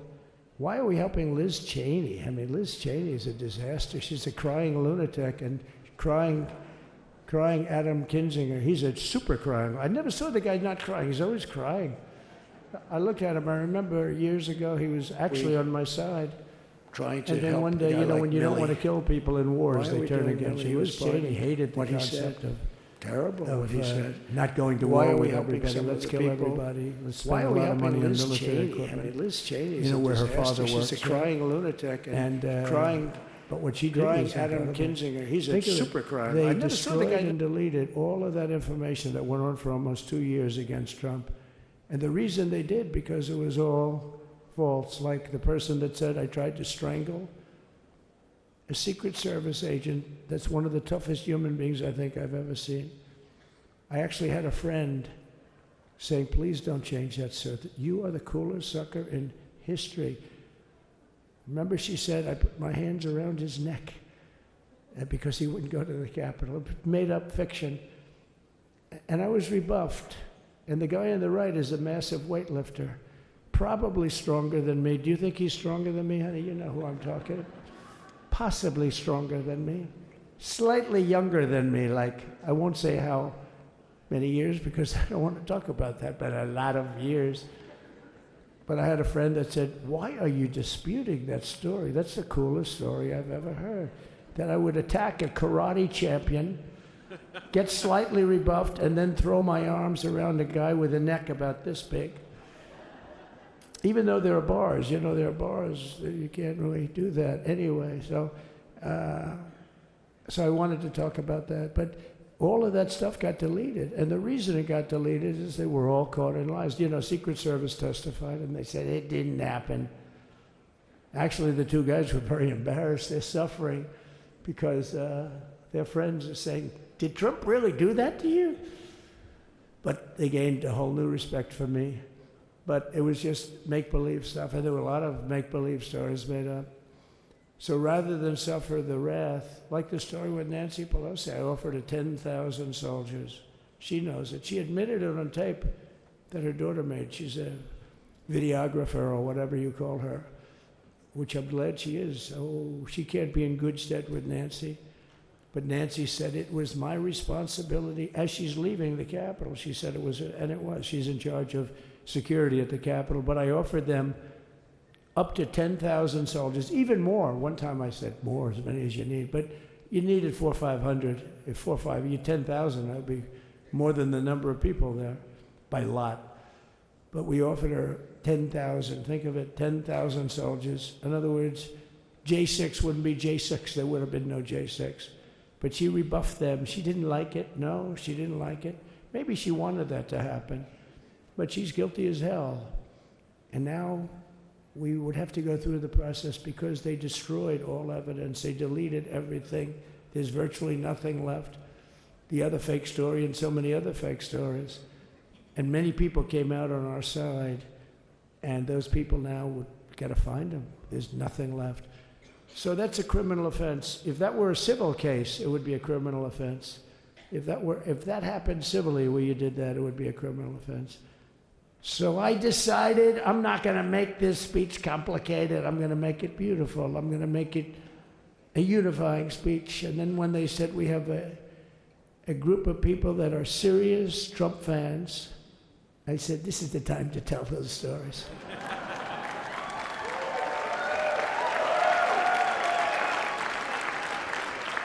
He knows. So anyway, but seriously, I'd like to, I think it was a tremendous success. I think we're very lucky we put it inside because it is really cold. We just went to the helicopter out of respect to something that's taken place for a long time. I guess Biden's pardon of several family members and the legalities of that. That's coming up next. The newest part of your morning and still so familiar. When you wake up and listen to a radio show, it's like you were part of a family. You're listening in on people you know, and it's magnificent that Andy Farnsworth is sitting in the chair because he's someone we know. Utah's Morning News. Andy Farnsworth joins Amanda Dixon to bring you important news in the car. 5 to 9 on KSL News Radio. If you're trying to decide which gutter protection to put on your home, don't just ask how they'll handle leaves. Ask how they'll handle ice. Tim Jr. here from RGS Exteriors, and that's right, ice. See, plenty of gutter guards are good at keeping out leaves, but most are made with flimsy materials that can bend, buckle, and break under the weight of too much ice. Kind of a big problem. It's going to be a very good bill. You all know what I'm talking about. So I just want to thank you all for being here. You have been our fans from day one. All these people all over. You've been our fans. This has been there's never been anything like it. There's never been anything like it. This has been a movement like no movement ever in history for probably any country, let alone this country. If somebody's running for president, and if they go out and they announce they're going to Arizona, they're going to Nevada, they're going to someplace, if you have 200 or 300 people, that would be standard. Ronald Reagan would go out. I mean, outside of the last couple of days where people get a little excited, but even then you have a couple of thousand people.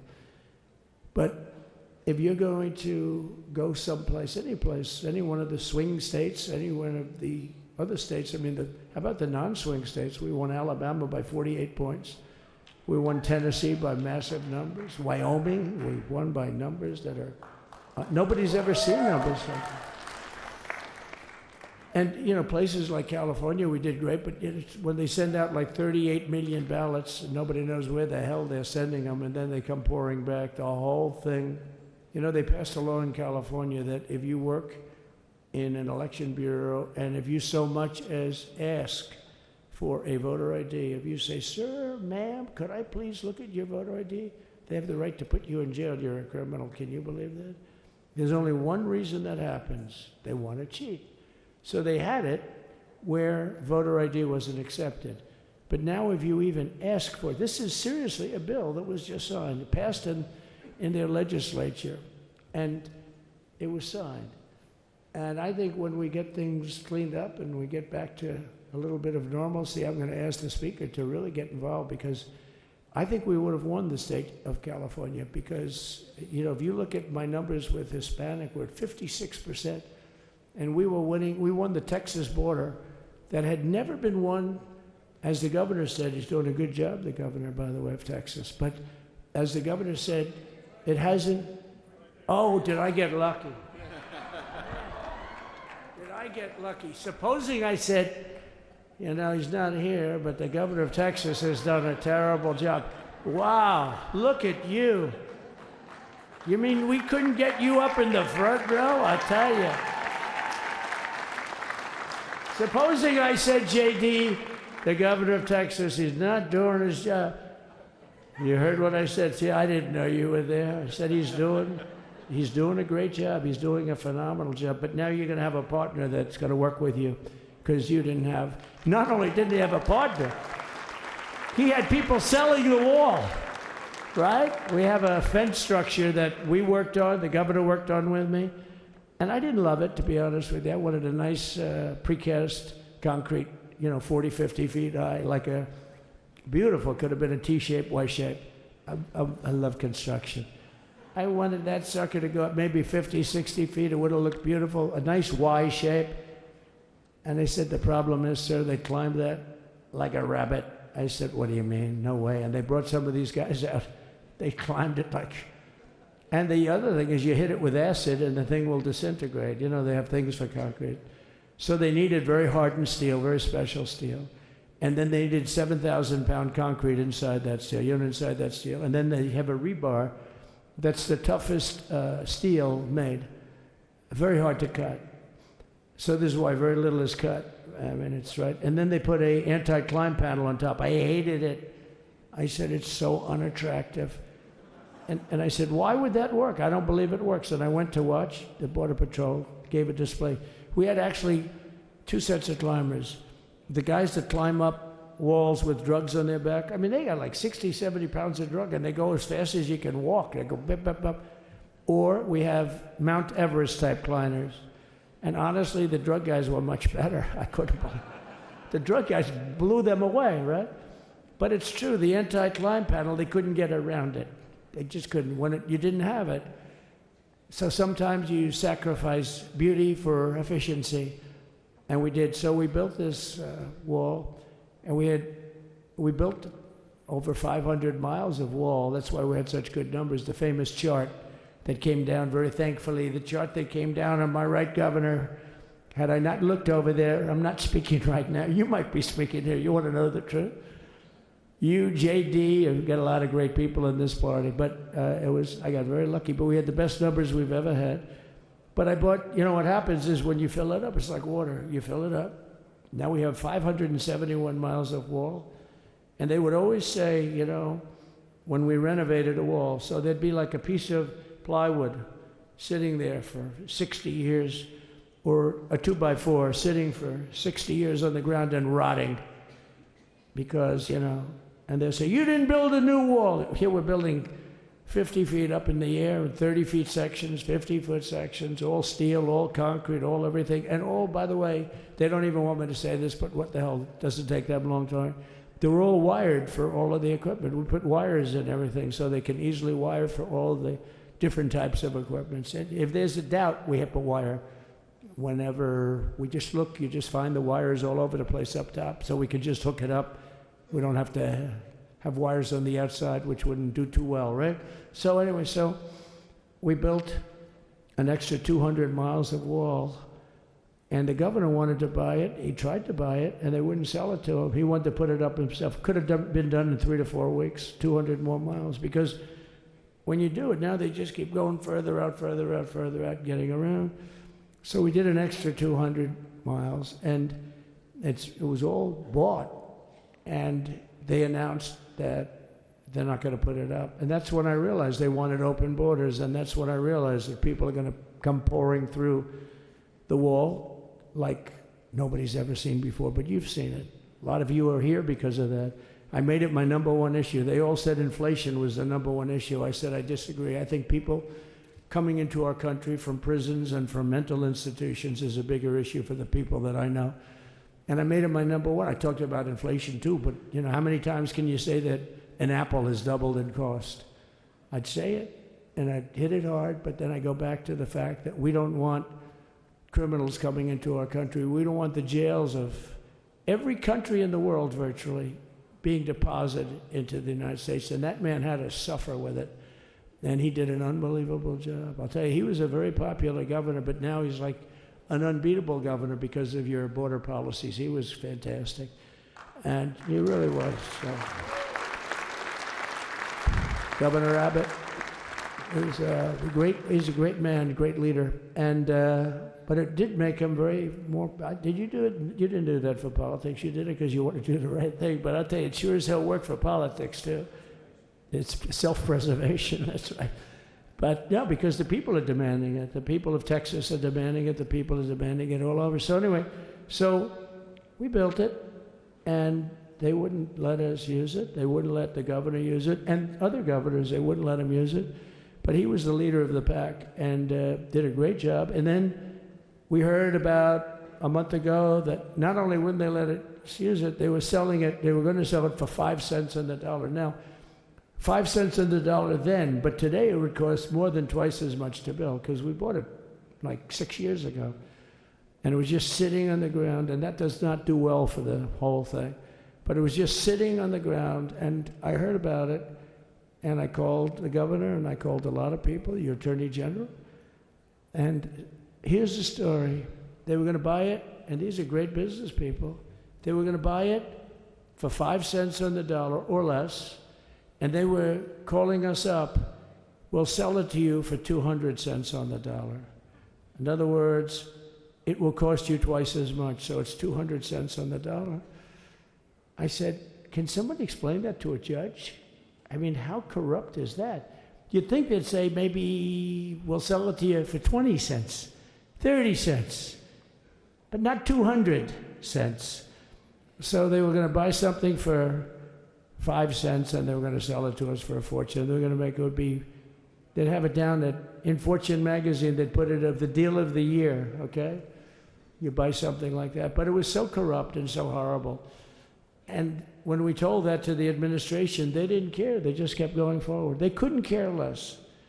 And they kept going forward. They knew that they were trying to sell it back to us. They would have sold it back to us. You would have ended up buying it. You would have paid probably 50, 60 cents, who knows. But they were going to use it for scrap metal, but then they made a much better deal. They could just buy it and sell it to us for 15, 20 times what they paid. 20 times, think of it, like 20 times what they paid. And we wouldn't let it happen. And the governor with his attorney general, Ken Paxton, they made a fantastic, they're a good lawyer. He's pushed around pretty good by people, right? I said, you got a great attorney general. They should leave him alone. He was with me. But Ken and the governor went to court, and a judge actually became incensed and actually called for an investigation. How could a thing like this happen? So he stopped it. So we're waiting to put that wall up. And now that you have a new president, that wall will go up so fast. The governor will complain, sir. This is Greg Abbott, sir. Please, the wall is going up too fast. Please don't do that. You know the story about winning. No, we're going to win too much. We're winning too much. Please, stop. People always love that one. We'll do this with the wall. Governor Abbott calls, sir, the wall is going up too fast. We can't take it. We just can't take it. No, I think you'll be very happy if the wall goes up too fast, right? But we'll get that dude and we'll work with you on that. But it was a great decision by a great Texas judge, right? And it was beautiful, beautiful to watch. He stopped them right in their track. I mean, they were literally loading this stuff onto trucks. It was terrible. Honestly, it was terrible. And he wouldn't take it. So I'm so glad I mentioned that they have a really good governor in Texas. And I swear, I didn't know he was here. I swear to you. Sounds like a setup. I didn't know you would end. Did I get lucky? I said the right thing. Because there have been moments when I wasn't so happy with him, you know? But not too many, I can tell you that. So anyway, it's good to see you too, Governor. Great. But I just want to thank everybody. You've been incredible. I recognize so many of you. It's so crazy.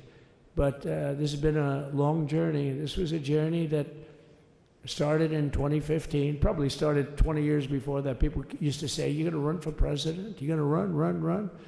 And I always said, no, I don't want. And then one day I said, let's give it a shot. And what I talked about then was the border, too. I think it probably was the number one issue for me. Back in 2015, 2016, I talked about the border. And now I talked about the border, but this border is much worse. We fixed the border. It was totally fixed. There was nothing to talk about. 2020, by the way, that election was totally rigged, but that's okay. It was a rigged election. You know the only thing good about it? It showed how bad they are, showed how incompetent, and frankly, historically, this is a much bigger event. If that would have gone like it should have. The bad thing about it is some bad things happened, like a lot of people in our country that wouldn't be in our country right now. So, you know, that's the bad part. But I will say that it started in 2015, and right from the beginning, we went to the top. Day one, they announced Trump, and Trump went to number one and stayed there for the whole primary. And then we took on Hillary. She didn't look too happy today. We took on Hillary. A very nice person, but we took on Hillary and we defeated Hillary, and then we did much better the second time in 2020. You know, we got millions more votes. We got millions, like 10, 12 million more votes than we did the first time. No president has ever gotten that many more votes. I got like 9 million more than anybody else had ever gotten, and they said we lost. And because of that, I said to Melania, what do you think? And she said, you want to do this again? And had we lost, and had I thought we lost, I wouldn't do it again, because that's like the ultimate poll, right? But I knew how well we did, and this time we made it too big to rig. It was so big. They tried like hell in the butt. They tried to do it, and around 9:02 they gave up. Last time they did bad things, but this time they just said, yes. You know, I don't know if you saw, Mr. Speaker, in Washington, they had placards. They were all set to march. They thought it'd be closer. A gentleman asked me, a very respected gentleman asked me yesterday, how come the polls were so wrong? They showed you winning, but not in a landslide. I said, because people that are true Trumpers are so angry at the whole polling system and at the writers, the fake news, that they don't want to talk to anybody. So when you call somebody from Trump, who are you voting for? They say, it's none of your business. I'm not telling you. And that was probably 40% of the people they called.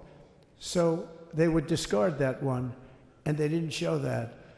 And then when the election happened, you know, the vote came, and it was much different, much higher than, we're going to win, but they really thought, they couldn't believe, the one man said, I mean, it was so much higher. We won all 7 swing states. We won the popular vote by millions of votes, which is hard for a Republican. I'll tell you who came through. The unions came through. The auto workers were great. The Teamsters were great. The firemen were great. I think almost every union was great. The only one that weren't great, although Sean was great, and the Teamsters, Sean O'Brien, the head of the Teamsters, was fantastic. But generally speaking, the head of the union was against Trump, but the union would be with us for like 80, 85%. Look what we did with the auto workers in Michigan. Look what we did with the Teamsters. The Teamsters were unbelievable. They were a solid Democrat vote, and they voted for Trump. So we had a great experience. Now we have to go to work and get it done, because we have to do something that's going to be great. We're going to turn our country around. And we're going to turn it around fast. And I think this was a better speech than the one I made upstairs, okay? I think this was better, JD. I think this was much better. And I got to see my friend. So, Governor, take care of yourself. You call me, we'll start working. You know what that means with him? He's going to be calling me tomorrow morning at about 6. And I said, how about next week? You call me and we're going to get it started real fast. We'll really help you a lot. You've done a fantastic job protecting something which is it's not supposed to be for the states. And amazing job you've done. Thank you very much. And I want to thank everybody. And I have a First Lady who's been incredible. She's been incredible. I shouldn't say this. I'm going to get hell when I say this, but her feet are absolutely aching. You know, those heels.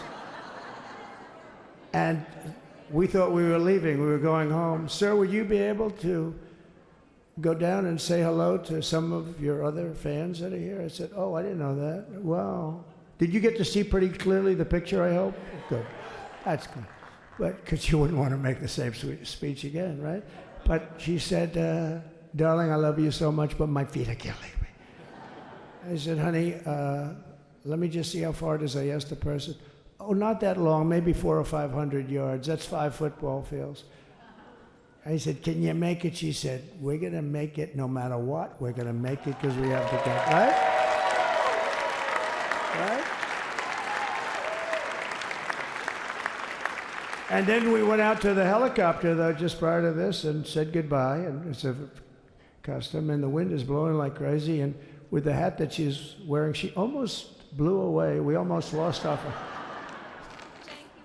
She was being elevated off the ground. She almost blew away. No, so we all appreciate it because she's been a great First Lady, a beautiful and a great First Lady. And they love our First Lady. You know, JD, whenever I make a speech, I see hundreds of times, we love our First Lady, we love, and they do, and they should. She's great. So I just want to thank you very much. I just want to thank everybody. And I felt that, I said to JD, should we give him the A treatment, the B treatment, the C, the D, or the F? You know what the F is? Hello, everybody. Thank you for being here. Bye-bye. I gave you the A+ treatment. Thank you. Thank you all. Thank you, Governor. Thank you all very much. Appreciate it.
state and military members who were discharged for refusing to get the COVID vaccine.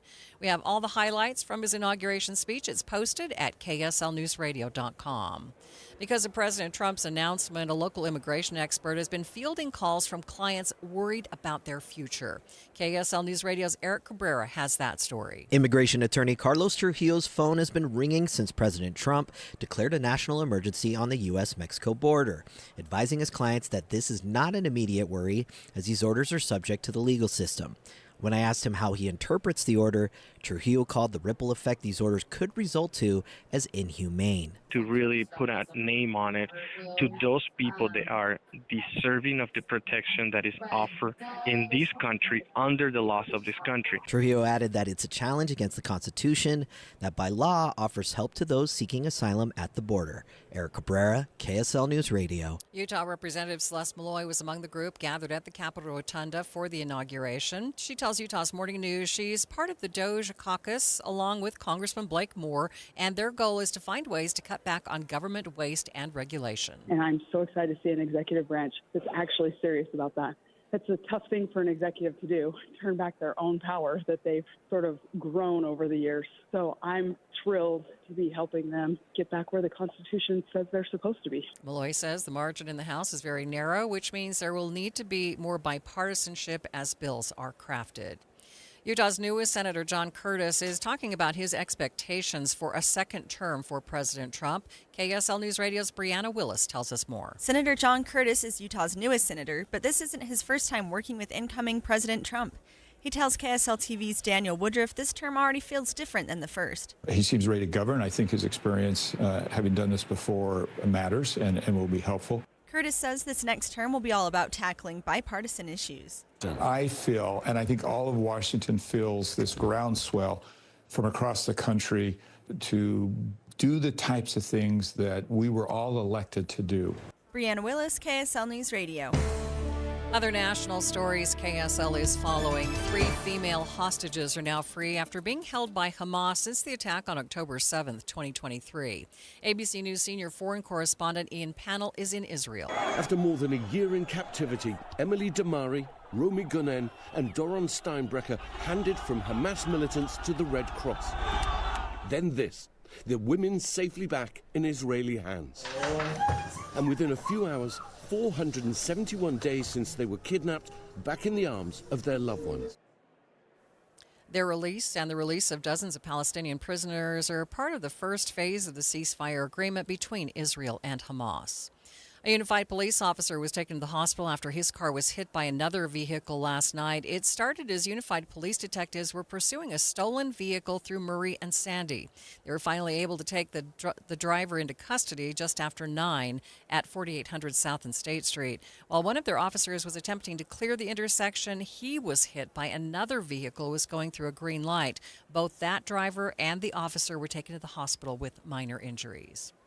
A popular reservoir in Tooele County is now closed to the public after giving the public several warnings about thin ice.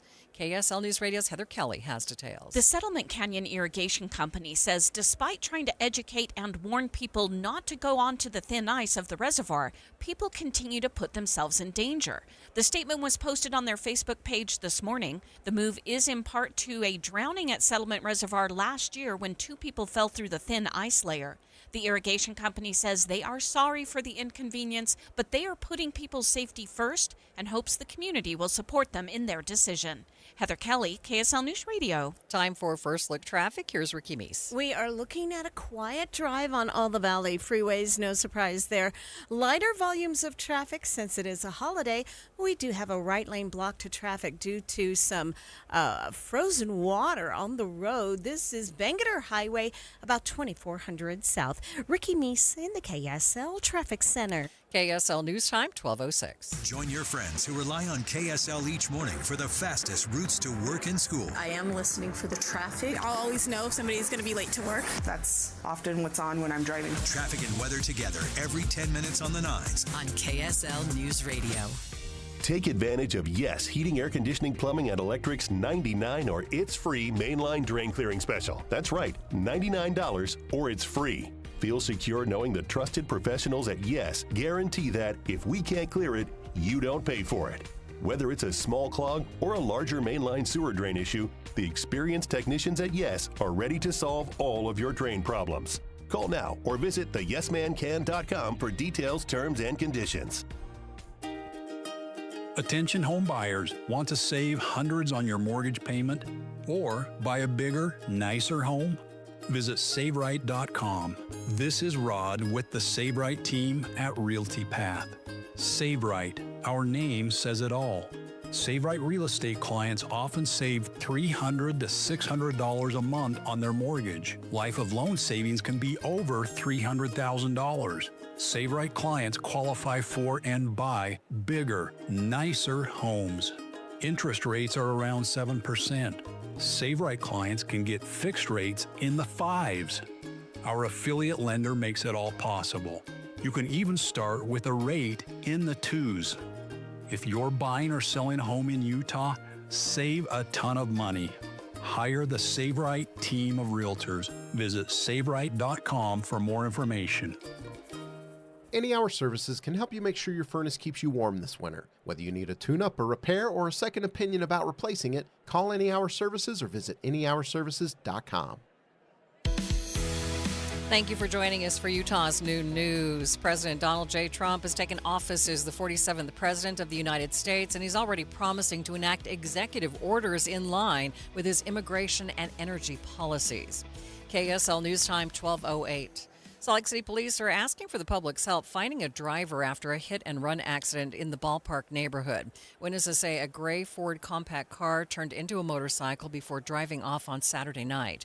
The motorcycle riders were identified as a 53-year-old man and an 18-year-old woman. Both suffered serious injuries. Anyone with information is encouraged to contact police.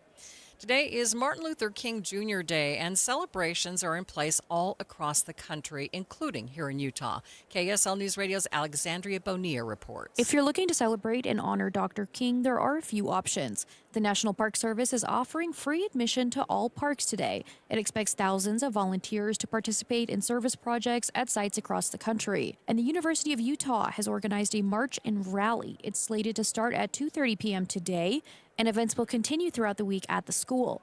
And Salt Lake Community College is hosting a public reading of passages related to Dr. King's legacy, along with a student panel discussion at 2 p.m. on Wednesday. Alexandria Bonilla, KSL News Radio. The American Red Cross is asking people to donate blood in honor of Dr. Martin Luther King Jr.'s legacy of community service and giving back. They say severe winter storms across parts of the country during the first 2 weeks of the year caused the cancellation of more than 400 Red Cross blood drives, which means more than 10,000 potential blood donations were not collected. To help with their critical shortage, you can visit redcrossblood.org. The Rocky Mountain region of the U.S. is getting a historical amount of funding to help with homelessness, and that includes Utah. KSL News Radio's Britt Johnson has more. The money will go towards projects for housing assistance and supportive services. This is the largest amount of annual federal funding through HUD's Continuum of Care program in history, with the Rocky Mountain region getting over $75 million towards these projects. Utah will get over $16 million.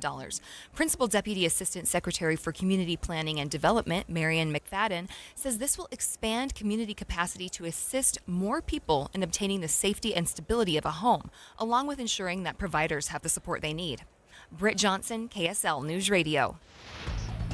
Traffic and weather together. It's brought to you by My Style Checking from Mountain America Credit Union. And here's Ricky Meese. Oh, Maria, it is so quiet out on the roadways. It's a holiday. A lot of people got the day off from work, and that means lighter traffic on all the Valley freeways and our main secondaries. We've had just a little bit of busy traffic northbound on Bangerter, going from West Valley up to the 201 junction. And we have a right lane blocked on Bangerter at about 2400 South. That's due to some frozen water that has just turned to a slick, icy situation, so they want traffic to stay out of there. But other than that, we are looking at a nice drive in progress for your noon hour. Murdoch Auto Team is celebrating 100 years of winter journeys at Murdoch Chevrolet. Right now, take up to $6,500 off a 2025 Silverado or up to $9,000 off a new Suburban. Ricky Meese in the KSL Traffic Center. This Martin Luther King Day and Inauguration Day is a cold one. After starting off in the teens with feeling temperatures at times in the single digits, afternoon highs will be more than 10 to 15 degrees below normal in the mid-20s. We will warm a little bit for afternoon highs, but morning lows the next couple of days will remain in the teens, and then Tuesday and Wednesday, highs in the mid-30s. From the KSL Weather Center, I'm Devin Mashuli. Right now, nice sunshine in downtown Salt Lake City and 22 degrees. Coming up on Utah's New News, Utah Black Chamber is remembering Dr. Martin Luther King Jr.'s life and legacy on today's federal holiday. We'll talk to the Chamber's president and CEO about it. That's coming up streaming live at KSLNewsRadio.com and on the app for KSL News Radio. We are Utah's news, traffic, and weather station.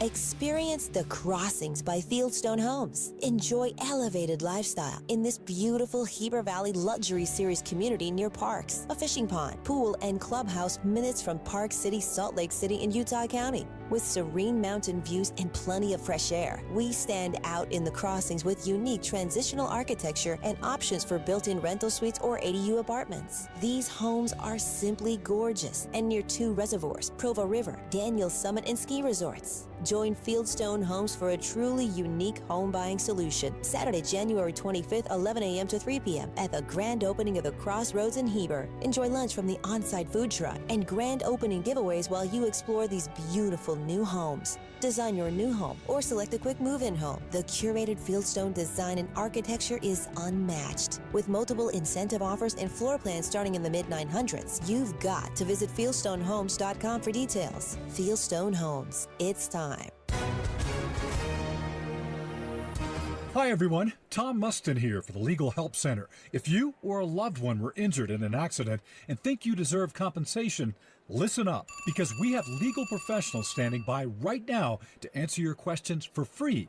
You'll find out if you have a case and how much money it's potentially worth. Call 800-750-2700. That's 800-750-2700. The call is free, the consultation is free, and you can speak with a live agent 24/7. So, if you or someone you know are injured in an accident of any kind, take advantage of this opportunity and speak with a live agent right now. Find out if you have a case and how much money you could potentially get. Call 800-750-2700. That's 800-750-2700. 800-750-2700. Call now. Advertisement sponsored by Legal Help Center. May not be available in all states. KSL News Time 12:15. The 3 things you need. Yes, it is. So what would you like us to do? Sign your orders. Official documents. Okay, I assume they're going to be happy with these documents? Yeah, they're Sorry, we might not be here. It's the next step. It's a tradition. Sir, the first is Crash-free, 22 delay-free cabinet on and all the cabinet Valley level freeways. appointments Normal. for your signature. Okay.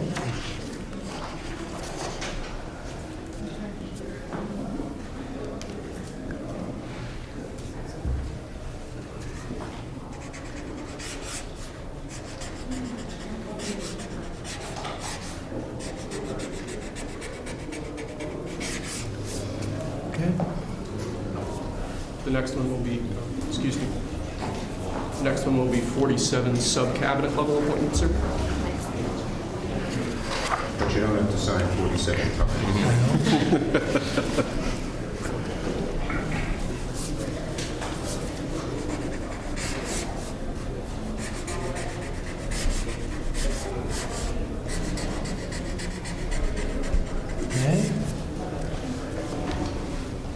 Thank you, sir. Now 31 acting designations and appointments to effectively take control of the government. Let's do that.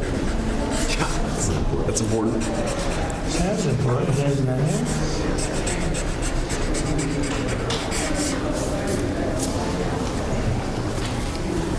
Thank you. And we have 15 commission chairman and acting chairman appointments.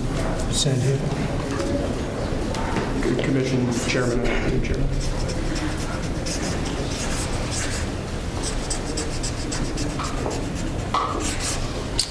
He was number 1 at Harvard also. You know that? Good counsel. They have something in common. Thank you, sir. Lastly, we have a proclamation ordering that on all future inauguration days, including this inauguration day, that flags shall be flown at full mast. Very important.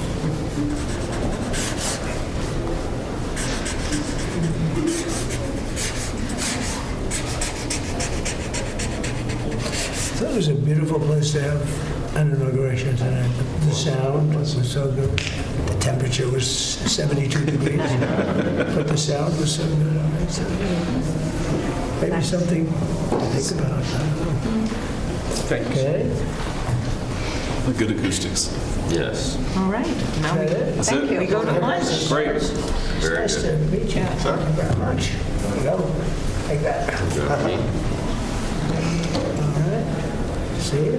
Thank you, Mr. Thank you, President. sir. Mr. President, did you have a good meeting with former President Biden? Very nice. Very nice. It's a beautiful custom.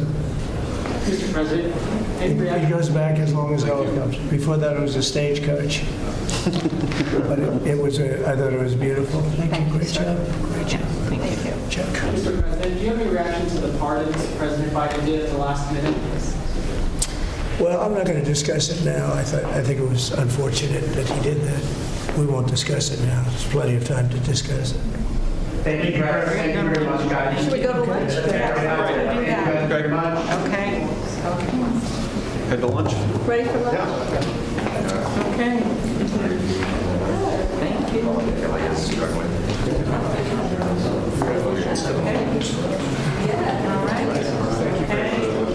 That was 3 times the number of appointments you did in 2017, sir.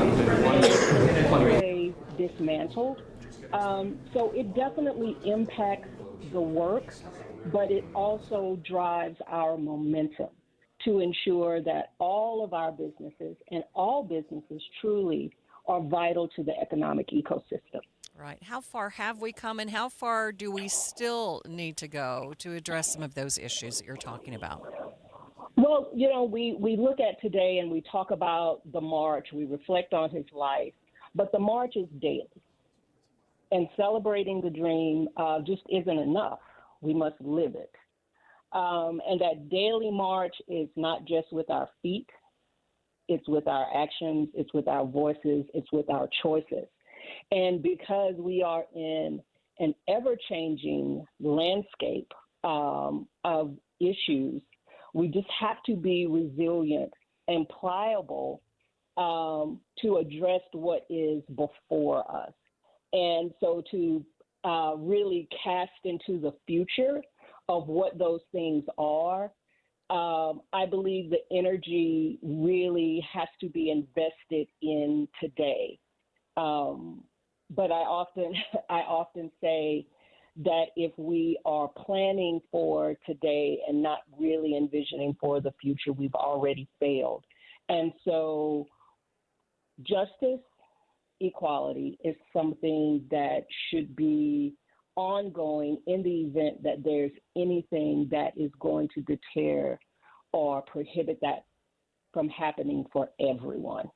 You're recognizing this day on the same day that it's an historic day, the nation's capital with inauguration. How do your members, how are they reflecting on what's happening in the nation's capital? For us, quite frankly, once again, I go back to the economics of it, right? We are a chamber of commerce, and our focus and our intent is to ensure that all businesses, no matter the diversity, the culture, the size, has the same opportunity to be vital to that economic ecosystem. So that doesn't change based on administration. Maybe momentum does, but it doesn't change. And how are your members celebrating the holiday today? There are so many celebrations. There's currently a march going on in Ogden right now. There will be a march from the state capitol over to the Gateway. It may be going on right now, as well as I will be speaking at 2:30 at the University of Utah, and there will be a march from Kingsbury Hall over to the Museum of Art. Dr. Schroeder, thank you for being with me today. Oh, thank you for having me. I appreciate your time. All right, I appreciate your time as well. And again, that is Dr. Sydney Shorter, who is the head of the Black Chamber of Commerce. Thank you for joining us for Utah's Noon News. We are standing by. We are watching the nation's capital, I should say, where the official signing ceremony for the president just took place. And soon he will attend a presidential luncheon and will do a review of the troops as well. Let's check your traffic and weather together. Still a good-looking drive. Ricky, I better say traffic and weather is brought to you by My Style Checking from Mountain America Credit Union. Still a good-looking drive out there? It is in the valley. Now, we do have a new accident. This is in Summit County, so it's a higher elevation crash, but it's completely out of traffic, not blocking. You're not going to see any delays. It's eastbound I-80. It's just after Kimball Junction. So it's not going to slow you down, but just be aware it's there in case they need to pull out into traffic or other emergency crews arrive on the scene. In the valley, you are good to go. Whether you're traveling the freeways, main secondaries, or side streets, we have a nice drive in progress. Common Spirit hospitals, clinics, and caregivers, all connected to advanced health care in Colorado, Kansas, and Utah. Healthcare with human kindness is here. Hello, human kindness. Ricky Meese in the KSL Traffic Center. The 7-day forecast starts off with well below normal temperatures, only starting off near 16 degrees with afternoon highs in the mid-20s. We'll have lots of sunshine through the workday and temperatures kind of gradually warming, so mid-30s Tuesday and Wednesday, upper 30s Thursday. But again, every morning is going to start off with temperatures in the low to mid-teens. Friday temperatures peak at 44, then we have a chance of snow on Saturday that'll cool us back down to the 30s. From the KSL Weather Center, I'm Devin Mashuli. And right now, 21 degrees in downtown Salt Lake City, and the 7-day forecast is brought to you by Performance Automotive Bountiful. We'll check your money news coming up next. Markets today, however, are closed due to the Martin Luther King Jr. holiday and the inauguration that's happening in the nation's capital. When you think about weight loss, a lot of us think about, hey, how do I look in the mirror? But the real important thing is, how does weight loss impact your health? How do you feel right now if you are overweight?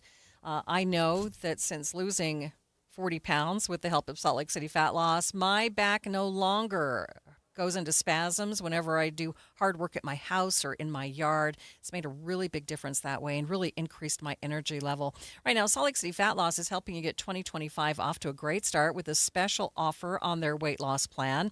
During the month of January, boy, the month is going by fast, they are offering $200 off their great plan. As I said, I've lost 40 pounds with this program. I like it because not only does it reset your metabolism, it's an all-natural plan. There's no surgery or pills or injections. You eat really good food. And what it really means is you're learning how to eat properly and make sure that you can keep that weight off, because it doesn't make any difference if you put that weight back on immediately. They have a great app that helps keep you accountable and make sure that you know how to be successful.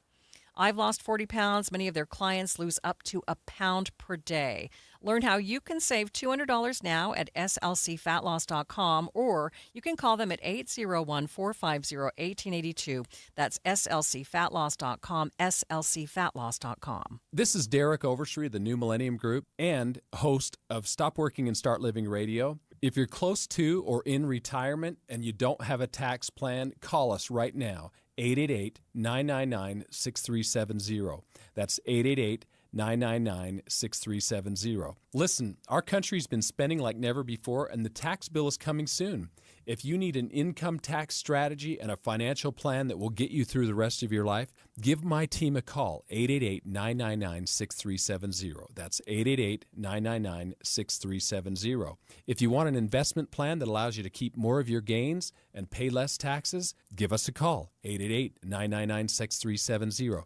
My team specializes in the type of plan that will get you retired 3 to 5 years sooner than you thought possible. So, get a no-cost tax analysis by calling 888-999-6370. That's 888-999-6370. My team is standing by now. Do you have any idea how hard your heating system has to work when your old windows let the cold air seep in? Your energy bill is going through the roof. But there's an answer, and it comes from Advanced Window Products. For 38 years, they've been building state-of-the-art insulated windows and frames, and every one of them is built right here in Utah. So let me explain why it's cost-effective to call them for new windows right now. First, you'll see a significant drop in your energy bills, winter and summer, and right now, Call Advanced Windows and you'll get $2,500 off on 10 windows or more. Triple-coated, argon-filled and sealed double-pane insulated glass that'll keep out the cold, and custom frames in any style, any color. Advanced Windows offers a 60-month, 0% interest payment plan, and they even offer a plan with no payment, no interest for 24 months. Plus, that $2,500 off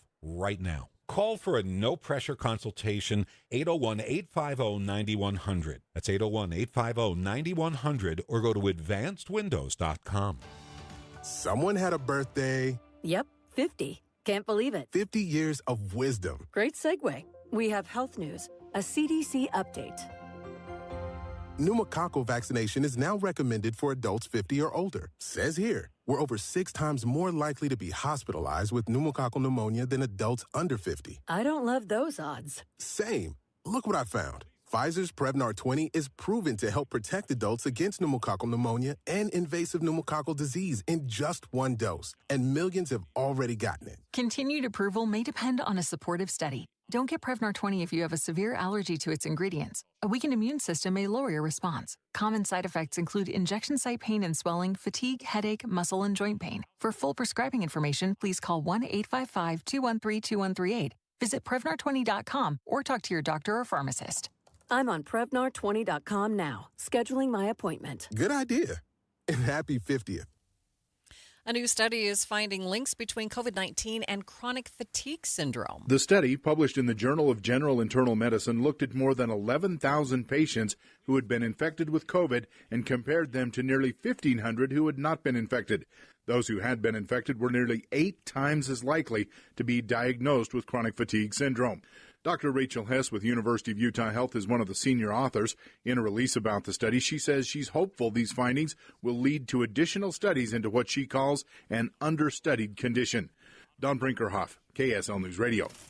Watching Utah's money, again, the markets are closed due to the holiday. The U.S. government is giving Moderna $590 million to prepare in advance a bird flu vaccine. That's in addition to the $176 million provided last year.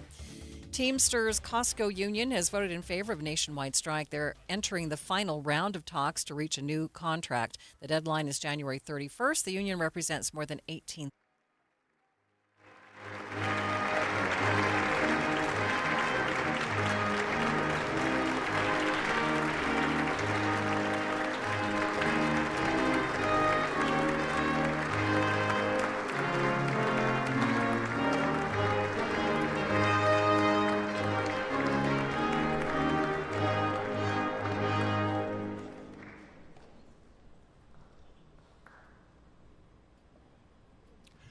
Ladies and gentlemen, escorting the President of the United States, the Chairwoman of the Joint Congressional Committee on Inaugural Ceremonies, the Honorable Amy Klobuchar and Mr. Bessler.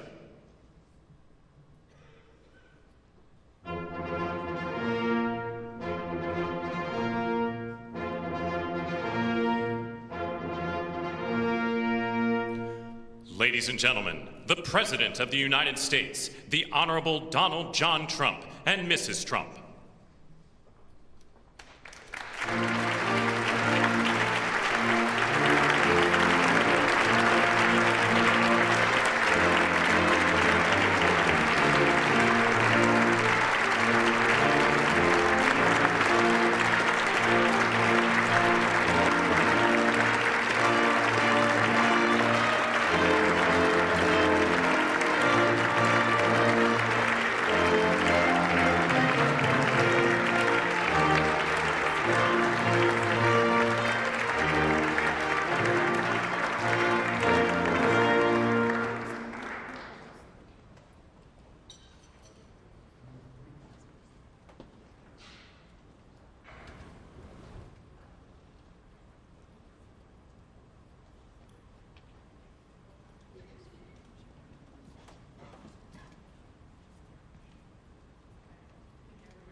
I have a feeling people are very hungry, so I'm going to get this started.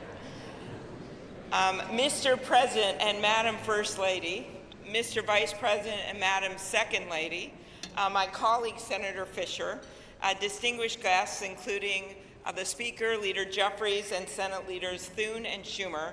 On behalf of the United States Congress, welcome to the 60th inaugural lunch.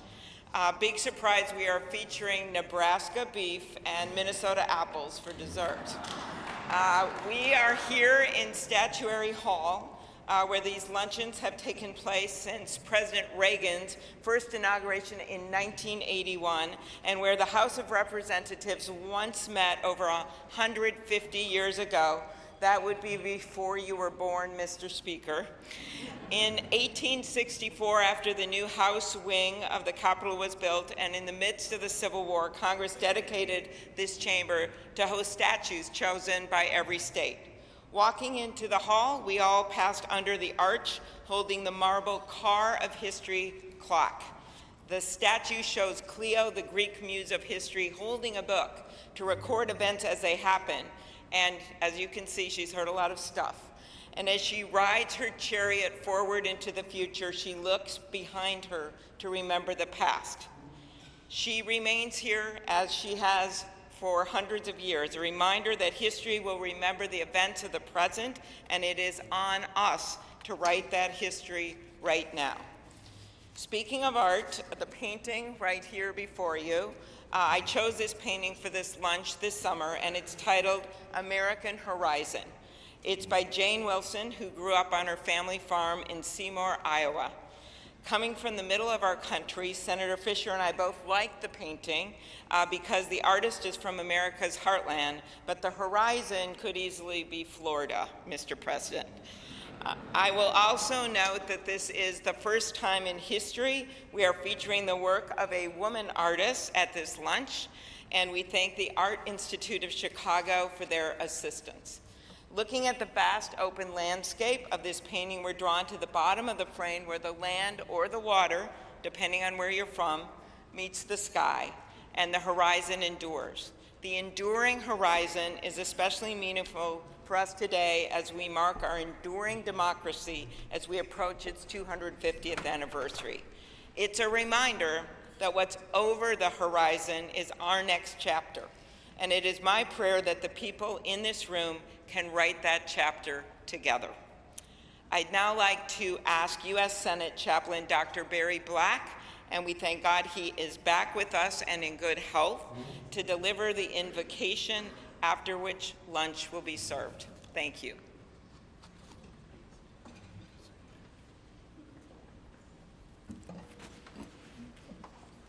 Let us pray.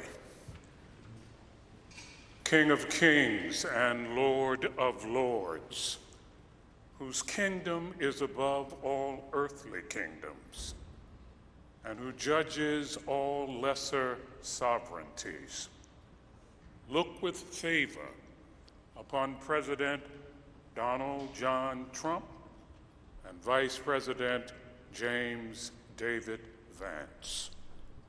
Empower them with the wisdom and courage needed for our times. Protect them from the vicissitudes and challenges that obstruct the making of a world of justice, peace, and righteousness. Lord, give them a deep desire to do their best for our country and world, and a determination to act in ways pleasing to you. Preserve their families in health and strength by your grace and power. Bless now this luncheon as each of us finds your grace sufficient for every need. We pray in your sovereign name. Amen.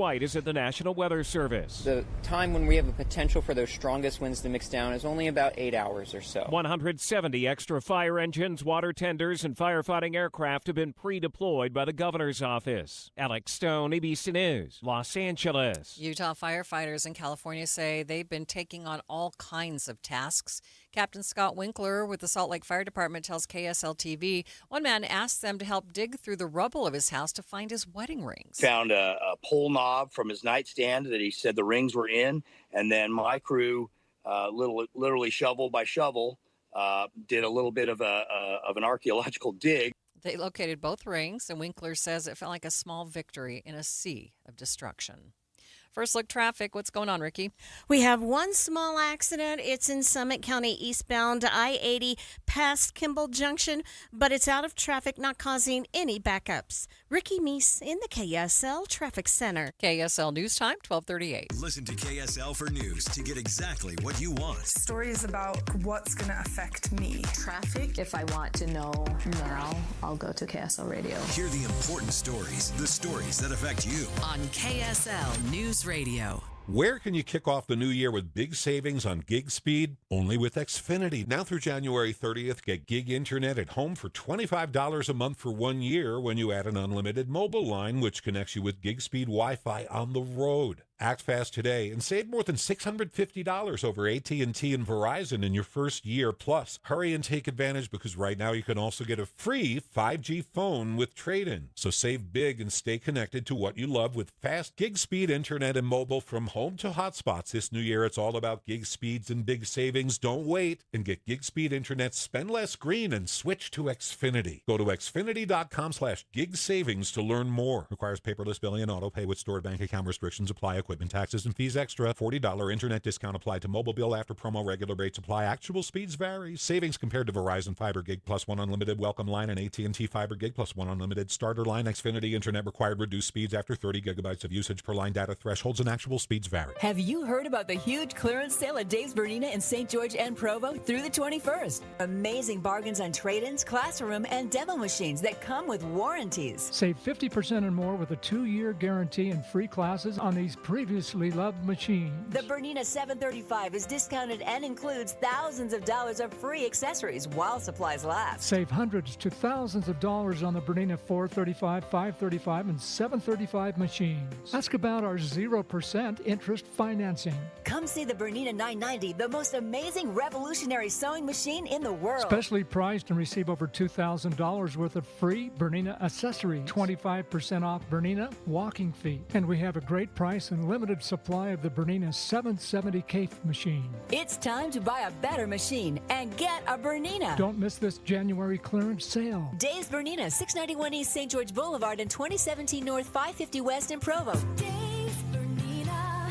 Getting help with electrical repairs is easier than you think. All you have to do is call Any Hour Services or schedule an appointment at anyhourservices.com. No one helps more homeowners than Any Hour Services. Thank you for joining us for Utah's Noon News. Some businesses in Midway aren't happy about a new sign ordinance. KSL News Radio's Britt Johnson has more. The shops along Main Street in Midway often use small signs and A-frames to promote their businesses, but the city says no more unless they comply with strict guidelines. Owner of Midway Adventure Company Drew Jenkins says those guidelines don't work for his business, and it's hard enough to stay afloat in such a small town. How dare they sit and try and regulate and make it harder for them to make money? They should be thanking these businesses for being here. Midway Mayor Celeste Johnson says this ordinance is meant to maintain Midway's reputation of being charming, and businesses should want to invest in that as well. I said it's your call. Do you want to invest in a nice sign that highlights your business, or this A-frame sign that as soon as a car parks on the road, it's going to block it anyway? Britt Johnson, KSL News Radio. A land swap between Park City and Redis Park City LLC has been approved, granting the city an additional 310 acres of land with open space and 3 trailheads.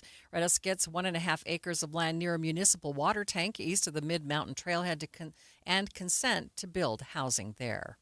Traffic and weather together. It's brought to you by My Style Checking from Mountain America Credit Union. Let's check in with Ricky Meese. It's a pretty quiet drive on this holiday noon hour.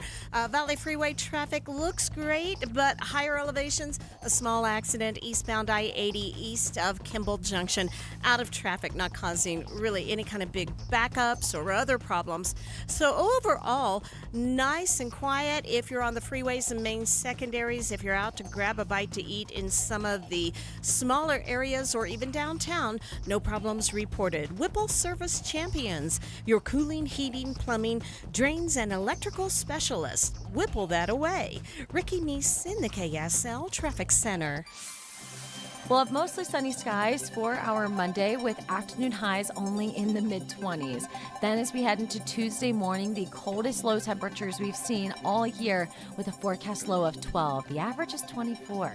Now afternoon highs will be a little bit better in the mid-30s both Tuesday and Wednesday, and we're still expecting sunshine all the way through. From the KSL Weather Center, I'm Devin Mashuli. Right now, sunshine and 23 degrees in downtown Salt Lake City. Coming up on Utah's Noon News, President Trump has promised to take executive action on a number of issues on his first day in office.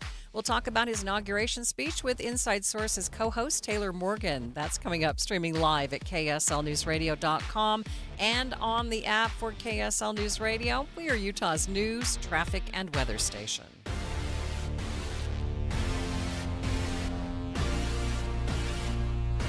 Boy, right after the holidays, everyone needs a little cash, right? Oh, yes. We have great news for you. Right now, UCCU, Utah Community Credit Union, will pay you for your auto loan and credit balances. So all you have to do is just transfer your auto loan or your credit card balance to UCCU. And on top of giving you a low interest rate, which will save you money, UCCU will give you 1% cash back up to $250 on every loan you transfer. Amanda, as soon as I heard about this, I said, I'm in this exact situation. I actually had to have 2 loans to get my car a year ago. Yeah. Long story. Got it consolidated into one, and they paid me 1% back for each thing. I've got 1 payment now instead of 2. It's so much easier, and it took me maybe basically an hour. I just went straight to the website. I applied. They said, you got to send me these documents. I did, and all of a sudden, within a couple of days, I had it all set. This is how easy they are to work with, always looking for ways to help you and your family. You can find out more on the UCCU mobile banking app or just go to uccu.com/transfer. Utah Community Credit Union. You're going to love where you bank.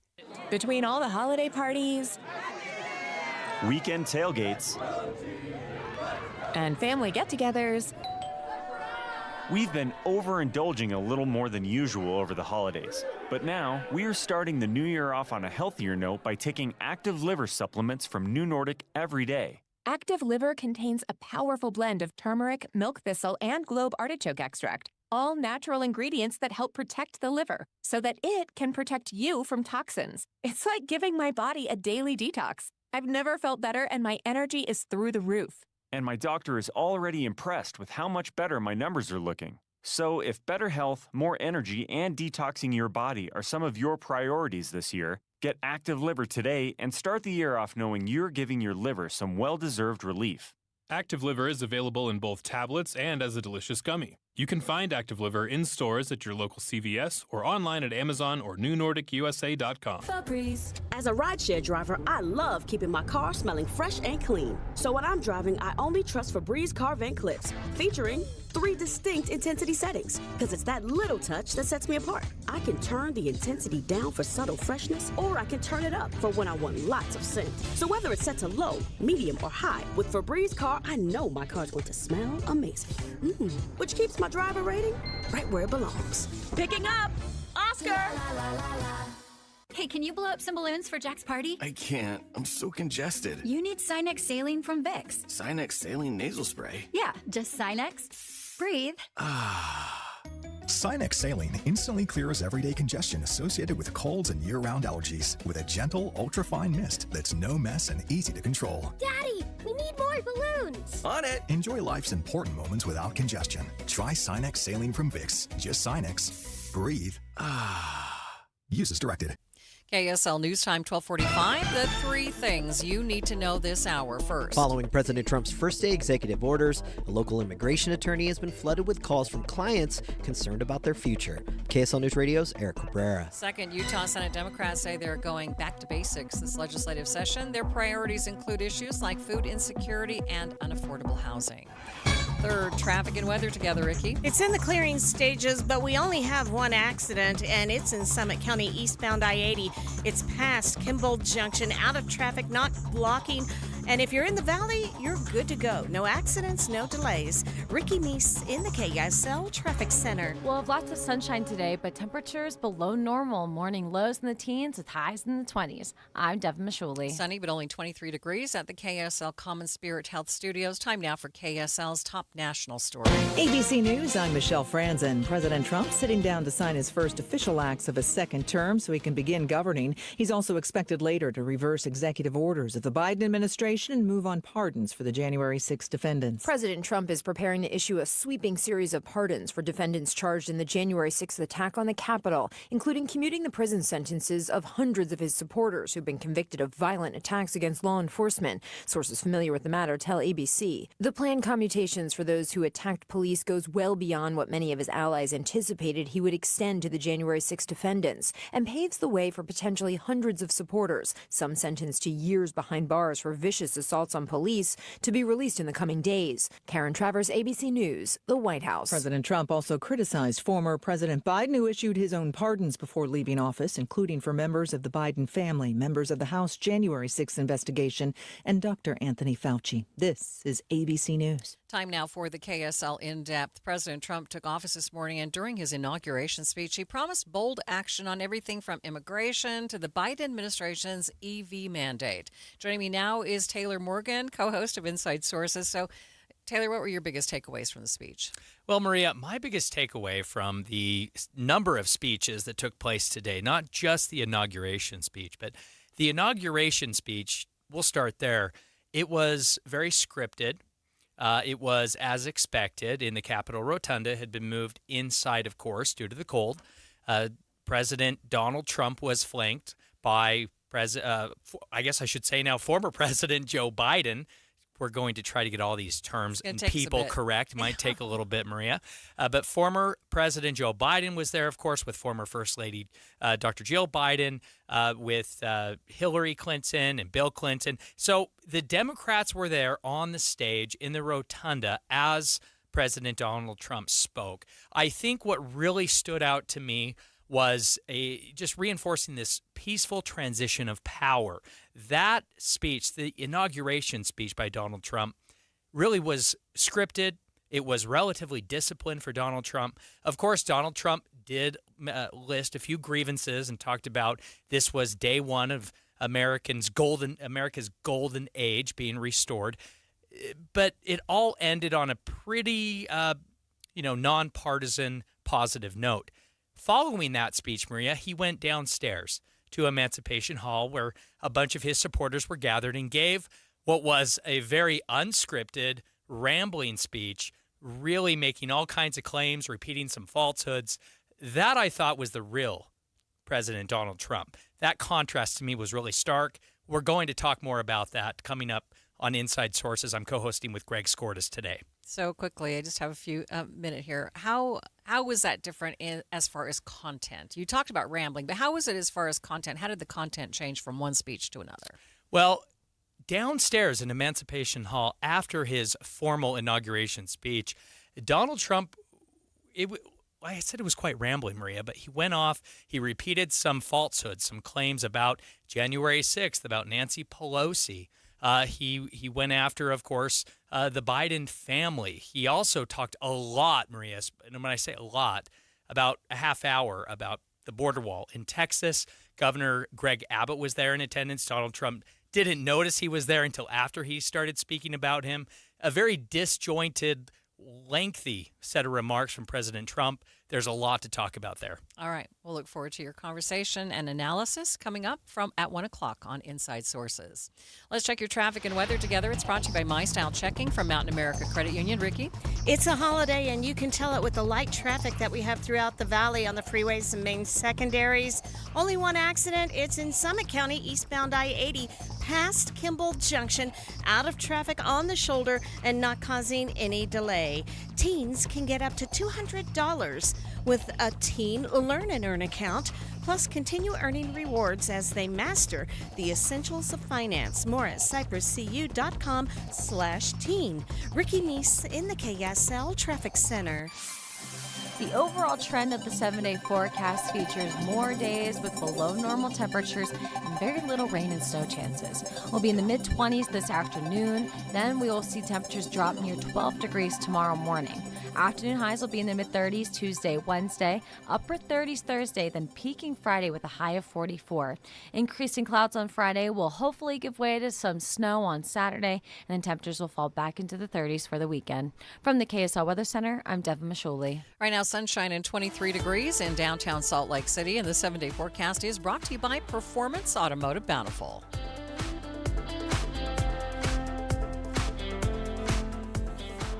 Are you in search of a fulfilling career where you can work on a team that provides you room to grow, learn, and thrive every day? Focus Engineering and Surveying is looking for individuals to join their team who take pride in the customer service they provide and have a passion for their clients to be successful. No experience in engineering, CAD design, or surveying? No problem. Focus will train those who fit their team culture for rewarding careers in surveying and CAD design. If you can align with the core ideology and the Focus team culture, if you're internally driven, team-oriented, client-focused, and love personal development and growth, Focus Engineering and Surveying is the place for you. Enjoy a positive work environment and paid internship opportunities, plus fantastic benefits like great health care with 80% employer-paid premium and HSA matched up to $200 per month, 401k, vacation, even annual performance bonuses. Start your journey towards your new and fulfilling career. Apply now at FocusUtah.com. That's FocusUtah.com. Are you tired of the pain and discomfort caused by those bulky, ill-fitting dentures? Sick of feeling self-conscious when you eat with family and friends? It's time to take charge. Stubbs Dental Implant Center, Utah's Best of State winner, is here to give you your freedom back. Say goodbye to dentures and say hello to the All-on-X dental implant procedure, the permanent, life-changing fix that lets you chow down on your favorite foods without a care in the world and flash that confident smile once again.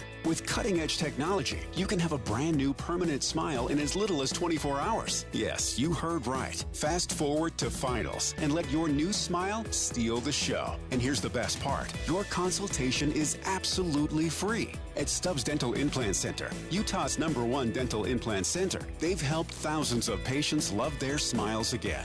You could be next. It only takes 60 seconds to start your journey to a happier, healthier smile at StubbsDental.com. That's StubbsDental.com. Febreze. So my home is also my office. And before I can focus, every room's gotta be clean. That means tidying up and spraying my Febreze Air Mist. Ooh, that's fresh. Febreze Air Mist scents are all high quality. They fight any weird funk, and they give my air an instant boost of freshness. So not only does my home smell good, I feel good too. After I Febreze, it's time to start my day. Breathe happy, Febreze, la la la la la. This is a story of the one. As a maintenance specialist for university housing, he knows college students can major in wear and tear. Plus, housing so many students doesn't leave a lot of room to house all the supplies he needs. That's where Grainger comes in. With over 1 million industrial-grade products and fast, dependable delivery, Grainger carries the quality products he needs so he doesn't have to. From a new door hinge to a whole new faucet. Call, click Grainger.com, or just stop by. Grainger, for the ones who get it done. Getting help with plumbing repairs is easier than you think. All you have to do is call Any Hour Services or schedule an appointment at anyhourservices.com. No one helps more homeowners than Any Hour Services. Watching Utah's Money, some affordable furniture may not be affordable anymore. The top IKEA franchise says that the threat of increased tariffs could drive up prices. Reuters reports that the warning came during the World Economic Forum. UnitedHealthcare lost more than $63 billion in value since the murder of its CEO last month. The price of shares in the group has dropped by almost $100 since the day of that shooting. We're learning more about when people want to pass on their wealth. Millennials and Gen Xers want to pass on their wealth to relatives while they're alive, unlike the baby boomers who would rather pass it on once they're dead. A survey from Charles Schwab says 45% of boomers wanted to enjoy their money while they're still alive. Only 15% of millennials and 11% of Gen Xers agreed. Markets are closed today for the federal holiday. We'll get you up to date on the drive coming up next. KSL News Time, 12:56. This January, Ogden is the epicenter of amazing RV deals during the Northern Utah RV Show, January 23rd through the 25th. Inside the Golden Spike Event Center, you'll find unbeatable pricing on new and used travel trailers starting as low as $129 per month on approved credit, and fifth wheels starting as low as $349 per month OAC. You'll also find every remaining new 2024 on clearance during the show. Plus, you can play now and pay later with no payments until April OAC. We'll also have the entire lineup of Go Play travel trailers ready to tour and take home at the lowest pricing of the year. Start shopping the biggest deals now at NorthUtahRVShow.com. On top of unbeatable pricing, every RV purchase receives a free 1-year RV Fix membership, your fast track to RV service repairs. Get in for free to Ogden's biggest new and used RV sale, the Northern Utah RV Show. 3 days only, January 23rd through the 25th, inside the Golden Spike Event Center. Sponsored by Bish's RV. Stock numbers 81734-87503. Based on 20% down, 8.99% APR for 180 to 240 months. Subject to prior sale. See dealer details. Febreze. So my home is also my office. And before I can focus, every room's gotta be clean. That means tidying up, then spraying my Febreze Air Mist. Ooh, that's fresh. Febreze Air Mist scents are all high quality. They fight any weird funk, and they give my air an instant boost of freshness. So not only does my home smell good, I feel good too. After I Febreze, it's time to start my day. Breathe happy, Febreze, la la la la la. This is the story of the one who, as a maintenance specialist for a historic high-rise, knows that vintage charm historically needs constant attention. Which is why when it's time to upgrade turn-of-the-century mechanicals, they turn to Grainger. With easy access to 1 million-plus products and the scale to deliver when and where you need them. The right tools and supplies are never far away. So the one can keep that vintage building running like new. Call, click Grainger.com, or just stop by. Grainger, for the ones who get it done. At KSL News Radio, we have a 30-year legacy of honoring Utah teachers, but we can't do it without your help. Please tell us about an important teacher in your life on the KSL Teacher Tribute Wall, presented by Cypress Credit Union. Each month, one lucky teacher wins a $500 gift card from Cypress Credit Union, a $250 gift card to Harmon's, plus season tickets to Hale Center Theater. Say thanks to your teacher today at kslnewsradio.com/teacher from Cypress Credit Union and KSL News Radio. People think saving money is hard, but really, it's easy. It's as simple as changing a few spending habits. For free tips on how to save the easy way, check out feedthepig.org. That's feedthepig.org. This message brought to you by the American Institute of CPAs and the Ad Council. Traffic and weather together. It's brought to you by My Style Checking from Mountain America Credit Union. Ricky? Valley Freeway traffic and main secondaries all looking good. A small accident in the final clearing stages eastbound I-80. It's going to be after Kimball Junction, but out of traffic and not blocking. Lagoon is hiring full-time, year-round ride maintenance technicians and electricians with journeyman or apprentice-level experience. Apply online at lagoonpark.com/jobs. Must be 18 years of age or older to apply. Ricky Meese in the KSL Traffic Center. And today is the coldest day of the week, with the high only getting up to about 26 degrees. Tomorrow, though, it warms up a bit with the high of 35 and staying in the mid-30s up to 44 degrees by Friday. But then again, a slight chance of showers on Friday and Saturday. 23 downtown. KSL FM Midvale. KSL Salt Lake City. From the KSL Common Spirit Health Studios, this is KSL News Radio. Utah's news, traffic, and weather station. 1 o'clock at KSL News Radio. I'm Heather Peterson. KSL's top story this hour. Donald Trump is now officially the 47th president of the United States. During his inauguration speech, he vowed to bring about a golden age of America. Today, our government confronts a crisis of trust. For many years, a radical and corrupt establishment has extracted power and wealth from our citizens while the pillars of our society lay broken and seemingly in complete disrepair. Among his day one actions, President Trump says he will declare a national emergency at America's southern border. Afterward, former President Joe Biden spoke to members of his White House staff at a send-off ceremony. He told them to stay engaged because there's far more work to be done. He said they may be leaving the White House, but not the fight, especially after hearing President Trump's inaugural address today. People in Tooele County will no longer be able to go out to the settlement reservoir after warning signs were ignored multiple times. KSL News Radio's Heather Kelly explains. Thin ice and people walking on it make for dangerous situations. That's why the Settlement Canyon Irrigation Company says they are forced to close the pond. In a Facebook post, the company says people refuse to stay away despite a drowning there last year and multiple attempts to educate the public about the dangers. The irrigation company states this wasn't an easy decision, but was necessary to keep everyone safe. The markets are closed today in honor of the federal holiday. Coming up, staying cool the next couple days. KSL's weather is next. KSL News Time 101.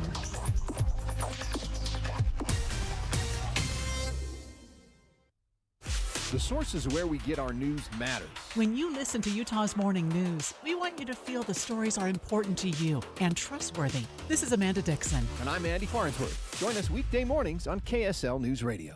Purchase a new heating and cooling system from Yes Air Conditioning, Heating, Plumbing, and Electric, and we'll buy back your old inefficient HVAC system. Save up to $4,500 through tax credits and other discounts when you upgrade to a new energy-efficient HVAC system. Yes offers expert technicians, flexible payment options, and our exceptional service guarantee, ensuring your peace of mind. Request your complimentary consultation from Yes today. Call now or visit theyesmancan.com for details, terms, and conditions. It doesn't matter if your only neighbors are wildlife or just wild in general. I would propose that amendment. If you work from home or work is technically at home, every homeowner can save money by getting a ThermWise home energy plan from Enbridge Gas. Discover ways to make your home more energy efficient and apply for rebates if you purchase any energy efficient appliances. Schedule a home energy plan from Enbridge Gas at thermwise.com. Attention home buyers, want to save hundreds on your mortgage payment or buy a bigger, nicer home? Visit SaveRight.com. This is Rod with the SaveRight team at Realty Path. SaveRight, our name says it all. SaveRight real estate clients often save $300 to $600 a month on their mortgage. Life of loan savings can be over $300,000. SaveRight clients qualify for and buy bigger, nicer homes. Interest rates are around 7%. SaveRight clients can get fixed rates in the 5s. Our affiliate lender makes it all possible. You can even start with a rate in the 2s. If you're buying or selling a home in Utah, save a ton of money. Hire the SaveRight team of realtors. Visit SaveRight.com for more information.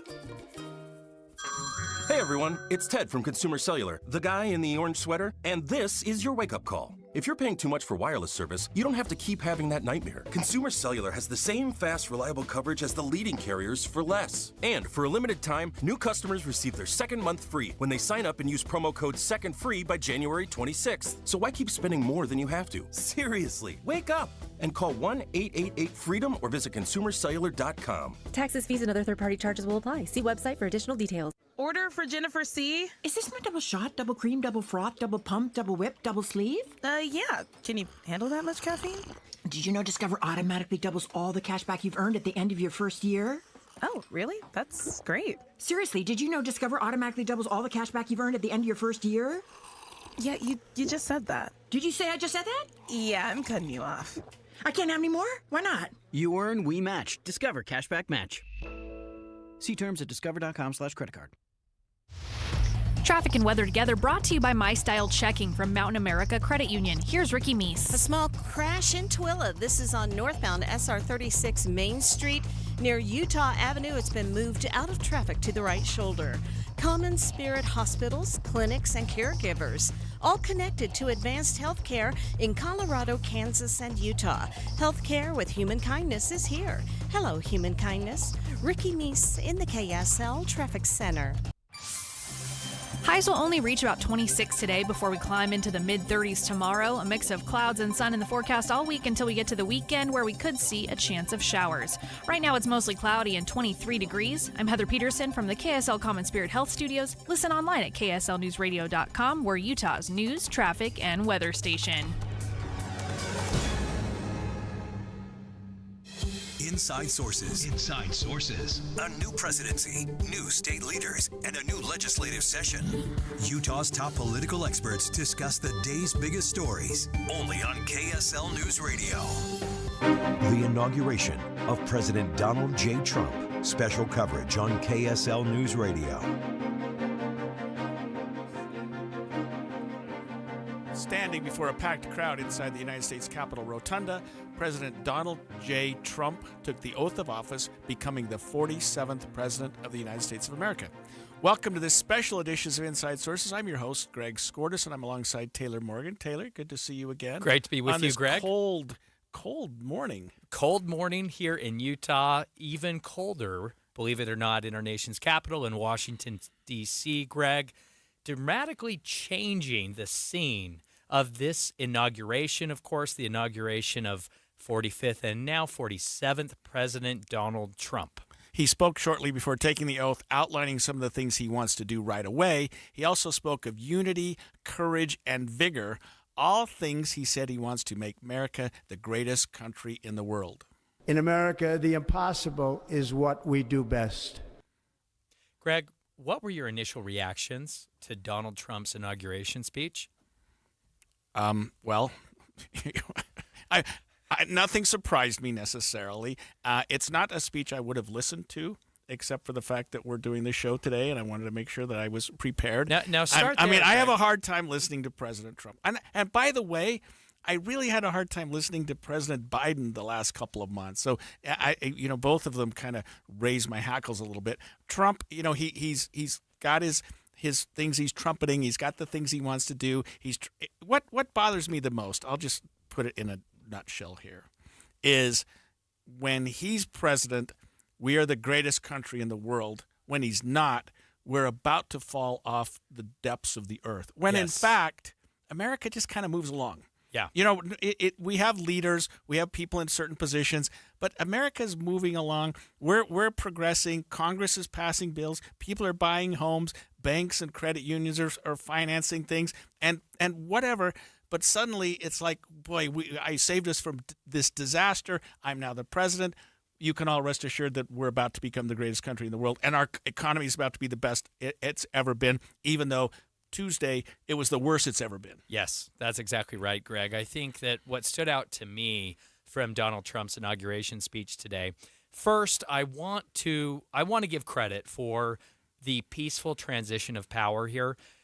Had it not been for what we saw happen in Donald Trump's previous election, when he lost the election for the White House, if it weren't for that, I don't know that any of us would fully appreciate just simply having a routine, having a peaceful transfer of power. Again, it is one of the things that makes America great. We are a young democracy. The fact that a sitting president would voluntarily relinquish power to the next president, I think, is a hallmark of what makes our country great and of those enduring institutions. And so I don't want to let it go unsaid or unmentioned that this is significant. Yeah, absolutely. And credit to former President Joe Biden. Sure. Credit to former Vice President Kamala Harris for ensuring that this transition of power happened in a peaceful, in a routine way, Greg. So no surprise there, though. Surprise. That the Democrats would have said, we're going to let this go, as opposed to 4 years ago when Trump was trying to get his vice president to actually block the transition of power. Well, let's give former President Biden credit while at the same time calling him out for breaking his promise. We're going to talk about that later. And issuing last-minute pardons for his family, preemptive pardons, Greg. Surprisingly, yep. Very disappointed by that. We'll get into that a little bit later. But I want to go back to Donald Trump's inauguration speech itself. He gave two speeches today. His inauguration speech in the Rotunda was scripted, and it was reasonably diplomatic. Sure. And then he went downstairs to Emancipation Hall where he spoke to his supporters. And that was a very different speech. It was interesting. That one was worth the price of admission, I have to say. And that, I think, was the real President Donald Trump that we will see more of in coming days and, of course, months and years. But, Greg, I want to start with the first speech that he did give in the rotunda. The tone of his speech really was all about putting America first. He started off talking about today begins the new golden age of America. First, the golden age of America begins right now. From this day forward, our country will flourish and be respected again all over the world. We will be the envy of every nation, and we will not allow ourselves to be taken advantage of any longer. During every single day of the Trump administration, I will very simply put America first.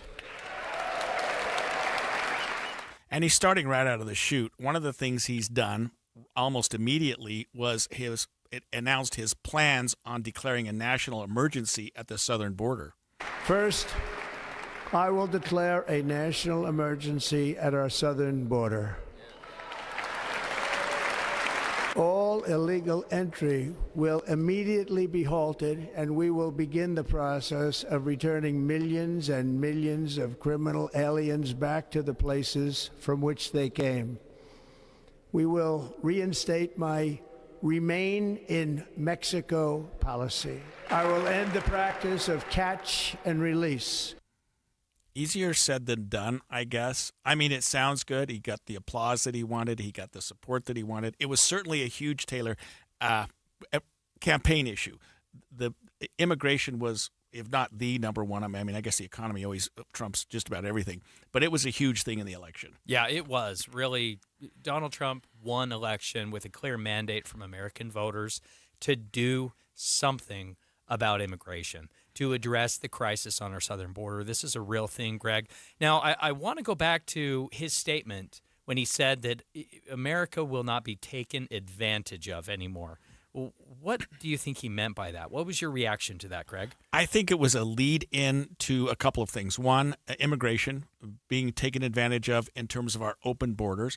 I think it's also maybe a signal to NATO that you're taking advantage of us. You're taking advantage of America's gratuitousness, that maybe some of these countries need to pull their own weight. And Trump said that. Those are not my words at all, but that's something Trump has said in the past. And maybe he's talking to China and Russia, too, about saying, hey, the days of wine and roses may be over. And he's already signaled tariffs and whatnot. So America's not going to be as friendly as it has been a week or two ago. Now, Greg, he did get specific when it comes to the southern border and immigration. Donald Trump, he did refer specifically to one way to move forward on his plan for the southern border by referencing the Alien Enemies Act of 1798. There you go. And Greg, I'm not certain what that act is, but let's listen to President Trump talking about that. Send troops to the southern border to repel the disastrous invasion of our country. Under the orders I signed today, we will also be designating the cartels as foreign terrorist organizations. And by invoking the Alien Enemies Act of 1798, I will direct our government to use the full and immense power of federal and state law enforcement to eliminate the presence of all foreign gangs and criminal networks, bringing devastating crime to U.S. soil, including our cities and inner cities. As Commander-in-Chief, I have no higher responsibility than to defend our country from threats and invasions, and that is exactly what I am going to do. Yeah, that was a huge part of his speech today, Taylor, talking about immigration, talking about the border, saying we're going to jump on this right away. One of his first executive acts is no doubt going to be jumping on that. He's already got a lot of the states behind him. He's got governors behind him. He's got cities behind him. It seems, we'll see how it works out, but his plan to close the border and to make things sort of loosen, or at least tighten what the Biden administration loosened up, will be a huge part of his new presidency. Our special coverage of the presidential inauguration continues. More to come after this break. The newest part of your morning, and still so familiar. When you wake up and listen to a radio show, it's like you're a part of a family. You're listening in on people you know, and it's magnificent that Andy Farnsworth is sitting in the chair because he's someone we know. Utah's Morning News. Andy Farnsworth joins Amanda Dixon to bring you important news in the car. 5 to 9 on KSL News Radio. Experience the Crossings by Fieldstone Homes. Enjoy elevated lifestyle in this beautiful Heber Valley Luxury Series community near parks, a fishing pond, pool, and clubhouse minutes from Park City, Salt Lake City in Utah County. With serene mountain views and plenty of fresh air, we stand out in the Crossings with unique transitional architecture and options for built-in rental suites or ADU apartments. These homes are simply gorgeous and near 2 reservoirs, Provo River, Daniels Summit, and ski resorts. Join Fieldstone Homes for a truly unique home buying solution. Saturday, January 25th, 11 a.m. to 3 p.m. at the grand opening of the Crossroads in Heber. Enjoy lunch from the on-site food truck and grand opening giveaways while you explore these beautiful new homes. Design your new home or select a quick move-in home. The curated Fieldstone design and architecture is unmatched. With multiple incentive offers and floor plans starting in the mid-900s, you've got to visit fieldstonehomes.com for details. Fieldstone Homes. It's time. If you're living with dry age-related macular degeneration or dry AMD, you may be at risk for developing geographic atrophy or GA. GA can be unpredictable and progress rapidly, leading to irreversible vision loss. Now there's something you can do to slow it down and get it going slower. Izervay is proven to slow GA progression. Izervay gets GA going slower. Izervay or avacincaptad pagel is a prescription eye injection used to treat GA. Don't take it if you have an infection or active swelling in or around your eye. Izervay can cause eye infection, retinal detachment, or increased risk of wet AMD. Izervay may temporarily increase eye pressure. Your vision may be impaired after an eye injection or exam. Don't delay. Ask your doctor about Izervay today. Izervay gets GA going slower. Visit Izervay.com. That's IZERVAY.com. Do you have any idea how hard your heating system has to work when your old windows let the cold air seep in? Your energy bill is going through the roof. But there's an answer, and it comes from Advanced Window Products. For 38 years, they've been building state-of-the-art insulated windows and frames, and every one of them is built right here in Utah. So let me explain why it's cost-effective to call them for new windows right now. First, you'll see a significant drop in your energy bills. Winter and summer, and right now, call Advanced Windows and you'll get $2,500 off on 10 windows or more. Triple-coated, argon-filled and sealed double-pane insulated glass that'll keep out the cold, and custom frames in any style, any color. Advanced Windows offers a 60-month, 0% interest payment plan, and they even offer a plan with no payment, no interest for 24 months. Plus, that $2,500 off right now. Call for a no-pressure consultation, 801-850-9100. That's 801-850-9100, or go to advancedwindows.com. Wesley is a truck driver. I drive a truck, and I love what I do. A truck driver with IRS troubles. They told me I owed them $43,000. It got really bad. Quite a few letters in the mail. They were talking about wage garnishment, coming after my house, my car. Yeah, they don't play around. I seriously thought that I was going to lose everything. One sleepless night, Wesley finally made a call to Optima Tax Relief at 2 a.m. Kind of figured I'd get a machine, but I didn't. I actually got to talk to an actual person in the middle of the night. He found just what he was looking for. Oh, they were great people. You need a team of people that know what they're doing. Optima Tax, they know what they're doing. Optima Tax Relief came through with flying colors. I saved an incredible amount of money. Happy don't even come close. I was absolutely overjoyed. Take Wesley's advice. If you're in any kind of trouble with the IRS, call Optima Tax Relief. Don't trust anybody else. Call Optima for a free consultation. Call 800-343-6460. 800-343-6460. 800-343-6460. Optima Tax Relief. Some restrictions apply. For complete details, please visit OptimaTaxRelief.com. Getting help with electrical repairs is easier than you think. All you have to do is call Any Hour Services or schedule an appointment at anyhourservices.com. No one helps more homeowners than Any Hour Services. When I have an asthma attack, I feel scared.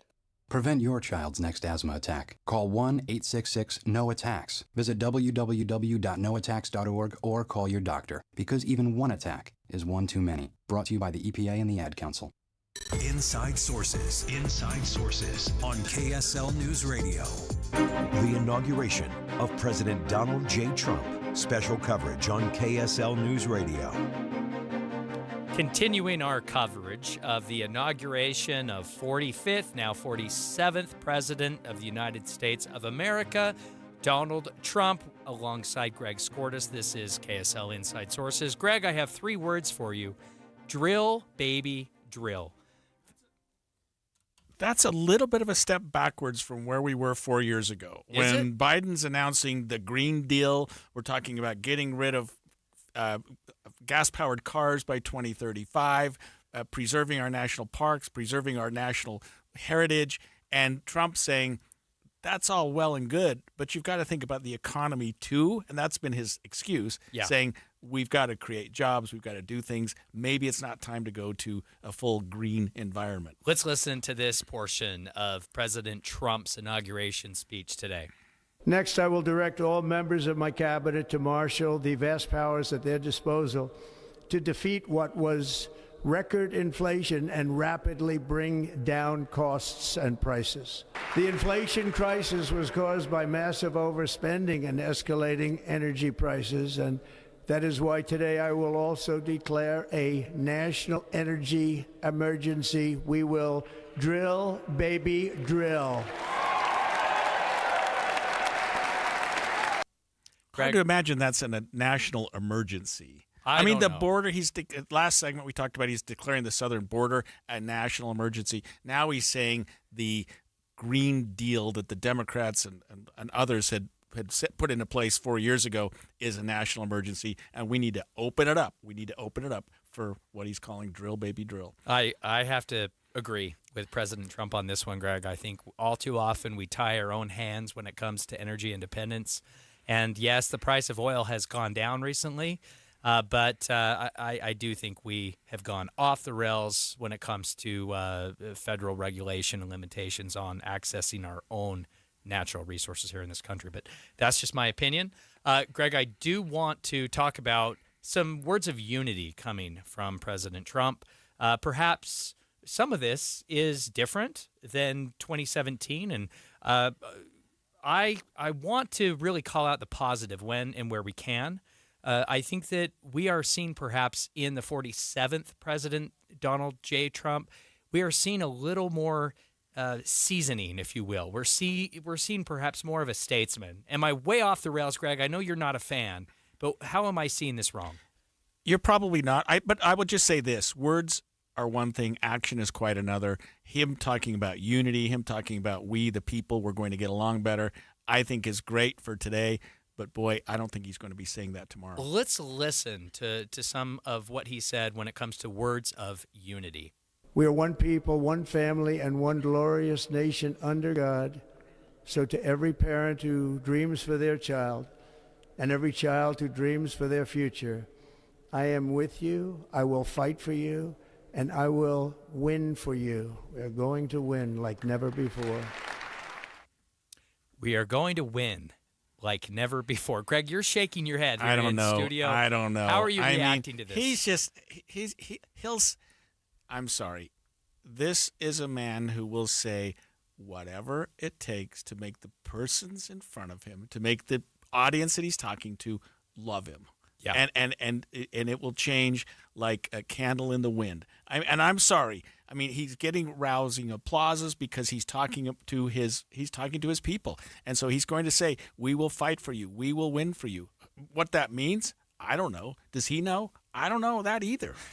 Well, he did talk about winning, of course, when it comes to wars, to different foreign conflicts and things of that nature. Let's listen to winning in that context.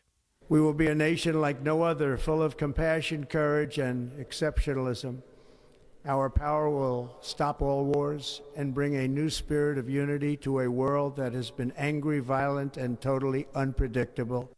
Now, I would say this to his credit.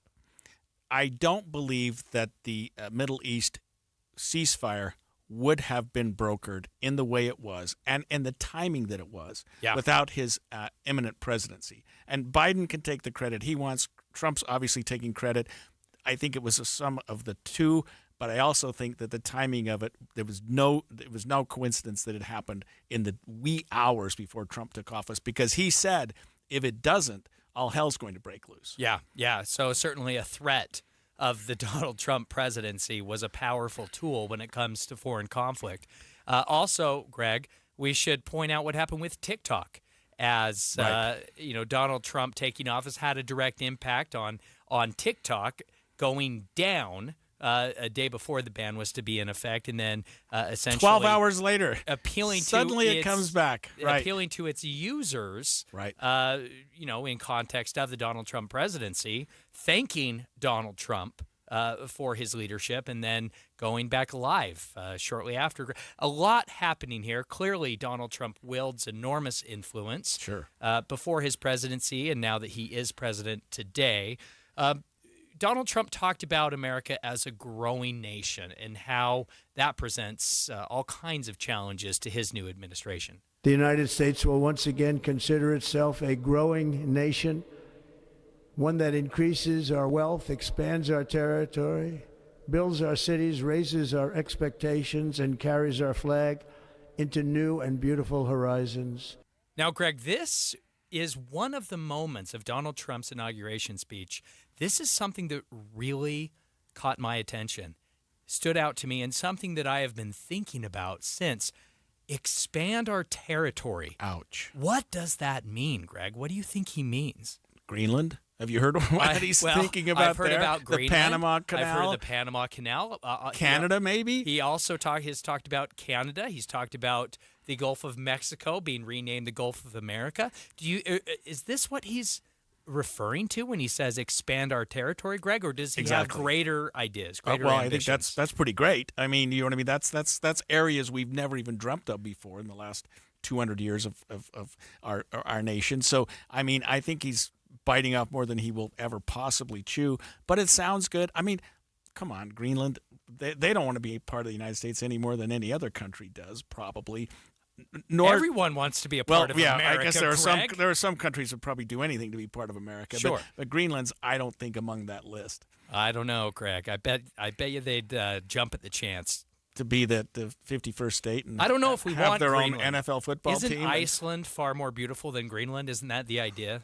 Oh no, green ice. I mean, come on. Just think of the name. One's a little prettier. Maybe. I think that's the intention of the name is to throw everyone off, right? Right. Yeah, we'll see how he expands America. But I mean, we've got a lot of things to do here locally. We've got things to do here nationally. The border.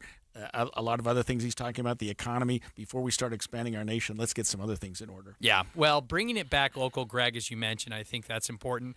Let's listen to what Senator John Curtis, Utah's new junior senator, of course, stepping into the vacancy left by Mitt Romney as he retired. Newly elected Senator John Curtis speaking to KSL TV about the renewed sense of bipartisanship following the election of Donald Trump. Let's listen to how Senator Curtis thinks it's different now than when Donald Trump took office in 2017. Remember 8 years ago, we were hearing things from my Democratic colleagues like, he's not my president, we're not going to work with him.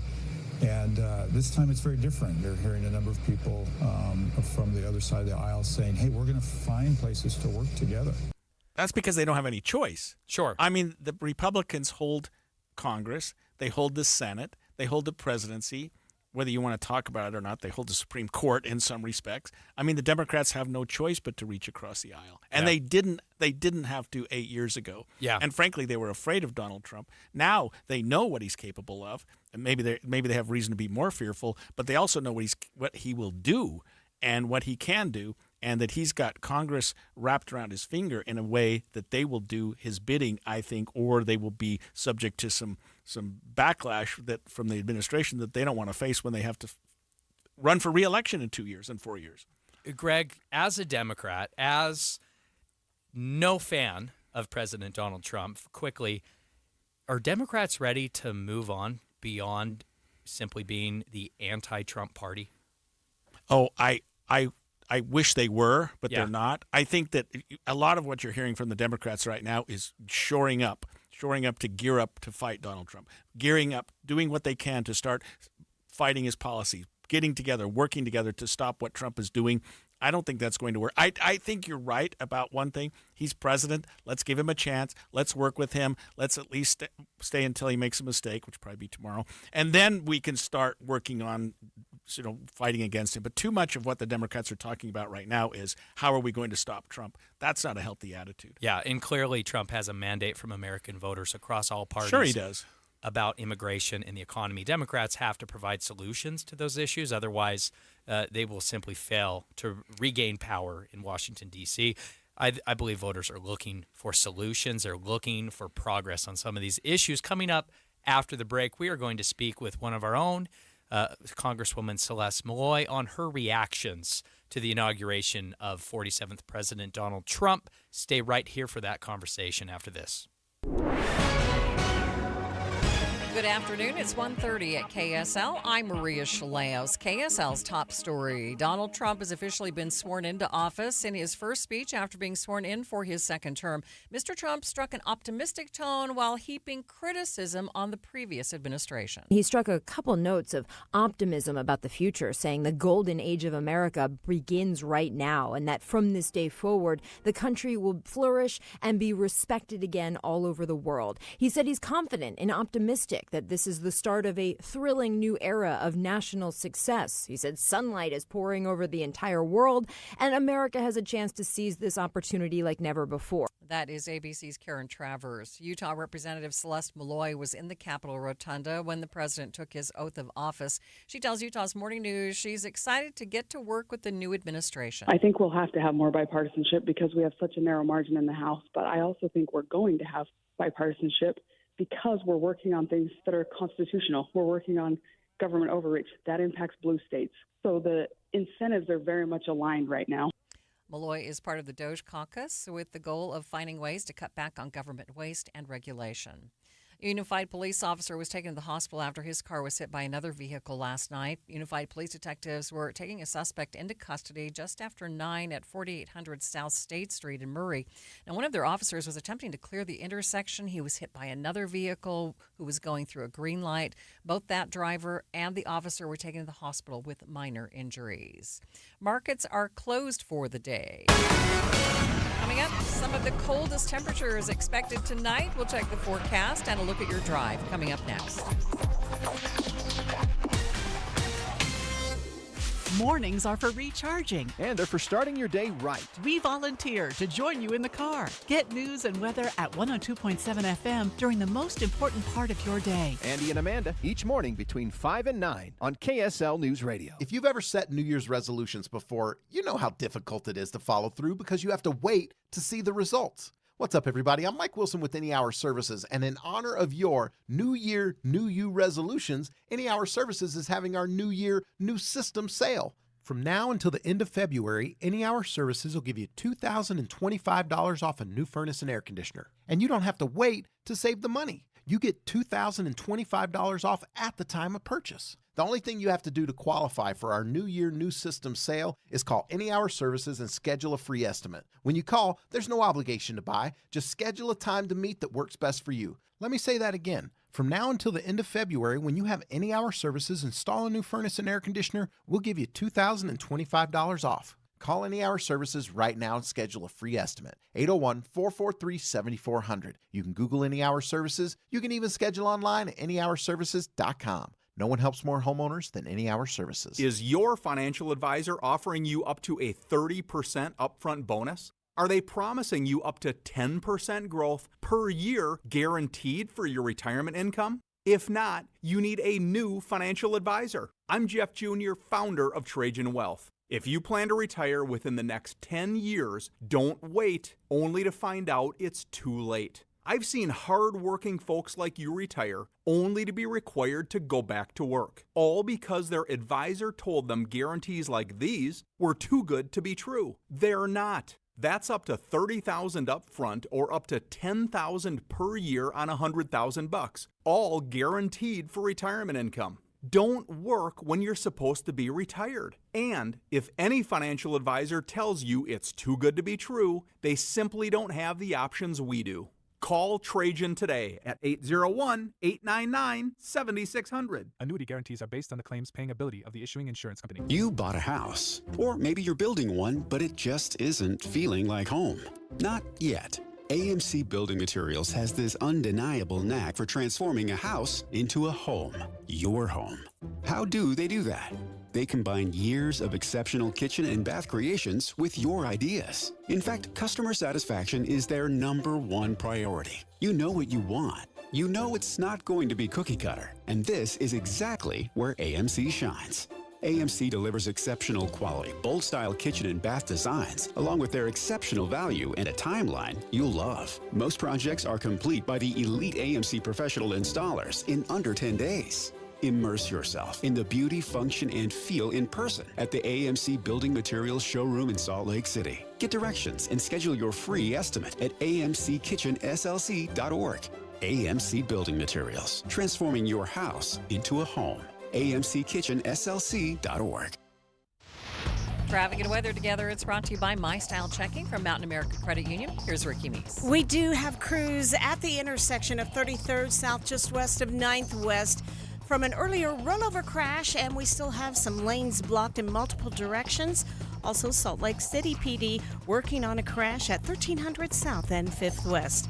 Ballet West Cinderella, live with the Ballet West Orchestra. Buy tickets today at balletwest.org. Ricky Meese in the KSL Traffic Center. Frigid temperatures today. The high only 26 degrees and 16 for an overnight low. But the temperature jumping up tomorrow with a high of 35. Then we're up to 44 degrees by Friday.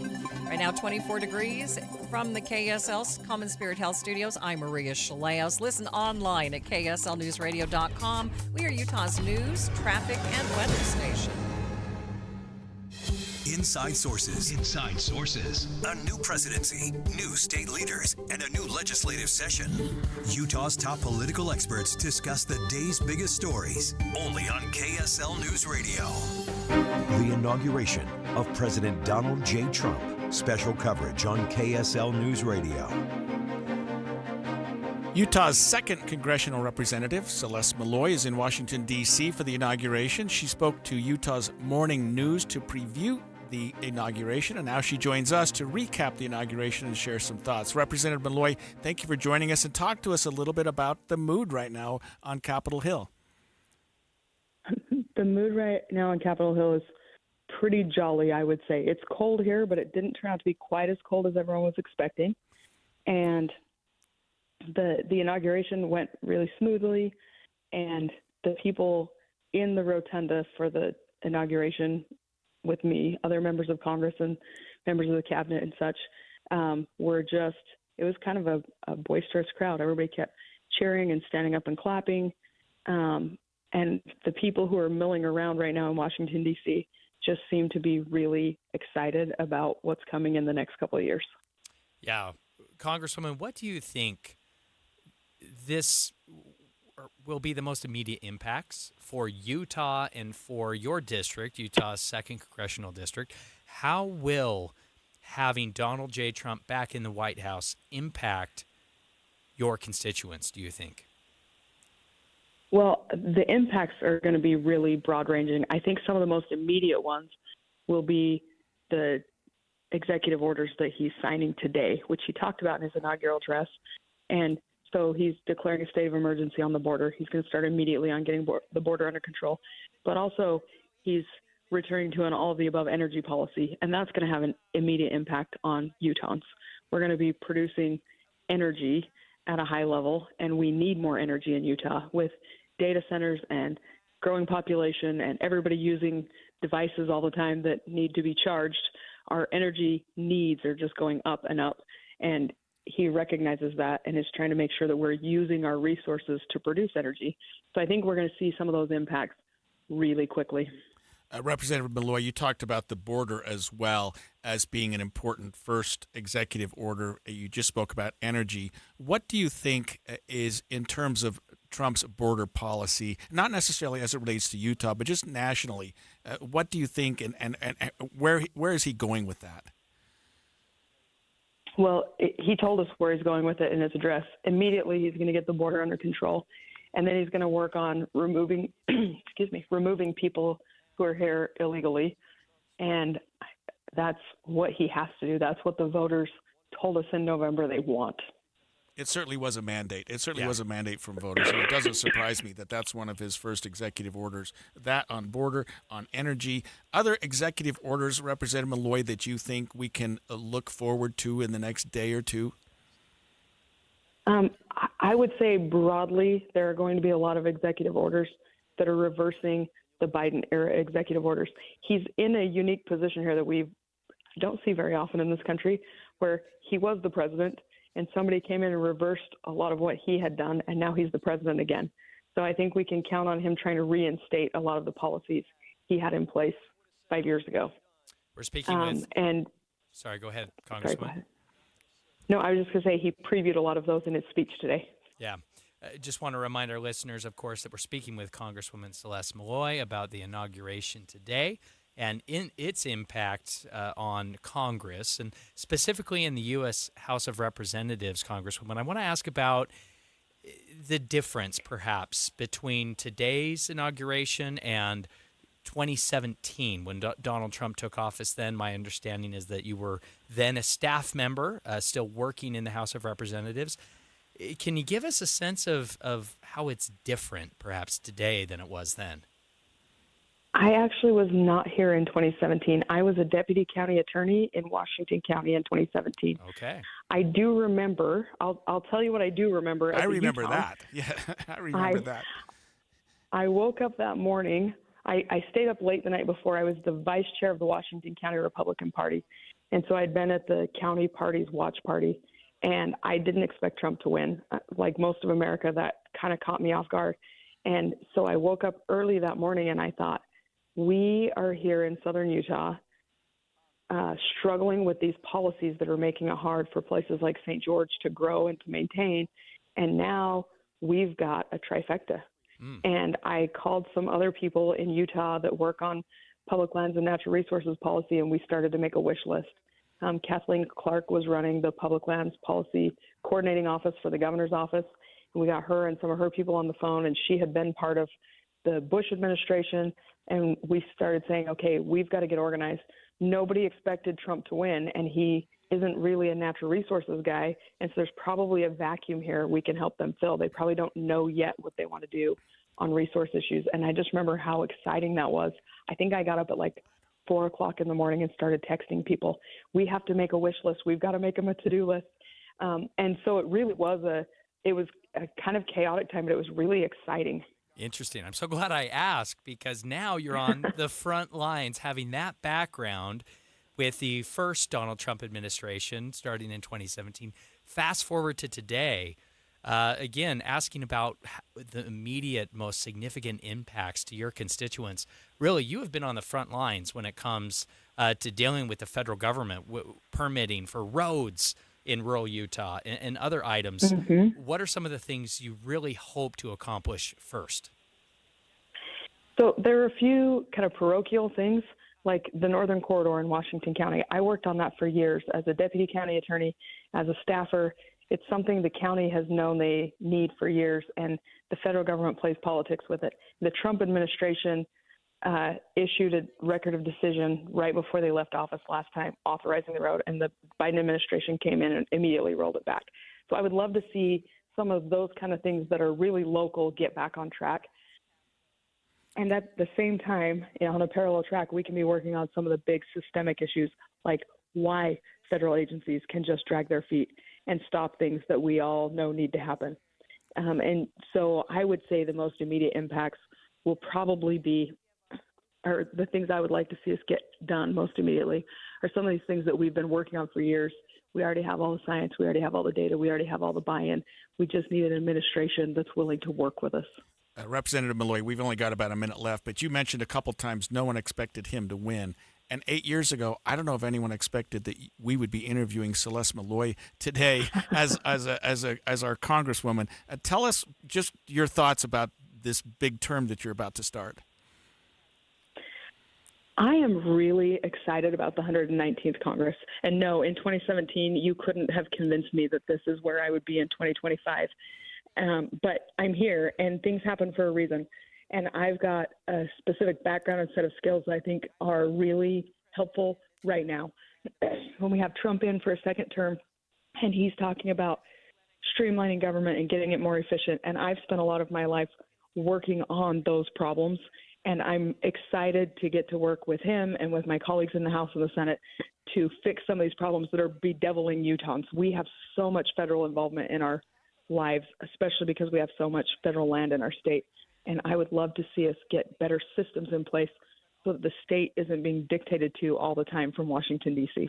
Representative Celeste Malloy, thank you for joining us. And when we come back after the break, we're going to stick in Washington, D.C. and talk with another Utah political insider who was also there in attendance at the inauguration. Stay with us. Boy, right after the holidays, everyone needs a little cash, right? Oh, yes. We have great news for you. Right now, UCCU, Utah Community Credit Union, will pay you for your auto loan and credit balances. So all you have to do is just transfer your auto loan or your credit card balance to UCCU. And on top of giving you a low interest rate, which will save you money, UCCU will give you 1% cash back up to $250 on every loan you transfer. Amanda, as soon as I heard about this, I said, I'm in this exact situation. I actually had to have 2 loans to get my car a year ago. Yeah. Long story. Got it consolidated into one, and they paid me 1% back for each thing. I've got 1 payment now instead of 2. It's so much easier, and it took me maybe basically an hour. I just went straight to the website. I applied.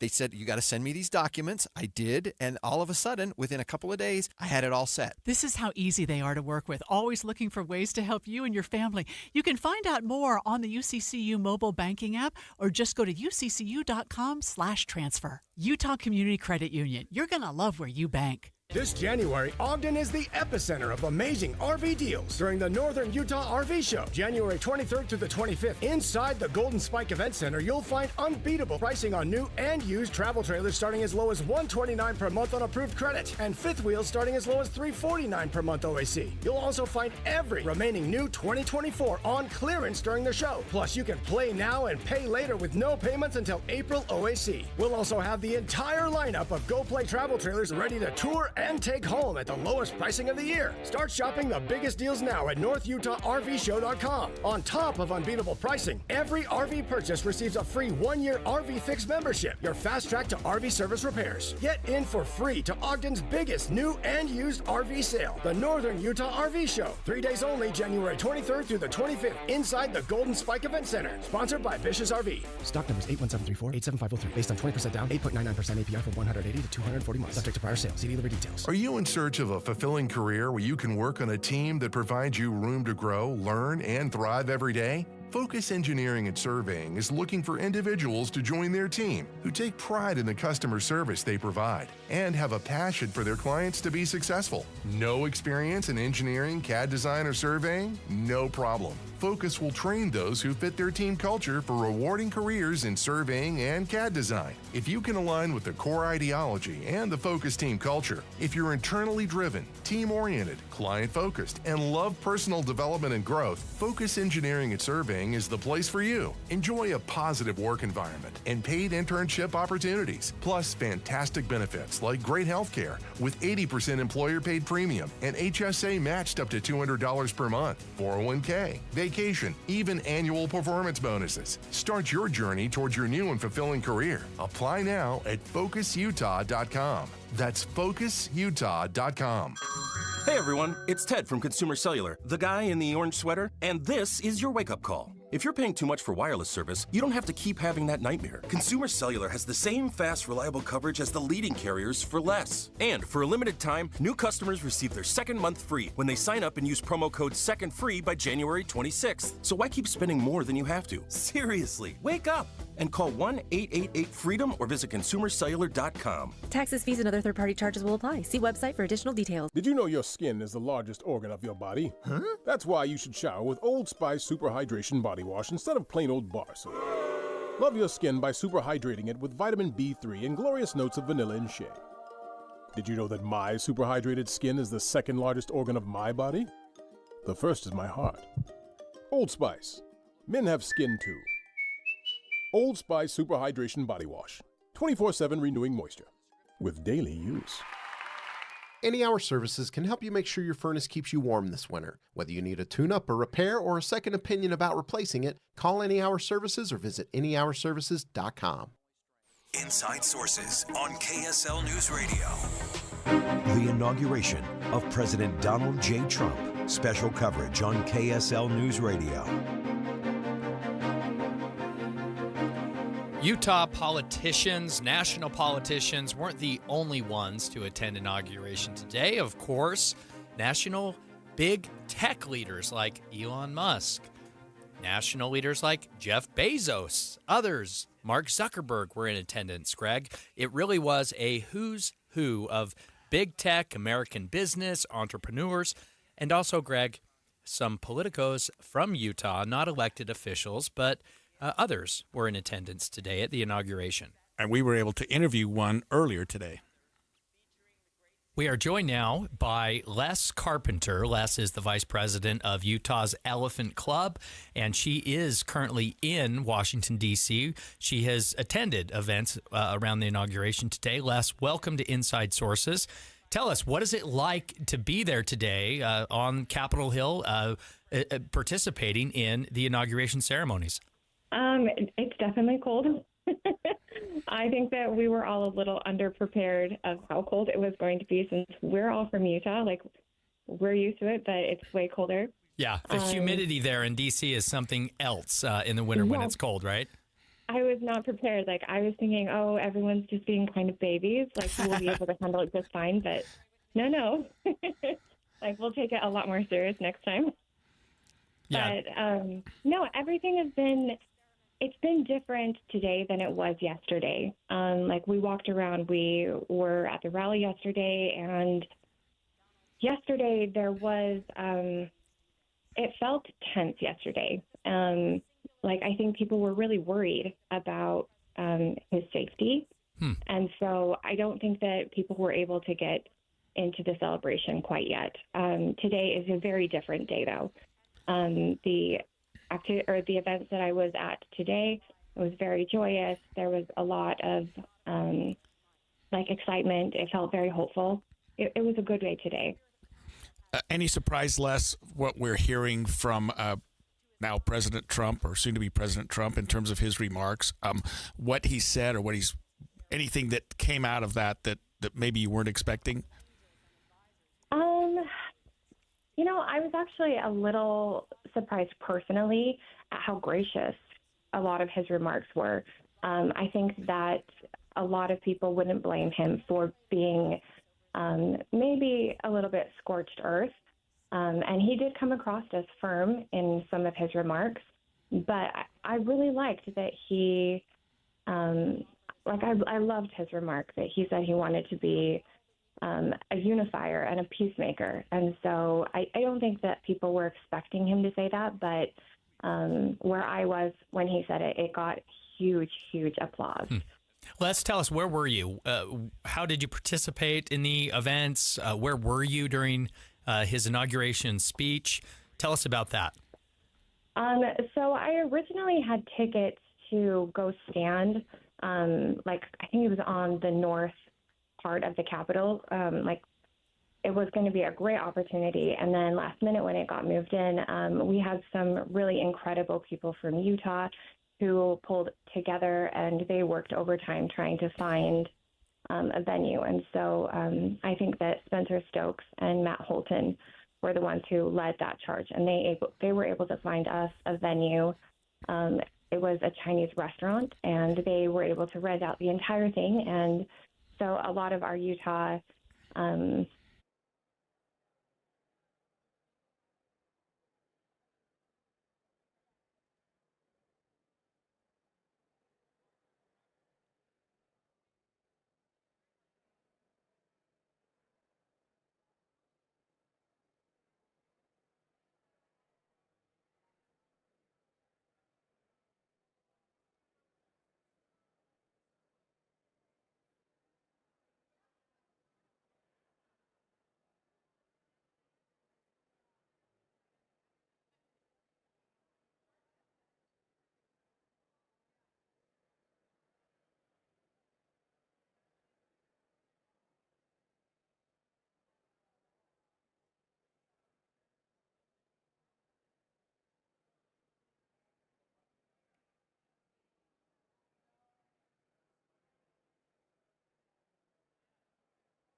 worse than the other way. Right.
So do we have to go down?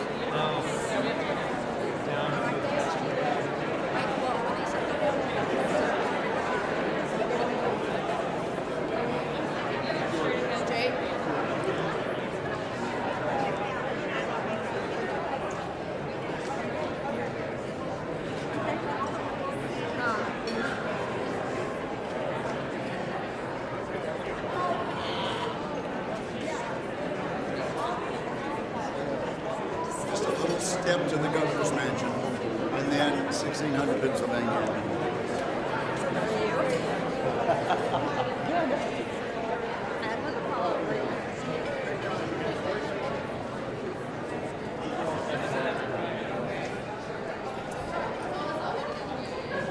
But do we have a Sherpa person leading?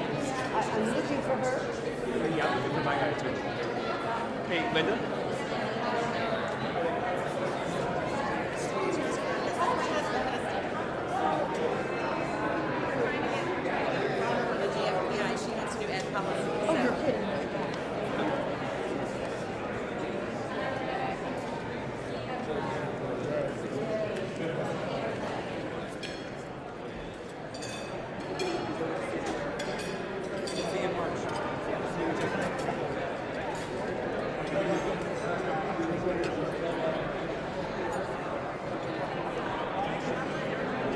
One smile at a time. Imagine what a new smile could do for you. Thousands have turned to Stubbs Dental for dental implants, gaining more than just teeth. They've regained their self-confidence. And the best part? Finding out if you're eligible for dental implants is easy. Visit StubbsDental.com, and in just 60 seconds, you could be on your way to a life-changing smile. Don't wait any longer to take the first step towards the life you deserve. Visit StubbsDental.com, StubbsDental.com today. Traffic and weather together. It's brought to you by My Style Checking from Mountain America Credit Union. Here's Ricky Meese. The last officer involved with clearing this crash in South Salt Lake at 33rd South at about 9th and 10th West has just pulled away. We are back to a crash-free Commute Valley Freeway traffic rolling along. Advanced Window Products, $2,500 off 10 windows or more. AdvancedWindows.com. Affordable windows guaranteed. Ricky Meese in the KSL Traffic Center. And this is the coldest day of the week with a high near 26 degrees and a low in the teens, with the temperature dropping up by at least 10 degrees tomorrow, up to 35 degrees. Right now, 24 degrees downtown. I'm Maria Shaleas from the KSL Common Spirit Health Studios. Listen online at kslnewsradio.com. We are Utah's news, traffic, and weather station. Inside Sources. Inside Sources. A new presidency, new state leaders, and a new legislative session. Utah's top political experts discuss the day's biggest stories. Only on KSL News Radio. Welcome back to the second hour of Inside Sources. I guess this is also the fourth hour of Trump's presidency, and a lot has been going on today. Taylor, it's been fun to be with you. Greg, and such a talking busy about, day. I know. And what he talked about in just even in the lead up to today were executive orders and things that he was going to do in his first day in office. And I have to say, he pulled one thing off before he even took office, and that is TikTok. If you recall, 9 months ago, the legislature passed a law that said on January 19th, 2025, in other words, they gave TikTok 270 days to find a U.S. buyer for its TikTok part of ByteDance. Right. It said you have to divest yourself of Chinese ownership. You cannot function the way you are in America anymore. You've got until January 19th to get that done. It gets closer and closer. TikTok sort of, in some respects, Taylor, thumbed its nose at this legislation and thought there's no way this is going to pass constitutional muster because it's a violation of our First Amendment rights. They took that to the federal court. The judge there said, no, it's not. They took it to the Court of Appeals. The Court of Appeals said, actually, it's not. And they took it to the Supreme Court, 2 weeks ago? Yeah. And last Friday, we had an opinion from the Supreme Court saying, you know what, TikTok, it doesn't violate your First Amendment rights. A unanimous opinion. Right. Per curiam. They said, you know what, you're banned on the 19th unless you find a U.S. owner.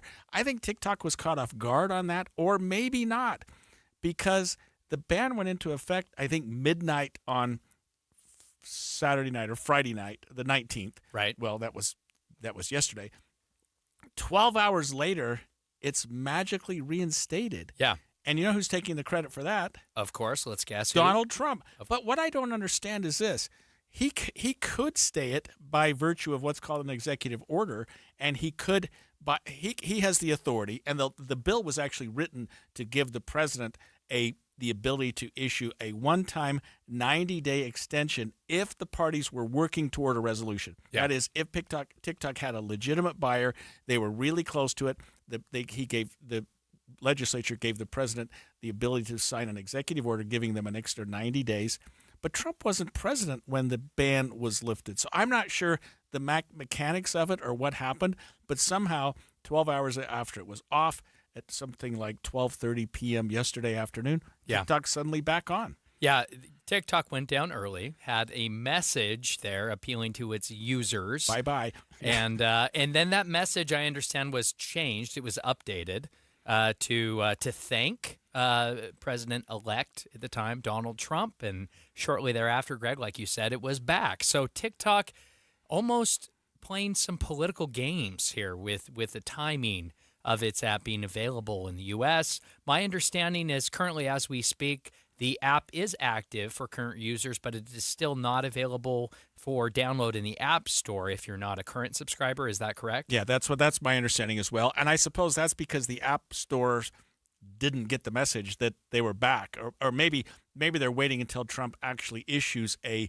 executive order suspending the suspension of TikTok and giving them that 90 days. But for some reason, somebody issued something and TikTok got back on the plate. It's moving forward. It's available to people who had it beforehand. Whether it'll be back on the App Store, we don't know. My guess is it's one of the executive orders that Trump will probably sign here in the next day or two because he's taking credit for it. Yes. And by the way, what do we have? 170 voters of people that use TikTok. So there's a big audience, and they're loving him right now. Yeah. And he's taking the credit for it. Well, and Greg, he is surrounded. As we watch events at the U.S. Capitol play out on screen here live in the KSL News Radio studio, we are seeing big tech leaders like Mark Zuckerberg. We are seeing business people like Jeff Bezos and others flanking congressional leaders and President Donald Trump at the Capitol throughout these events. Certainly Donald Trump is very close, of course, with Elon Musk, who now owns X. Vivek Ramaswamy is obviously part of Donald.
Stand by.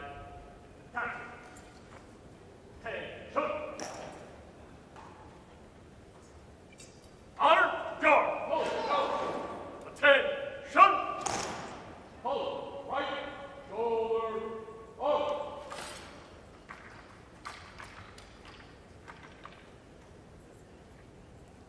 Hold. Ready. Going. Commanders, take charge of your units.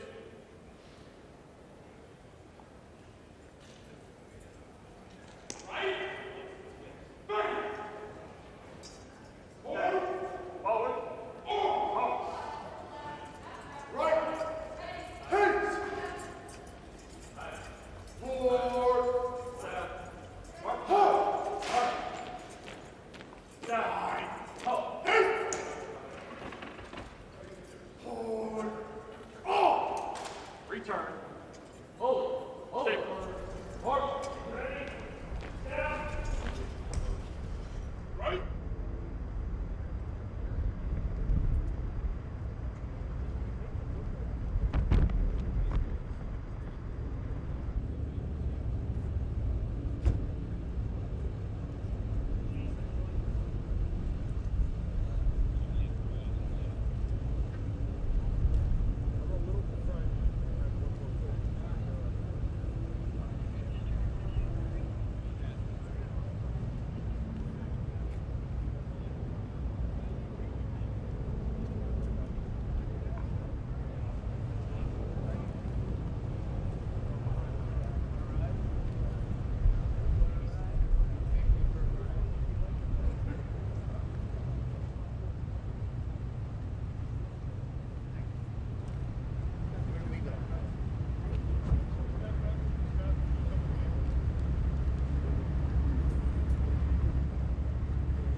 Ladies and gentlemen, you're listening to the Army's premier national musical outreach organization, the United States Army Field Band from Fort Meade, Maryland.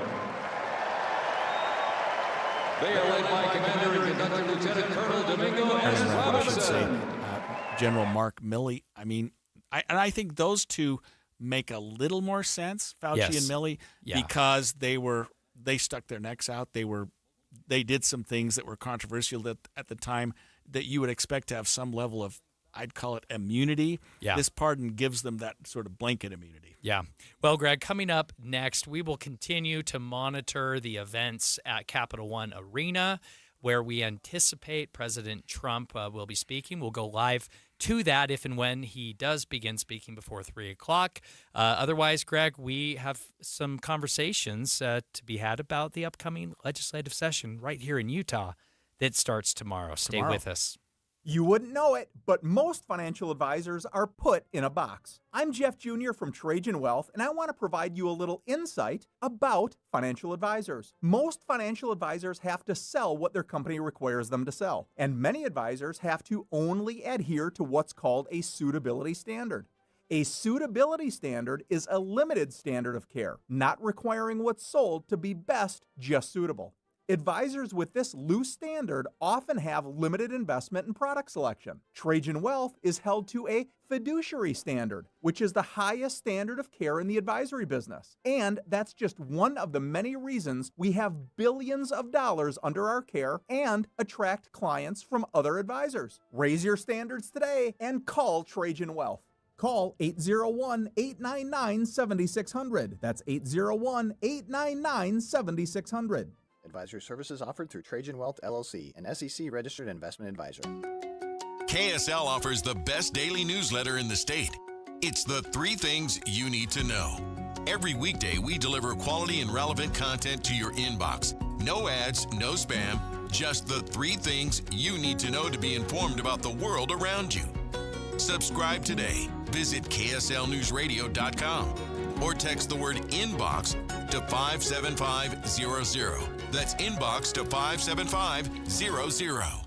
Do you have any idea how hard your heating system has to work when your old windows let the cold air seep in? Your energy bill is going through the roof. But there's an answer, and it comes from Advanced Window Products. For 38 years, they've been building state-of-the-art insulated windows and frames, and every one of them is built right here in Utah. So let me explain why it's cost-effective to call them for new windows right now. First, you'll see a significant drop in your energy bills, winter and summer, and right now, call Advanced Windows and you'll get $2,500 off on 10 windows or more. Triple-coated, argon-filled and sealed double-pane insulated glass that'll keep out the cold, and custom frames in any style, any color. Advanced Windows offers a 60-month, 0% interest payment plan, and they even offer a plan with no payment, no interest for 24 months. Plus, that $2,500 off right now. Call for a no-pressure consultation, 801-850-9100. That's 801-850-9100, or go to advancedwindows.com. Have you heard about the huge clearance sale at Dave's Bernina in St. George and Provo through the 21st? Amazing bargains on trade-ins, classroom, and demo machines that come with warranties. Save 50% or more with a 2-year guarantee and free classes on these previously loved machines. The Bernina 735 is discounted and includes thousands of dollars of free accessories while supplies last. Save hundreds to thousands of dollars on the Bernina 435, 535, and 735 machines. Ask about our 0% interest financing. Come see the Bernina 990, the most amazing revolutionary sewing machine in the world. Specially priced and receive over $2,000 worth of free Bernina accessories. 25% off Bernina walking feet. And we have a great price and limited supply of the Bernina 770 CAFE machine. It's time to buy a better machine and get a Bernina. Don't miss this January clearance sale. Dave's Bernina, 691 East St. George Boulevard and 2017 North 550 West in Provo. Dave's Bernina. Hey everyone, it's Ted from Consumer Cellular, the guy in the orange sweater, and this is your wake-up call. If you're paying too much for wireless service, you don't have to keep having that nightmare. Consumer Cellular has the same fast, reliable coverage as the leading carriers for less. And for a limited time, new customers receive their second month free when they sign up and use promo code SECONDFREE by January 26th. So why keep spending more than you have to? Seriously, wake up! and call 1-888-FREEDOM or visit consumercellular.com. Taxes, fees, and other third-party charges will apply. See website for additional details. Wesley Financial Group is not a law firm. An important message about your timeshare from Chuck McDowell, founder of Wesley Financial Group. If you receive an unsolicited phone call or mail piece to discuss selling, renting, or especially canceling your timeshare, don't fall for it. Contact your timeshare resort or Wesley Financial Group for assistance, and I'll send you our timeshare exit information kit free with the straight facts about timeshare cancellation. Call 800-292-7788. 800-292-7788. Getting help with plumbing repairs is easier than you think. All you have to do is call Any Hour Services or schedule an appointment at anyhourservices.com. No one helps more homeowners than Any Hour Services. Inside Sources on KSL News Radio. And in our final segment on today's Inside Sources, let's bring things back to Utah and discuss the legislative session, which kicks off tomorrow. When this weekend, Taylor, I actually went to the Democratic Legislative, I think it was called the Ball. Okay. It was up at the University of Utah. The legislators were there. Pretty good crowd. How many Democratic legislators? All six of them, Greg?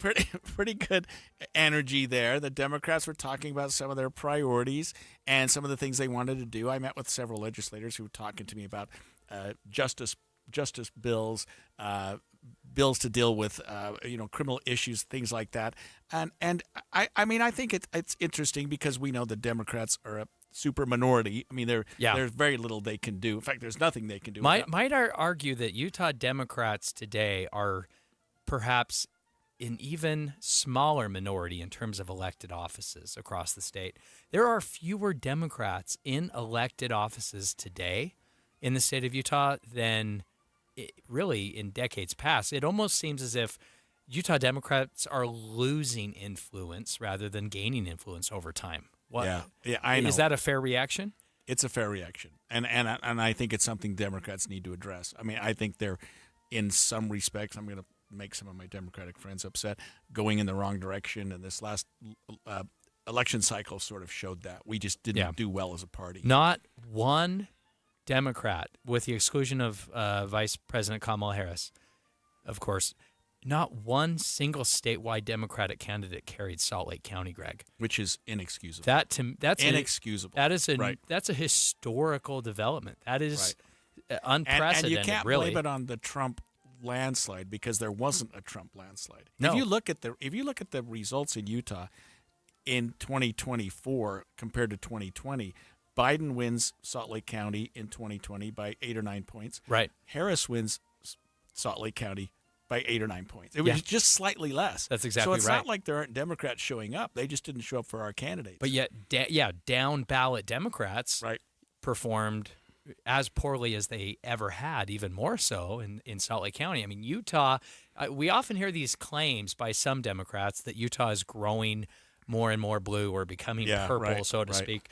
And they point to these in-migrations of folks from other states, perhaps, right, from the Pacific Northwest or from California. They claim that the migrations into the state of Utah is making the state less red. And Greg, it actually in reality seems to be the opposite effect happening. Right. Utah seems to be becoming more and more conservative or more and more Republican, even in Salt Lake County. Yeah, and I think what happened is 20 years ago or so, people thought that as the Latter-day Saint population became less and less of a majority, that Republicans would become less and less of a majority. But we're learning is that the Latter-day Saints are free thinkers. They vote both ways. It's not like they're leaned heavily Republican or just refuse to vote Democrats. It's like you say, the in-migration of people from other states that are coming in and making this state more red than it's been historically. Yeah, safe to say that many of those fleeing California would call themselves political refugees, and they're leaving other states to come to Utah because they want a place with Utah's politics, or they want a perhaps more business-friendly environment with regulations, with taxes, with all these kind of things. So a lot of that is interesting. But, Greg, really the question is, as we look ahead to the future here in Utah, of course, today the inauguration of Donald Trump as 47th President of the United States. Right. In Washington, D.C., a Congress, both a House and a Senate, held by Republican majorities. Washington, D.C. today firmly in control of Republicans. Right. Here in Utah, we have a historically small Democratic minority in both the Utah State House and the State House of Representatives. The question I have, Greg, is where do Utah Democrats go from here? What is the course? What is the plan for the future of Democrats in this state, just given this landscape nationally and locally? Well, I mean, if I was king, and I'm not, but if you could be. If I could be, I would say that Republicans, at least the sort of the rank and file, are moving more and more to the right, and that's leaving a huge swath of voters who are not represented, the independents, the even the Republicans who are not quite willing to go that far. Yeah. That's a huge swath of voters that we're missing out on as Democrats that we should be grabbing, and we're not. Because as Republicans move further to the right, it seems like Democrats are moving a little bit further to the left. And so we're creating this big void, and the big void are people that are largely voting for Republicans. They are, because, and this is just me, this is just my opinion and my perspective, and certainly it's safe to say, Greg, I am no expert on Utah Democratic politics here in the state except from an outsider's view. But what I see happening is so many of those Utah Democrats that used to occupy that center space politically, right. Folks for whom more centrist, more moderate voters could vote for is a candidate, they have abandoned the Utah Democratic Party. Instead, now they are running as unaffiliated candidates, or they have left the establishment of the Utah Democratic Party, which has, in my opinion, gone so far left that it's unrecognizable from the Utah Democratic Party that I knew growing up here. And so the primaries, especially the Republican primaries, or I guess specifically the Republican primary, ends up being a vote between moderate and right-leaning Republicans. And that's and the moderates, if you look at what happened this year with John Curtis, with Spencer Cox, even with our 4 congressional representatives, they didn't do particularly well at the caucus convention process, but they sure knocked it out of the park in the general election because Utah voters kind of like that moderate position.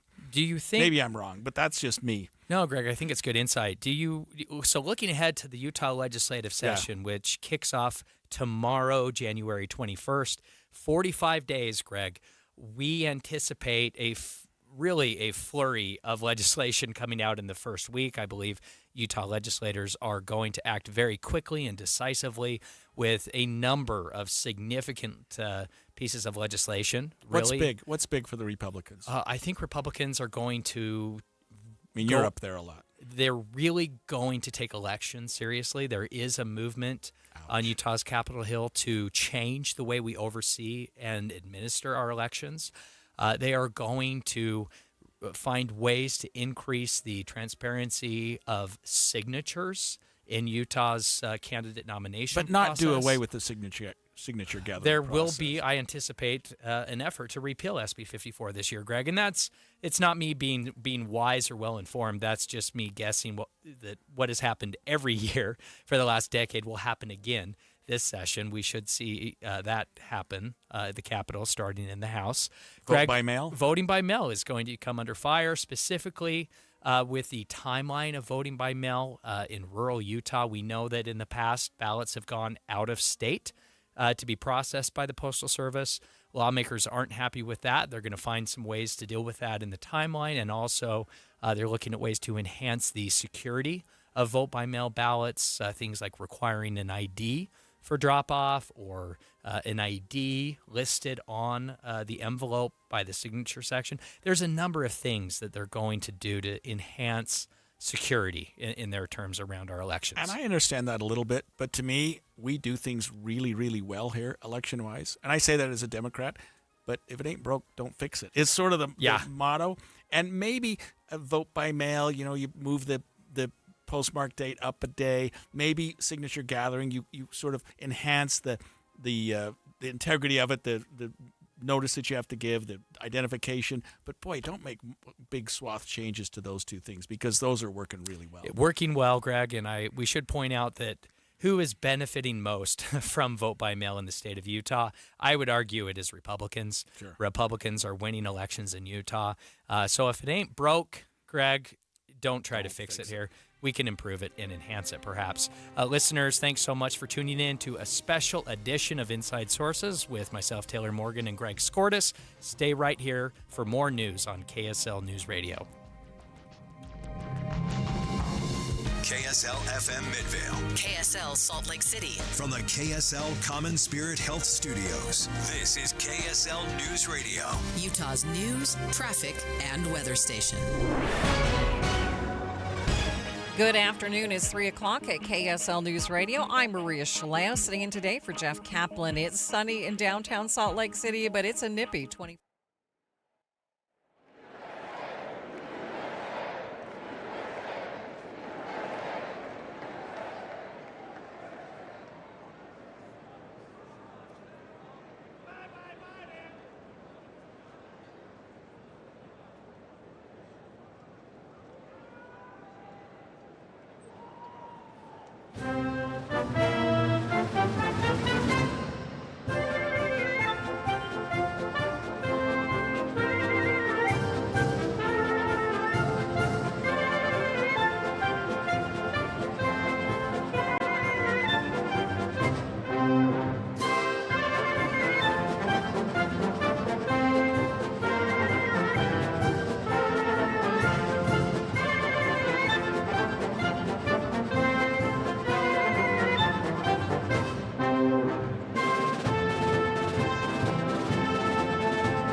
Bullets and bayonets back to the top.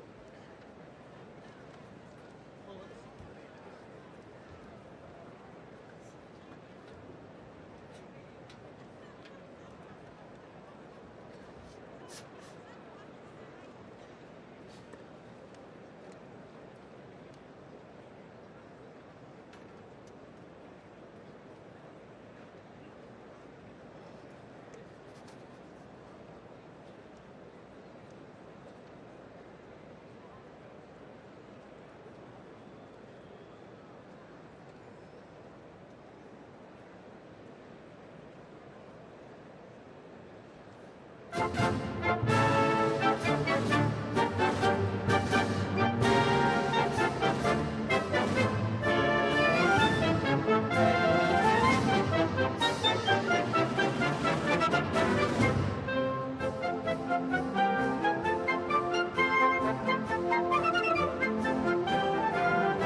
requested by our president to be your parade announcer. And it's great to be here with you. I have to say it is a bit of a different format for a parade. But of course, our president wanted to keep us safe, wanted to keep us warm.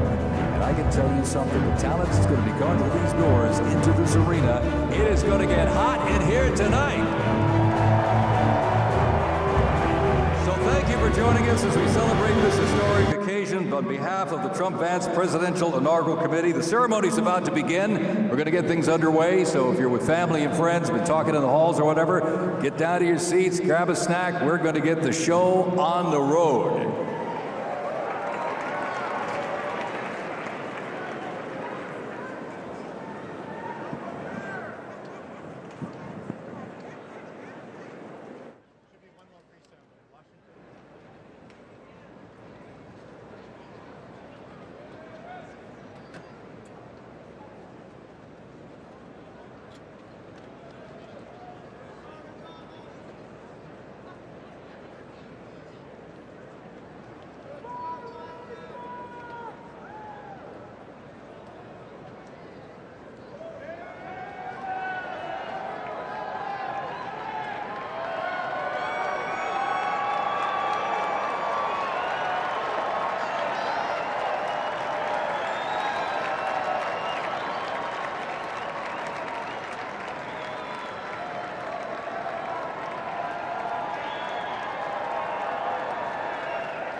Next up, the Herald will play honors.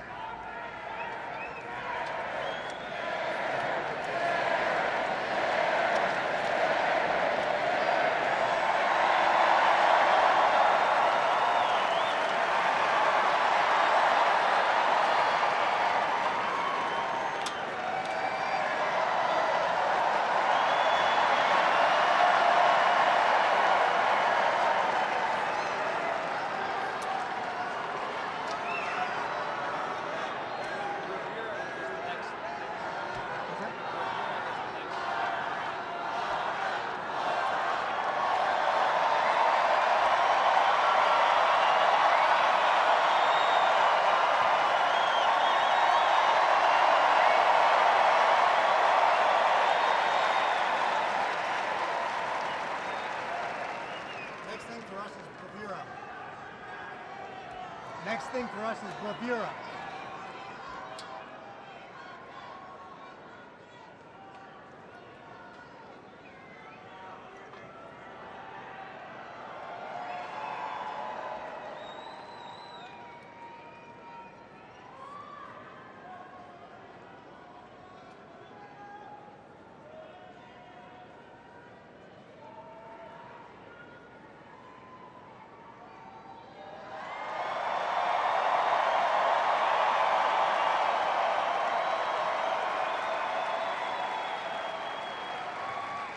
Ladies and gentlemen, we'd like to welcome the official fanfare music group of the President of the United States.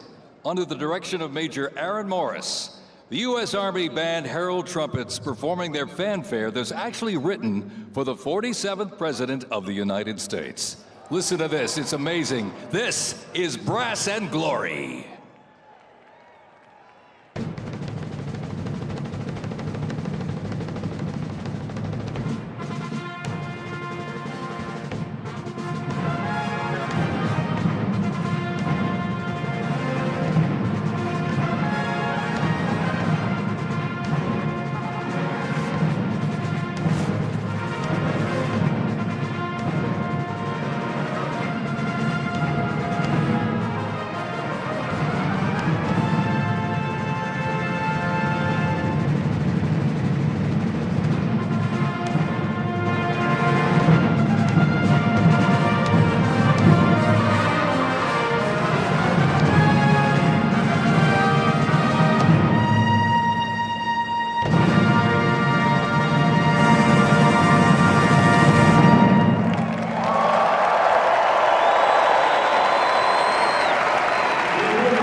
Ladies and gentlemen, please welcome the 50th Vice President of the United States of America, Vice President J.D. Vance, accompanied by the Second Lady, Mrs. Usha Vance.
Ladies and gentlemen, please welcome the 47th President of the United States of America, Donald Trump, accompanied by the First Lady, Miss Melania Trump.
Ladies and gentlemen, we now present a selection of participants for the 2025 Presidential Inaugural Parade.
sacrifice of Corey Comparatori.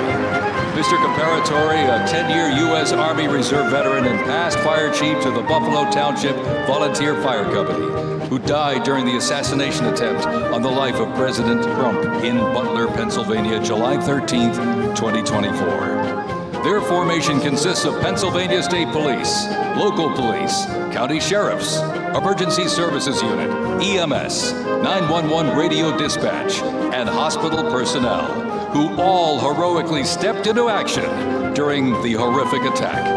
They are also paying tribute to the courageous service of first responders nationwide.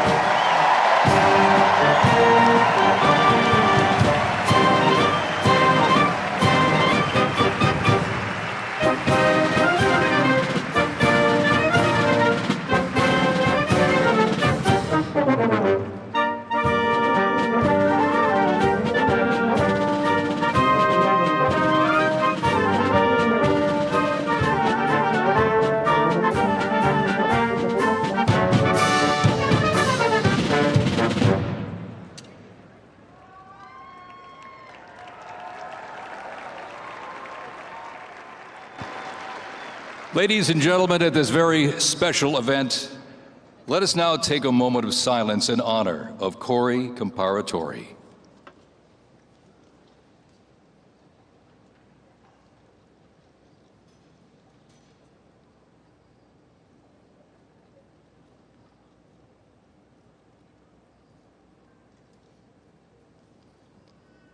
Thank you very much, ladies and gentlemen.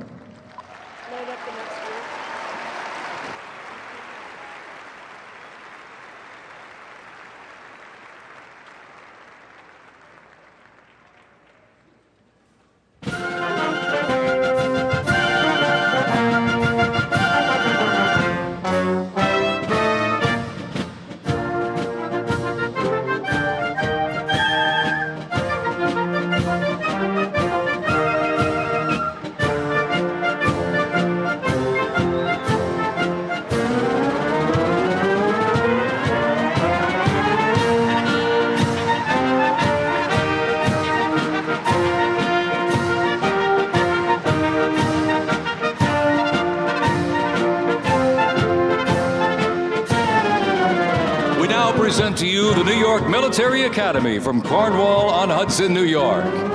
New York Military Academy stands out due to its unique connection to the president himself.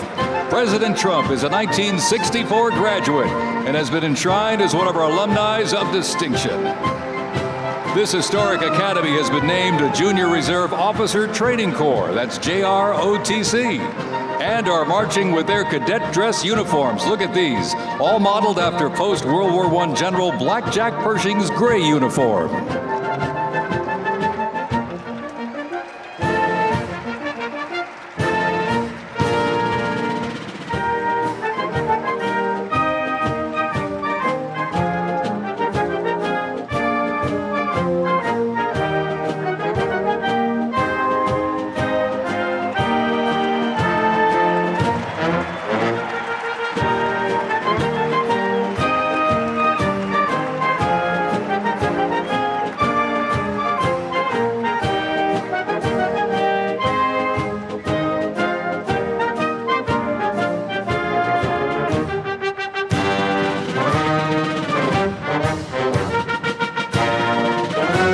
Introducing the Palm Beach Police and Fire Honor Guard unit, representing the town of Palm Beach, Florida.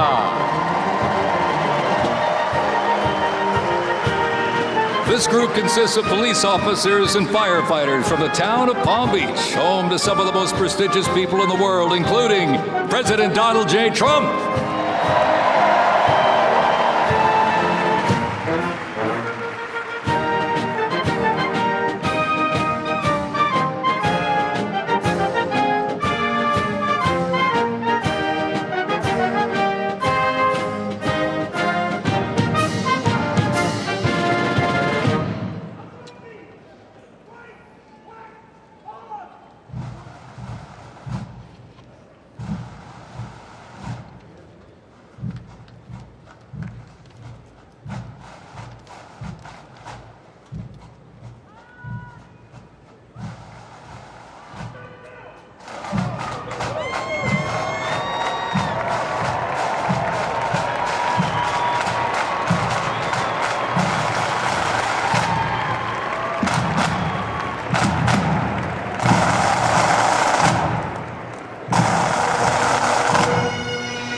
internationally in Ireland, Canada, Australia, Germany, and Switzerland. And as of this past December, the band has had the distinct honor to perform at the 75th commemoration of the attack on Pearl Harbor in Oahu, Hawaii.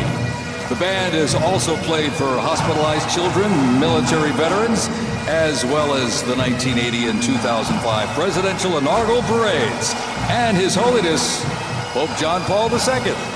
The NYPD Emerald Society Pipes and Drums formed way back in 1960. And you know, they are the oldest, largest police pipe band in the United States, comprised of all active and retired police officers of various ranks and assignments. Listen to those bagpipes. Let's hear it for them, folks.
Here's one that hits close to home for our Vice President. We now welcome the Middletown High School Marching Band and cheerleaders. They're traveling all the way from Middletown, Ohio to proudly represent their school, our nation, and outstanding alumni, including our new Vice President of the United States, J.D. Vance.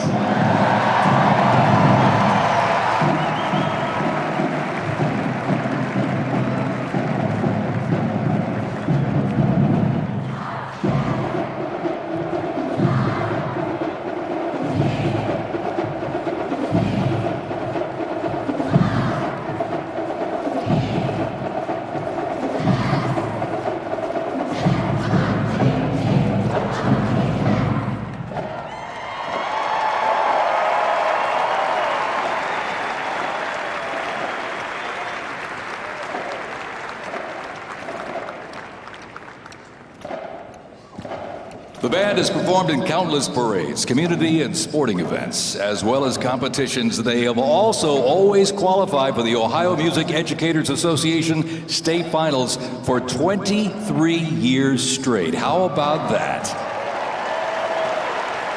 And have earned the highest rating in 18 of those appearances. Woo!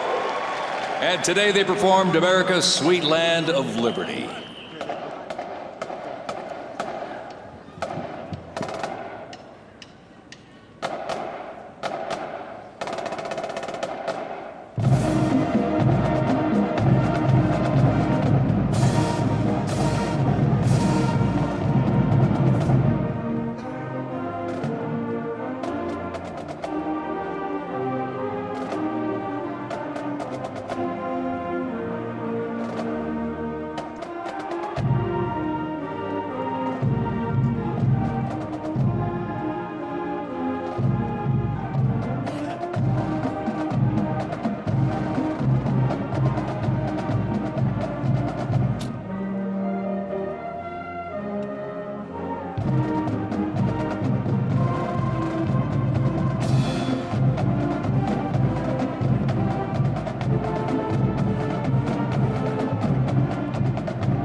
And while they cheer here in the arena, let's cheer for him again, folks, from our VP hometown, Middletown High School Marching Band.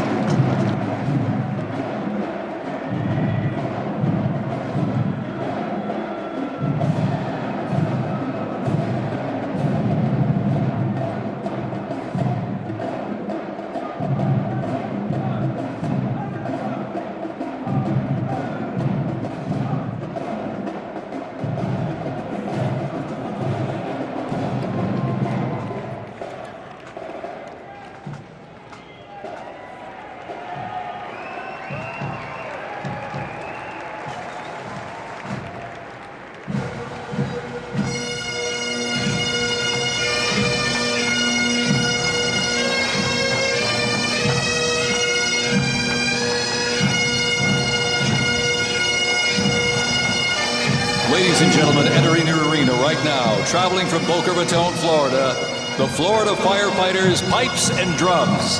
And they are well seasoned when it comes to civic events. They've played and participated in parades, memorials, and other ceremonial events across both the United States and Europe. Today, they are wearing their most notable uniforms. What a great photo opportunity. Consisting of the Glengarry headgear and kilts. And they are proud to honor their fallen brothers and sisters each and every day.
And as the Florida Firefighters Pipes and Drums leave the arena, we keep the rhythm and the drums going.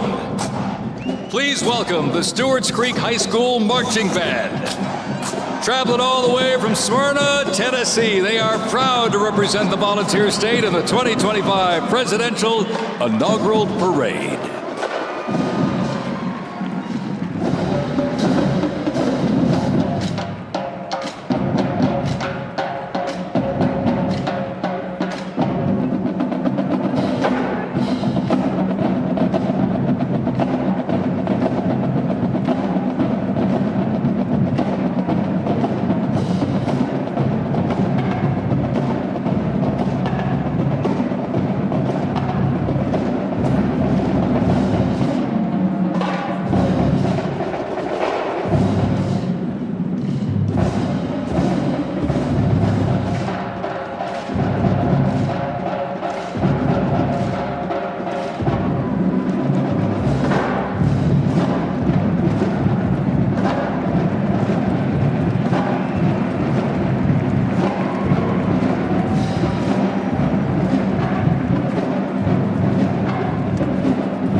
And as the beat of the drums continues, established in 2013, that band has rapidly become one of Tennessee's premier high school music programs.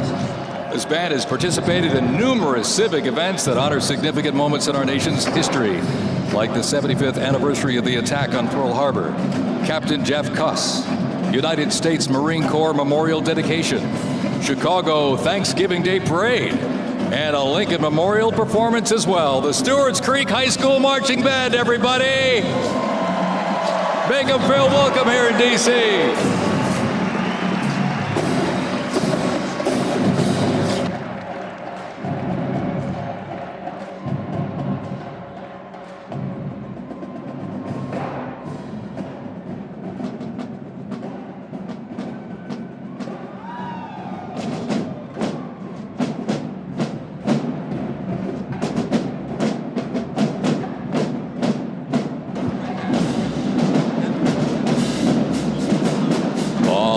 Ladies and gentlemen, now welcoming the Mississippi Valley State University Band.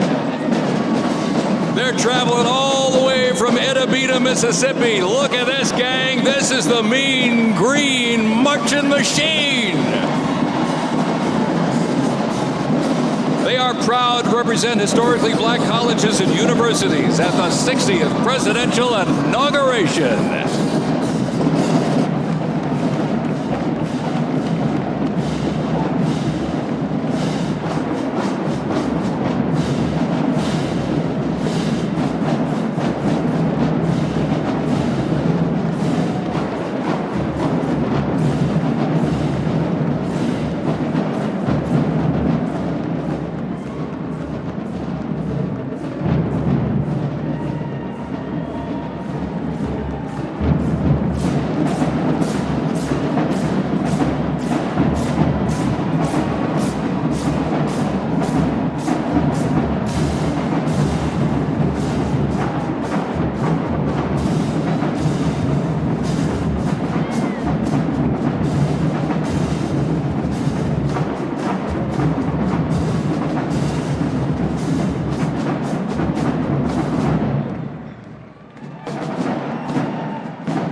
were counting close to 300 from the Mississippi Valley State University Band.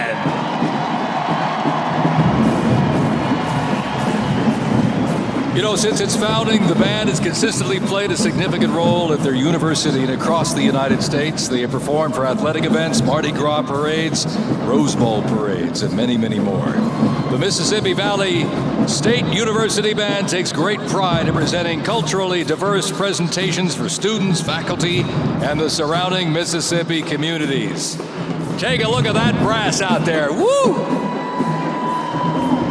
That's just part of the big green marching machine. The Mean Green Marching Machine from Inauguration, Mississippi, ladies and gentlemen.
Ladies and gentlemen, please welcome our new special envoy to the Middle East, Steve Witkoff.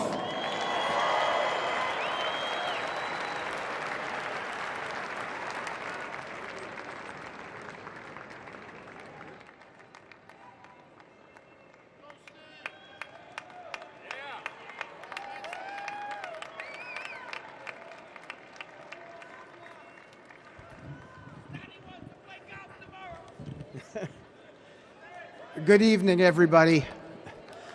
I was appointed by President Trump to be the special envoy for peace in the Middle East.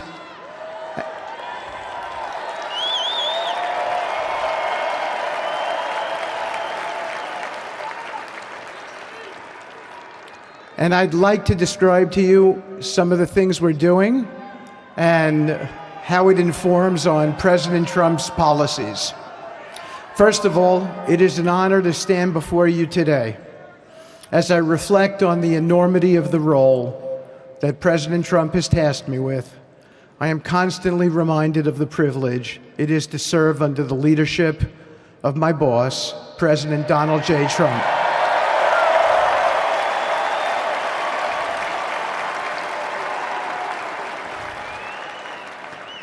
His presidency has provided a clear, bold vision for the Middle East, and it is this vision that guides every step I take in the mission. President Trump's leadership has redefined what is possible in the pursuit of progress and stability in the Middle East. His decisive, pragmatic approach ensures that even the most entrenched conflicts are met with fresh perspectives and innovative strategies. His policies have already delivered remarkable successes, such as yesterday's release of hostages in Gaza.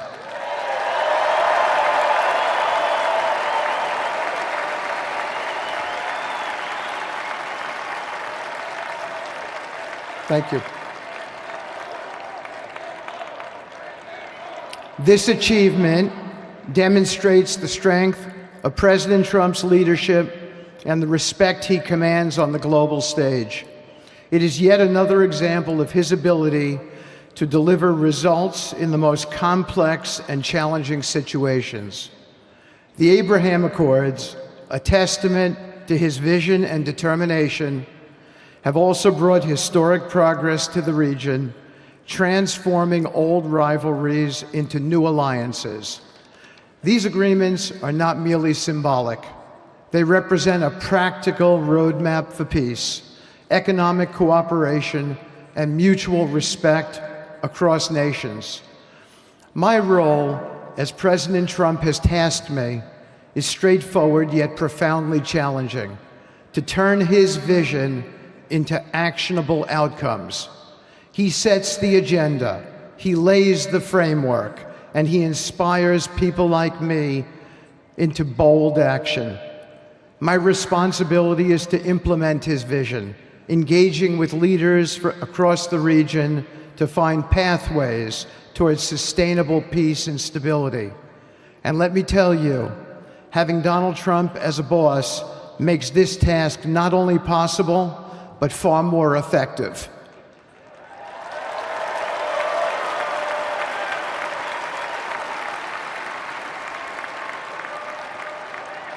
President Trump's reputation as a leader who delivers results resonates far beyond Washington. Leaders in the Middle East know he means what he says.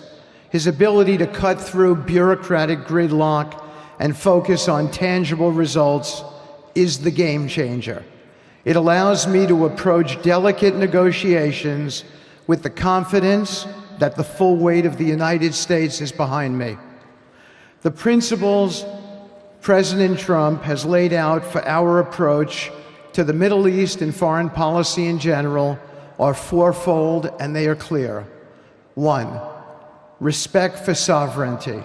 Every nation deserves the right to determine its own destiny, free from the interference of external powers. 2, economic prosperity as a bridge to stability. Through economic partnerships and investment, we can build a foundation for cooperation that transcends historical grievances.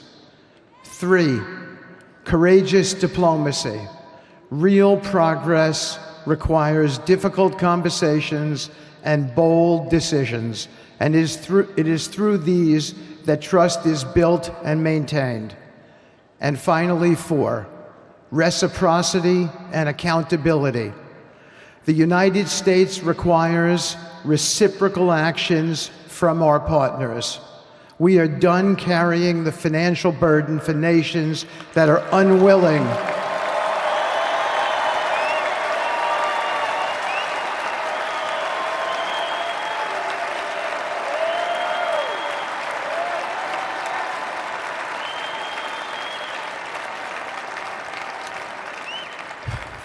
We are done carrying the financial burden for nations that are unwilling to fund their own progress.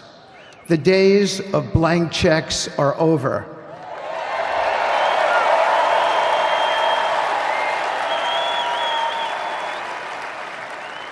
Partnerships under President Trump's leadership must be equitable, and contributions must reflect shared commitments to our goals. In my work, I've seen firsthand how these principles resonate. They provide a foundation that transcends politics and speaks to the shared humanity of all people in a region.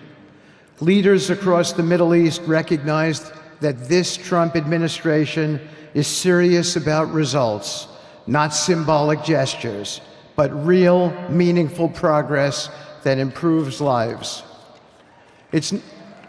Thank you.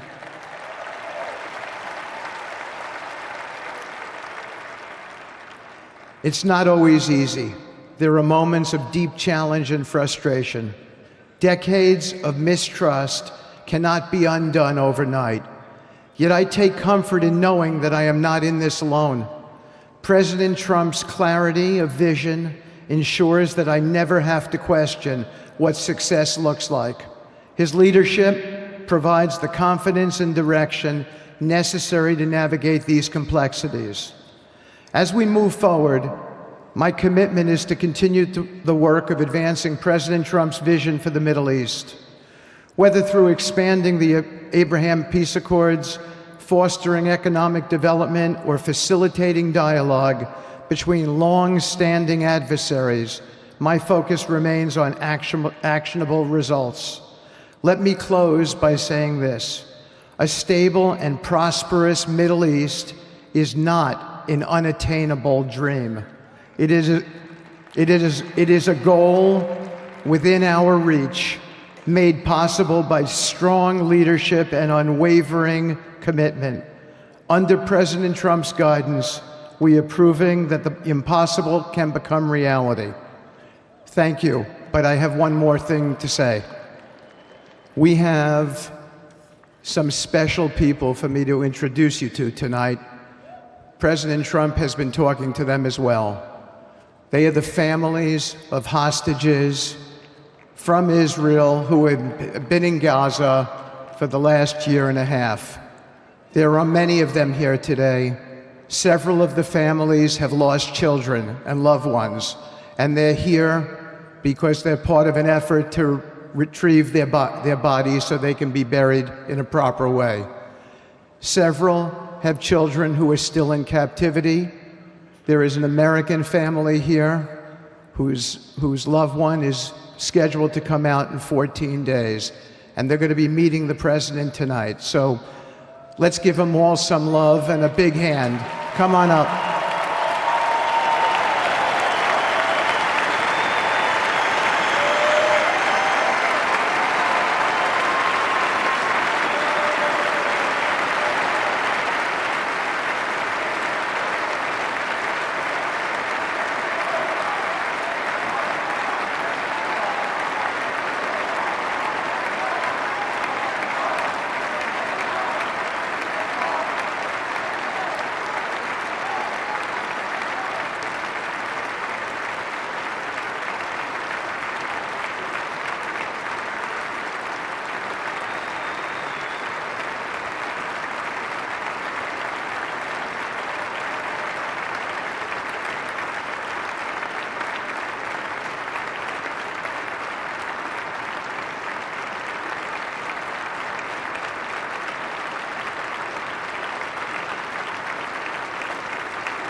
And now I get to introduce my dear friend and the President of the United States, Donald J. Trump.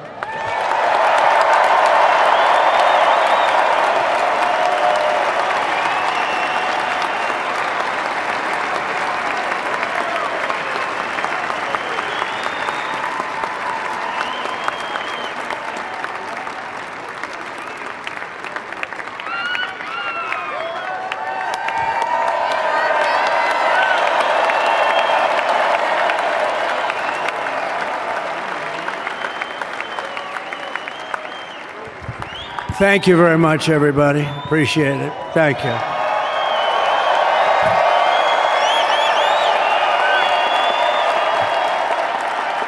So now the work begins. We won, but now the work begins. We have to bring them home.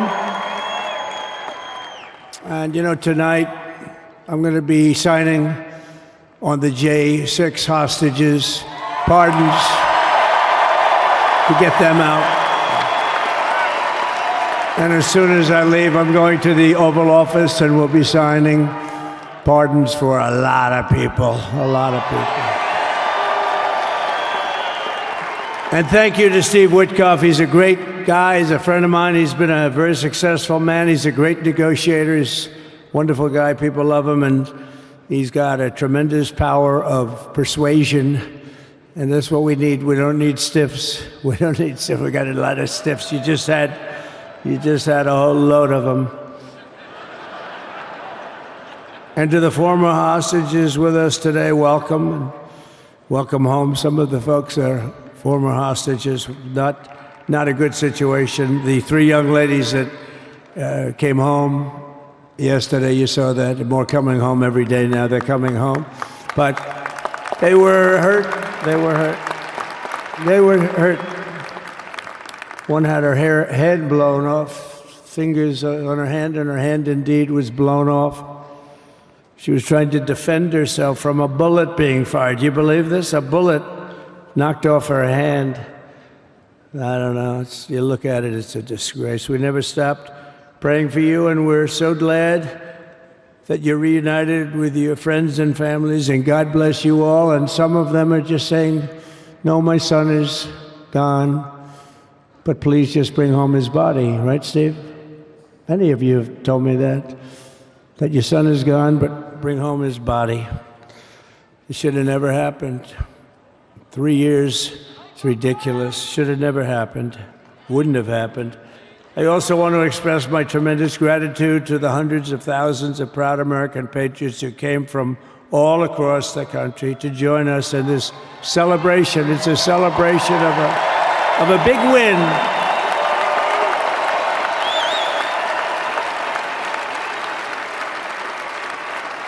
And you're witnessing the dawn of the golden age of America. That's what it's going to be. We're bringing it back. We're going to bring it back fast. We're going to bring it back fast.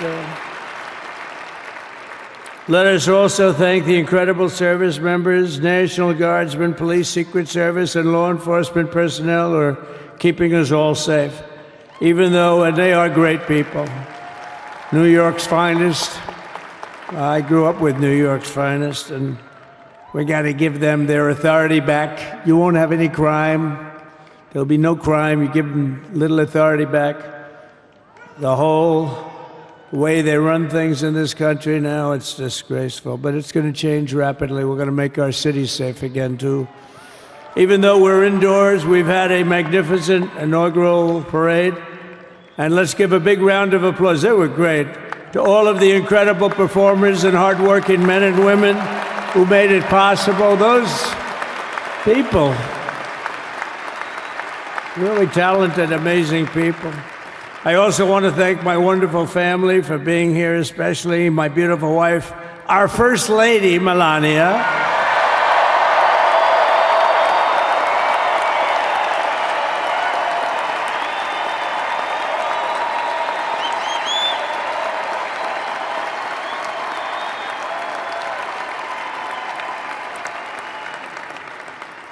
I love our First Lady. And also, JD. How good has JD been? And his beautiful wife, Usha. How good is JB? JD has been great. He's another good negotiator, Steve. He's a great negotiator, too. We need negotiators in this country. But so many of the people on the stage behind, not only family members, as an example, Lara Trump, the wife of Eric. She was the head of the Republican Party, along with my friend Michael. Stand up, the two of you. What a job. What a job they did. They worked so hard. They knew there'd be rigging, but they said, we're going to make it too big to rig, and we did. We made it too big to rig. We won every swing state by a lot. We won the popular vote by millions and millions of votes. We won the whole ball of wax. And now we're going to go and drill, baby, drill, and do all the things that we've wanted to do and bring your costs down, your prices down, and make our country safe. So thank you very much, Michael. Thank you very much. What a job you've done, Michael. I'm never moving you, you know. He was thinking about getting a nice job in the administration. I said, no, I'm leaving you right where you are. You've done a very good job. We're not moving you, Michael. I'm sorry. Anyway, thank you very much. Appreciate it. Appreciate it very much. Right here with us also in the arena, I'm about to sign some very important executive orders of our new administration. Hey, Don, will you stand up, please? Don is another one. How about Don? This guy.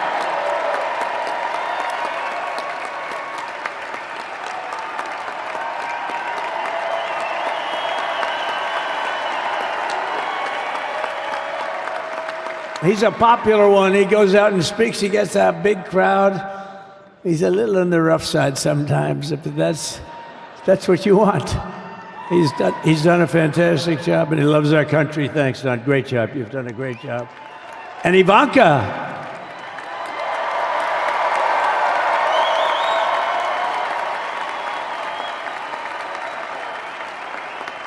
And, you know, Jared negotiated the Abraham Accords, which are it's the biggest deal made in the Middle East in many, many years, and it's really something. Jared, stand up, Jared. The Abraham Accords.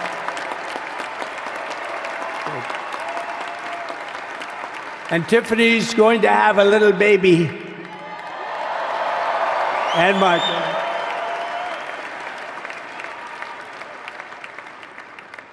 And then I have a very tall son named Barron. Has anyone ever heard of him?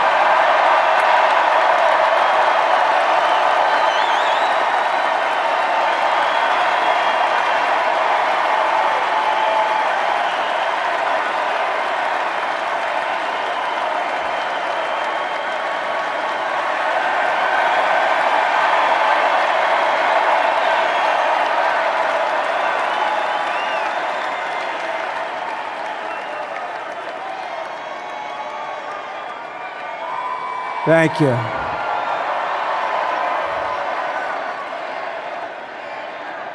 He knew the youth vote. You know, we won the youth vote by 36 points. And he was saying, Dad, you got to go out and do this one and that one. And we did a lot of them.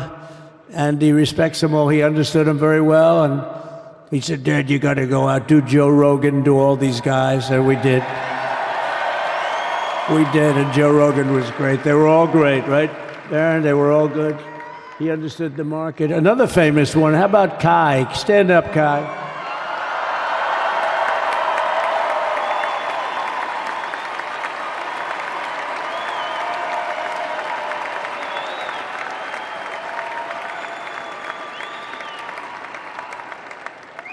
Is that Byron Donalds back there? Stand up, Byron. Stand up. What a future this one has. What a future. That's great, Byron. Thank you very much. And how about Lutnick, Secretary of Commerce? He's going to take in more money than any country has ever even thought about. He's going to take in some money. And we have many others. Look, I'm not going to go through it, but we're going to sign some orders right now, and that's really what I want to do. So we're going to sign executive orders. First, I'll revoke nearly 80 destructive and radical executive actions of the previous administration, one of the worst administrations in history. Maybe not one of them, the worst. Anybody that would allow millions of people to pour through our borders from jails, prisons, mental institutions, insane asylums, gang members to be taken off the streets of Venezuela and deposited in our country, and many, not just Venezuela. You know, crime in Venezuela is down 74% because they took their criminals and gave them to us through an open border policy of the previous administration. All over the world, they're emptying their prisons into our country. They're emptying their mental institutions into our country. It stops as of 1 o'clock this afternoon, okay? It stops.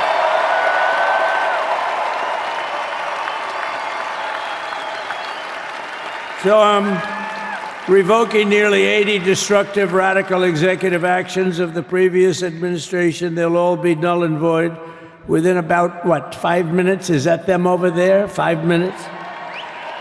And next, to gain immediate control of the vast federal out-of-control bureaucracy, I will implement an immediate regulation freeze, which will stop Biden bureaucrats from continuing to regulate. Most of those bureaucrats are being fired. They're gone.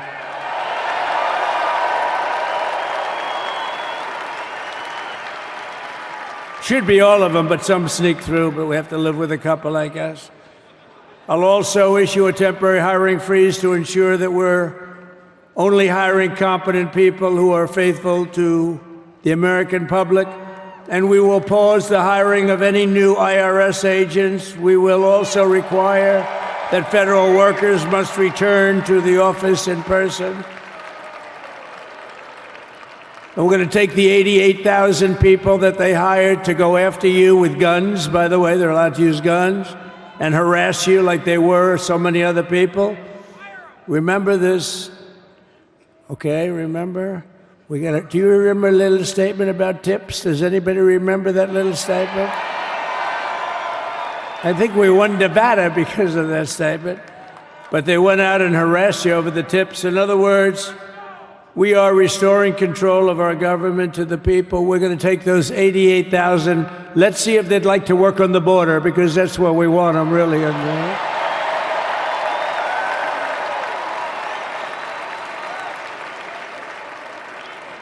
So we're going to have no tax on tips, right? No tax on tips.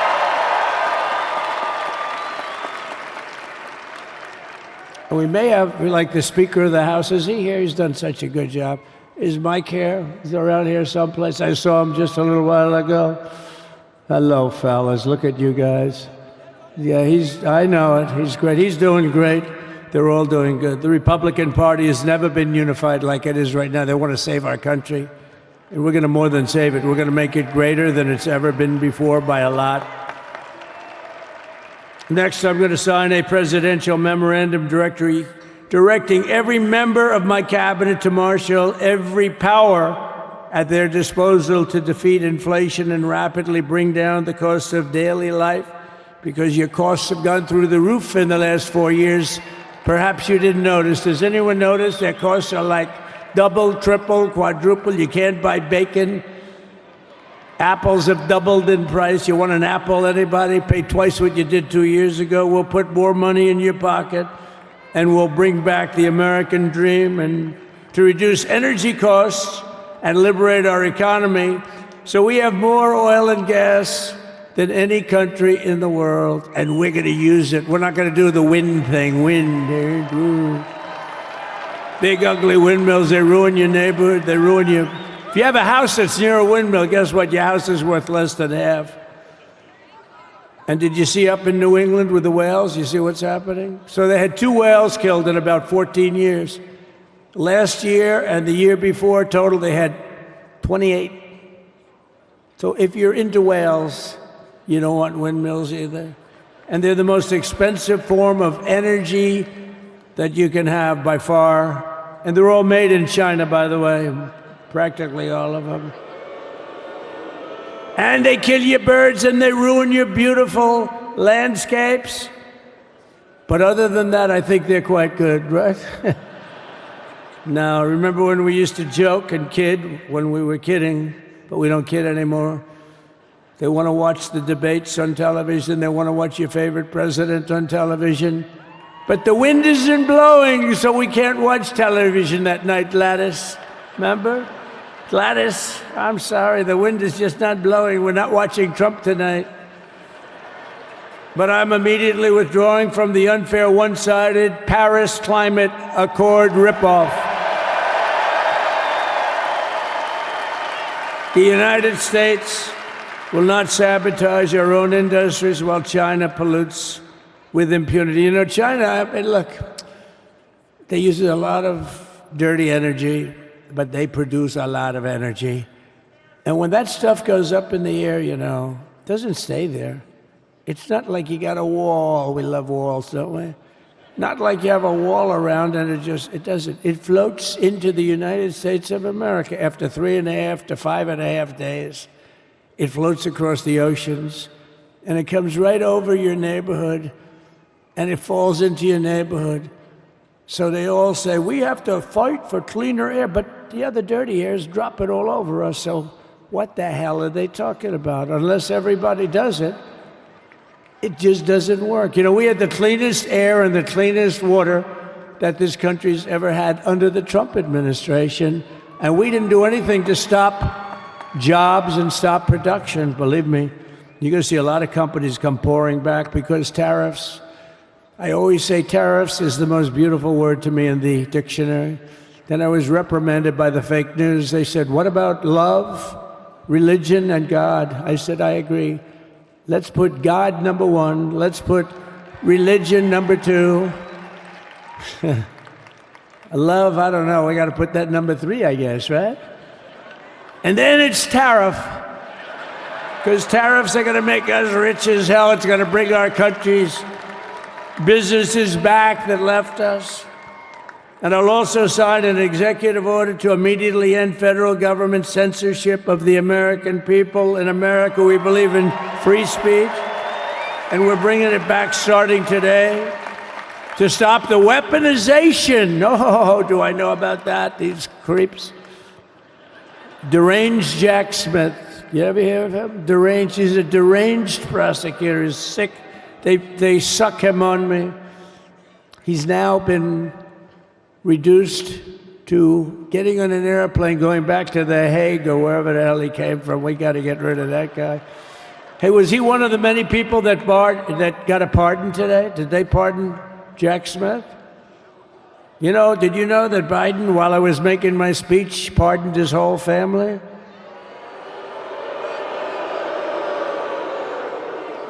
The brother, the whole deal was pardoned. Can you imagine that? While I was making my speech. Did everybody hear my speech? Did you like my speech?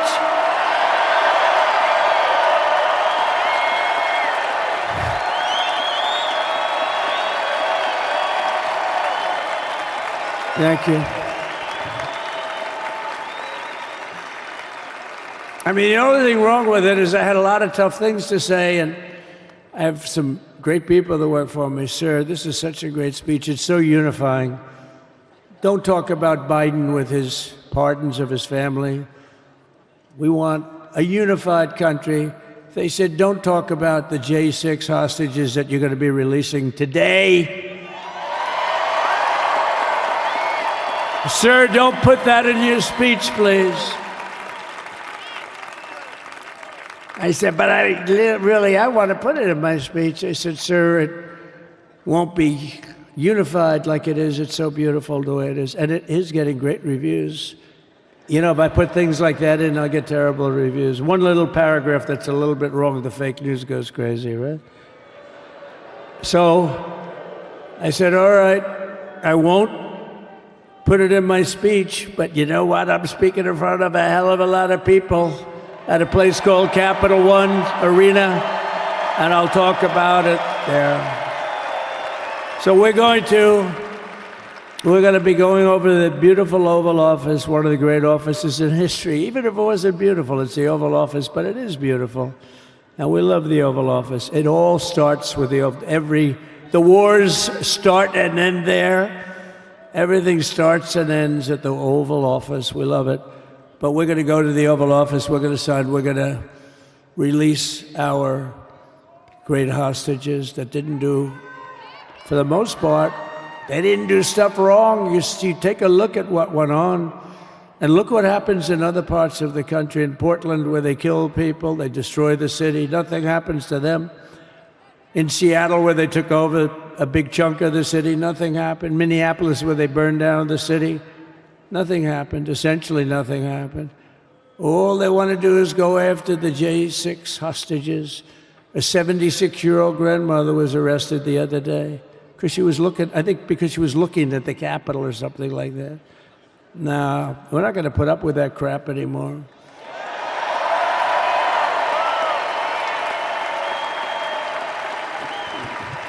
And to stop the weaponization of law enforcement, I've been investigated more than any human being in the world.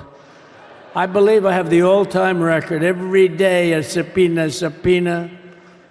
Every single day would get subpoenas. I was more than any person. Alphonse Capone, remember I used to talk about it? Now, Alphonse Capone, Scarface, he was a pretty rough guy. He was investigated about 1/100th what Trump was investigated. My father's looking down at me, my mother, how the hell did this happen? You know what it is? They investigated their political opponent, the opponent of Biden, and then ultimately Kamala. Has anyone ever heard of Kamala?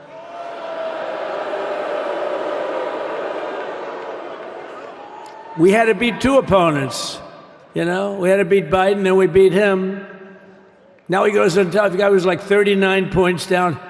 I think I could have beaten Trump.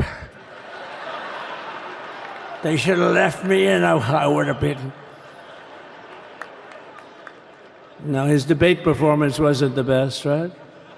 That's what killed him. And then they had to change, and that's like you get into a fight. The great Dana White spoke last night. We love Dana White, right? UFC. That's like he puts in two fighters. One of them's getting creamed, getting really beaten, and they say, all right, take him out. Let's put somebody else in to finish up the fight. That's what they did to us. They gave us somebody new, but we took care of both of them. So we beat actually two opponents.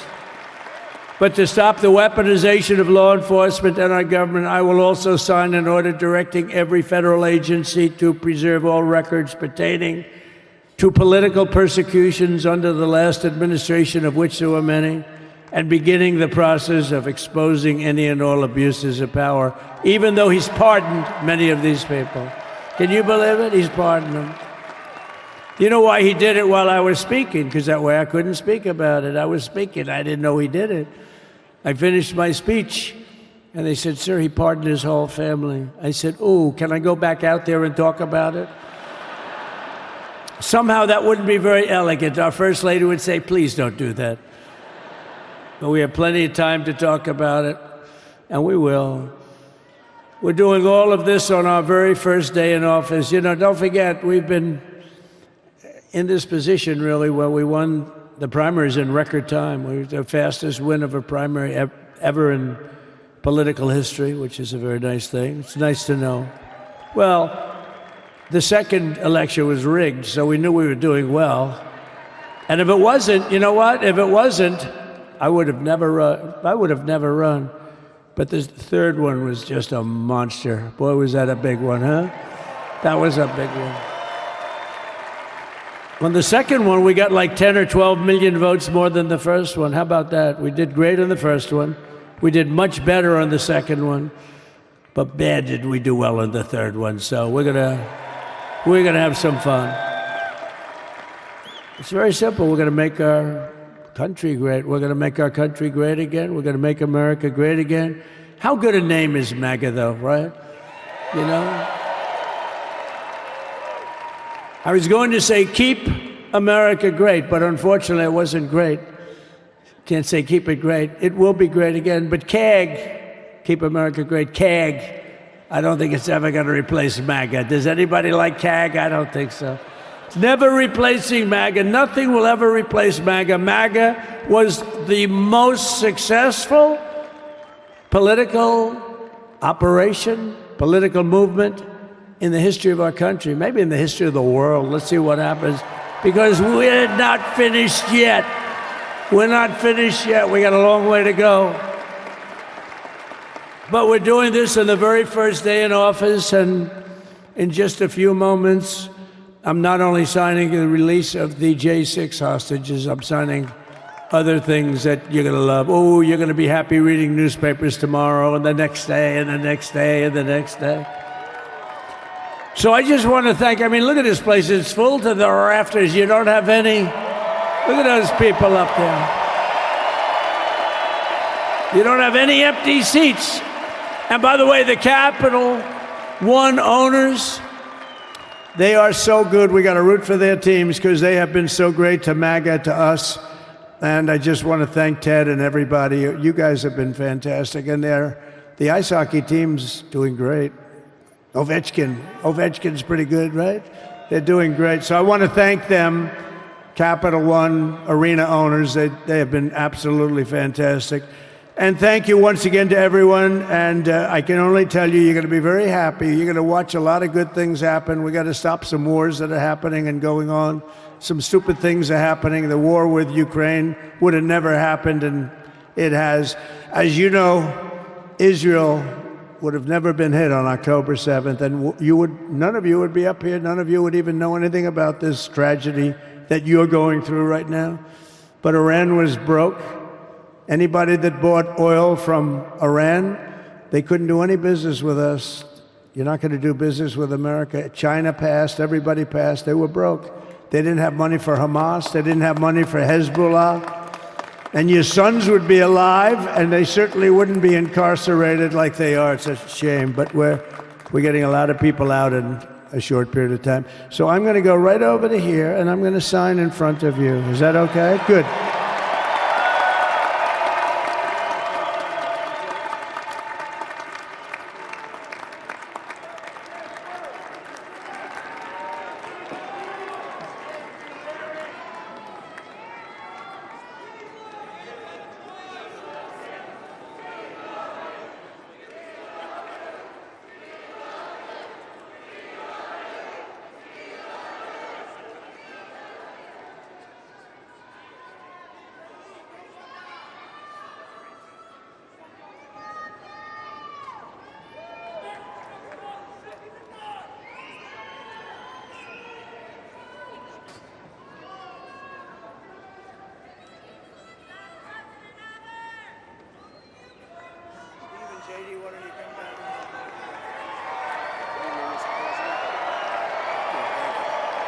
Do you have that other one to sign?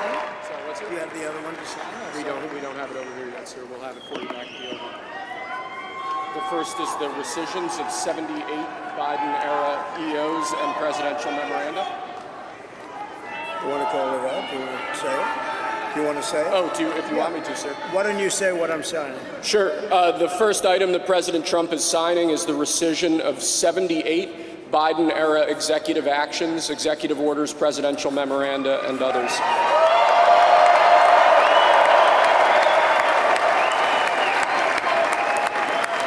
Thank you, sir.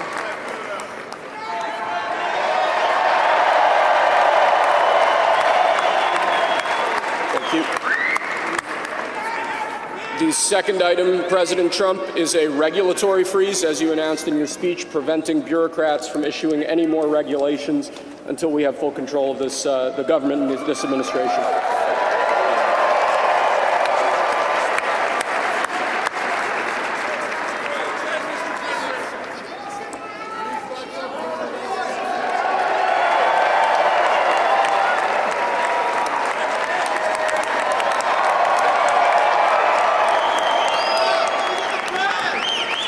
Thank you, sir. Sir, can I have a pen? The next item, sir, is a freeze on all federal hiring, excepting the military and a number of other excluded categories, again, until full control of the government is achieved and we understand the objectives of government going forward.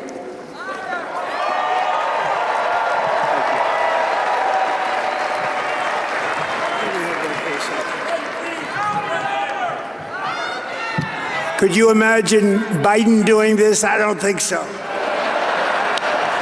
I don't think so. Sir, the next item, as you announced in your speech, is a requirement that federal workers return to full-time in-person work immediately.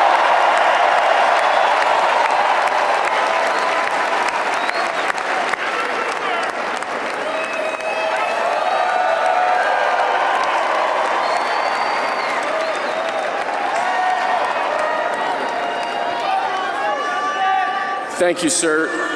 Next, we have a directive to every department and agency in the federal government to address the cost of living crisis that has cost Americans so dearly.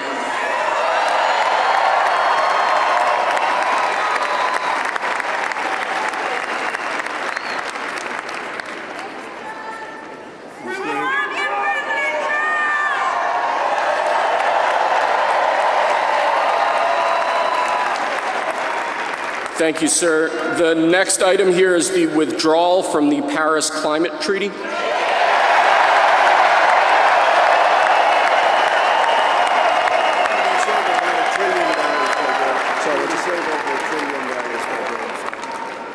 Yes, sir.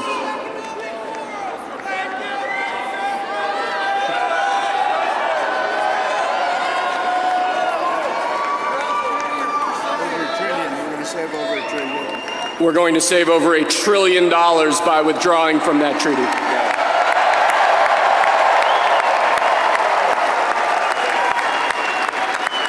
And the next item, sir, is a letter that will be transmitted to the United Nations explaining that we are withdrawing from the Paris Climate Treaty.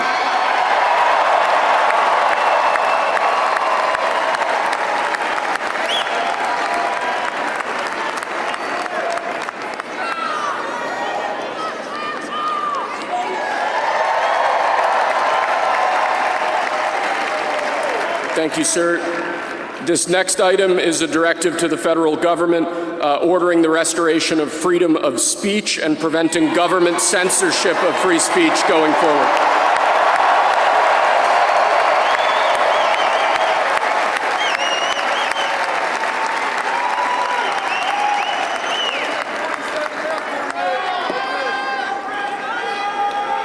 And lastly, sir, before we go back to the Oval Office to sign a large number of other items, is a directive to the federal government ending the weaponization of government against the political adversaries of the previous administration, as we've seen.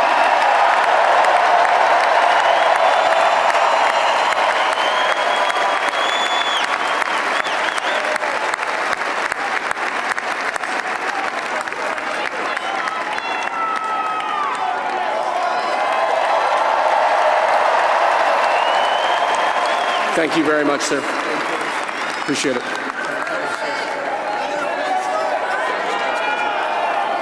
Pretty fun job.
yourself off the ground. I said, young man, 'cause you're in a new town. There's no need to be unhappy. Young man, there's a place you can go. I said, young man, when you're short on your dough, you can stay there. And I'm sure you will find me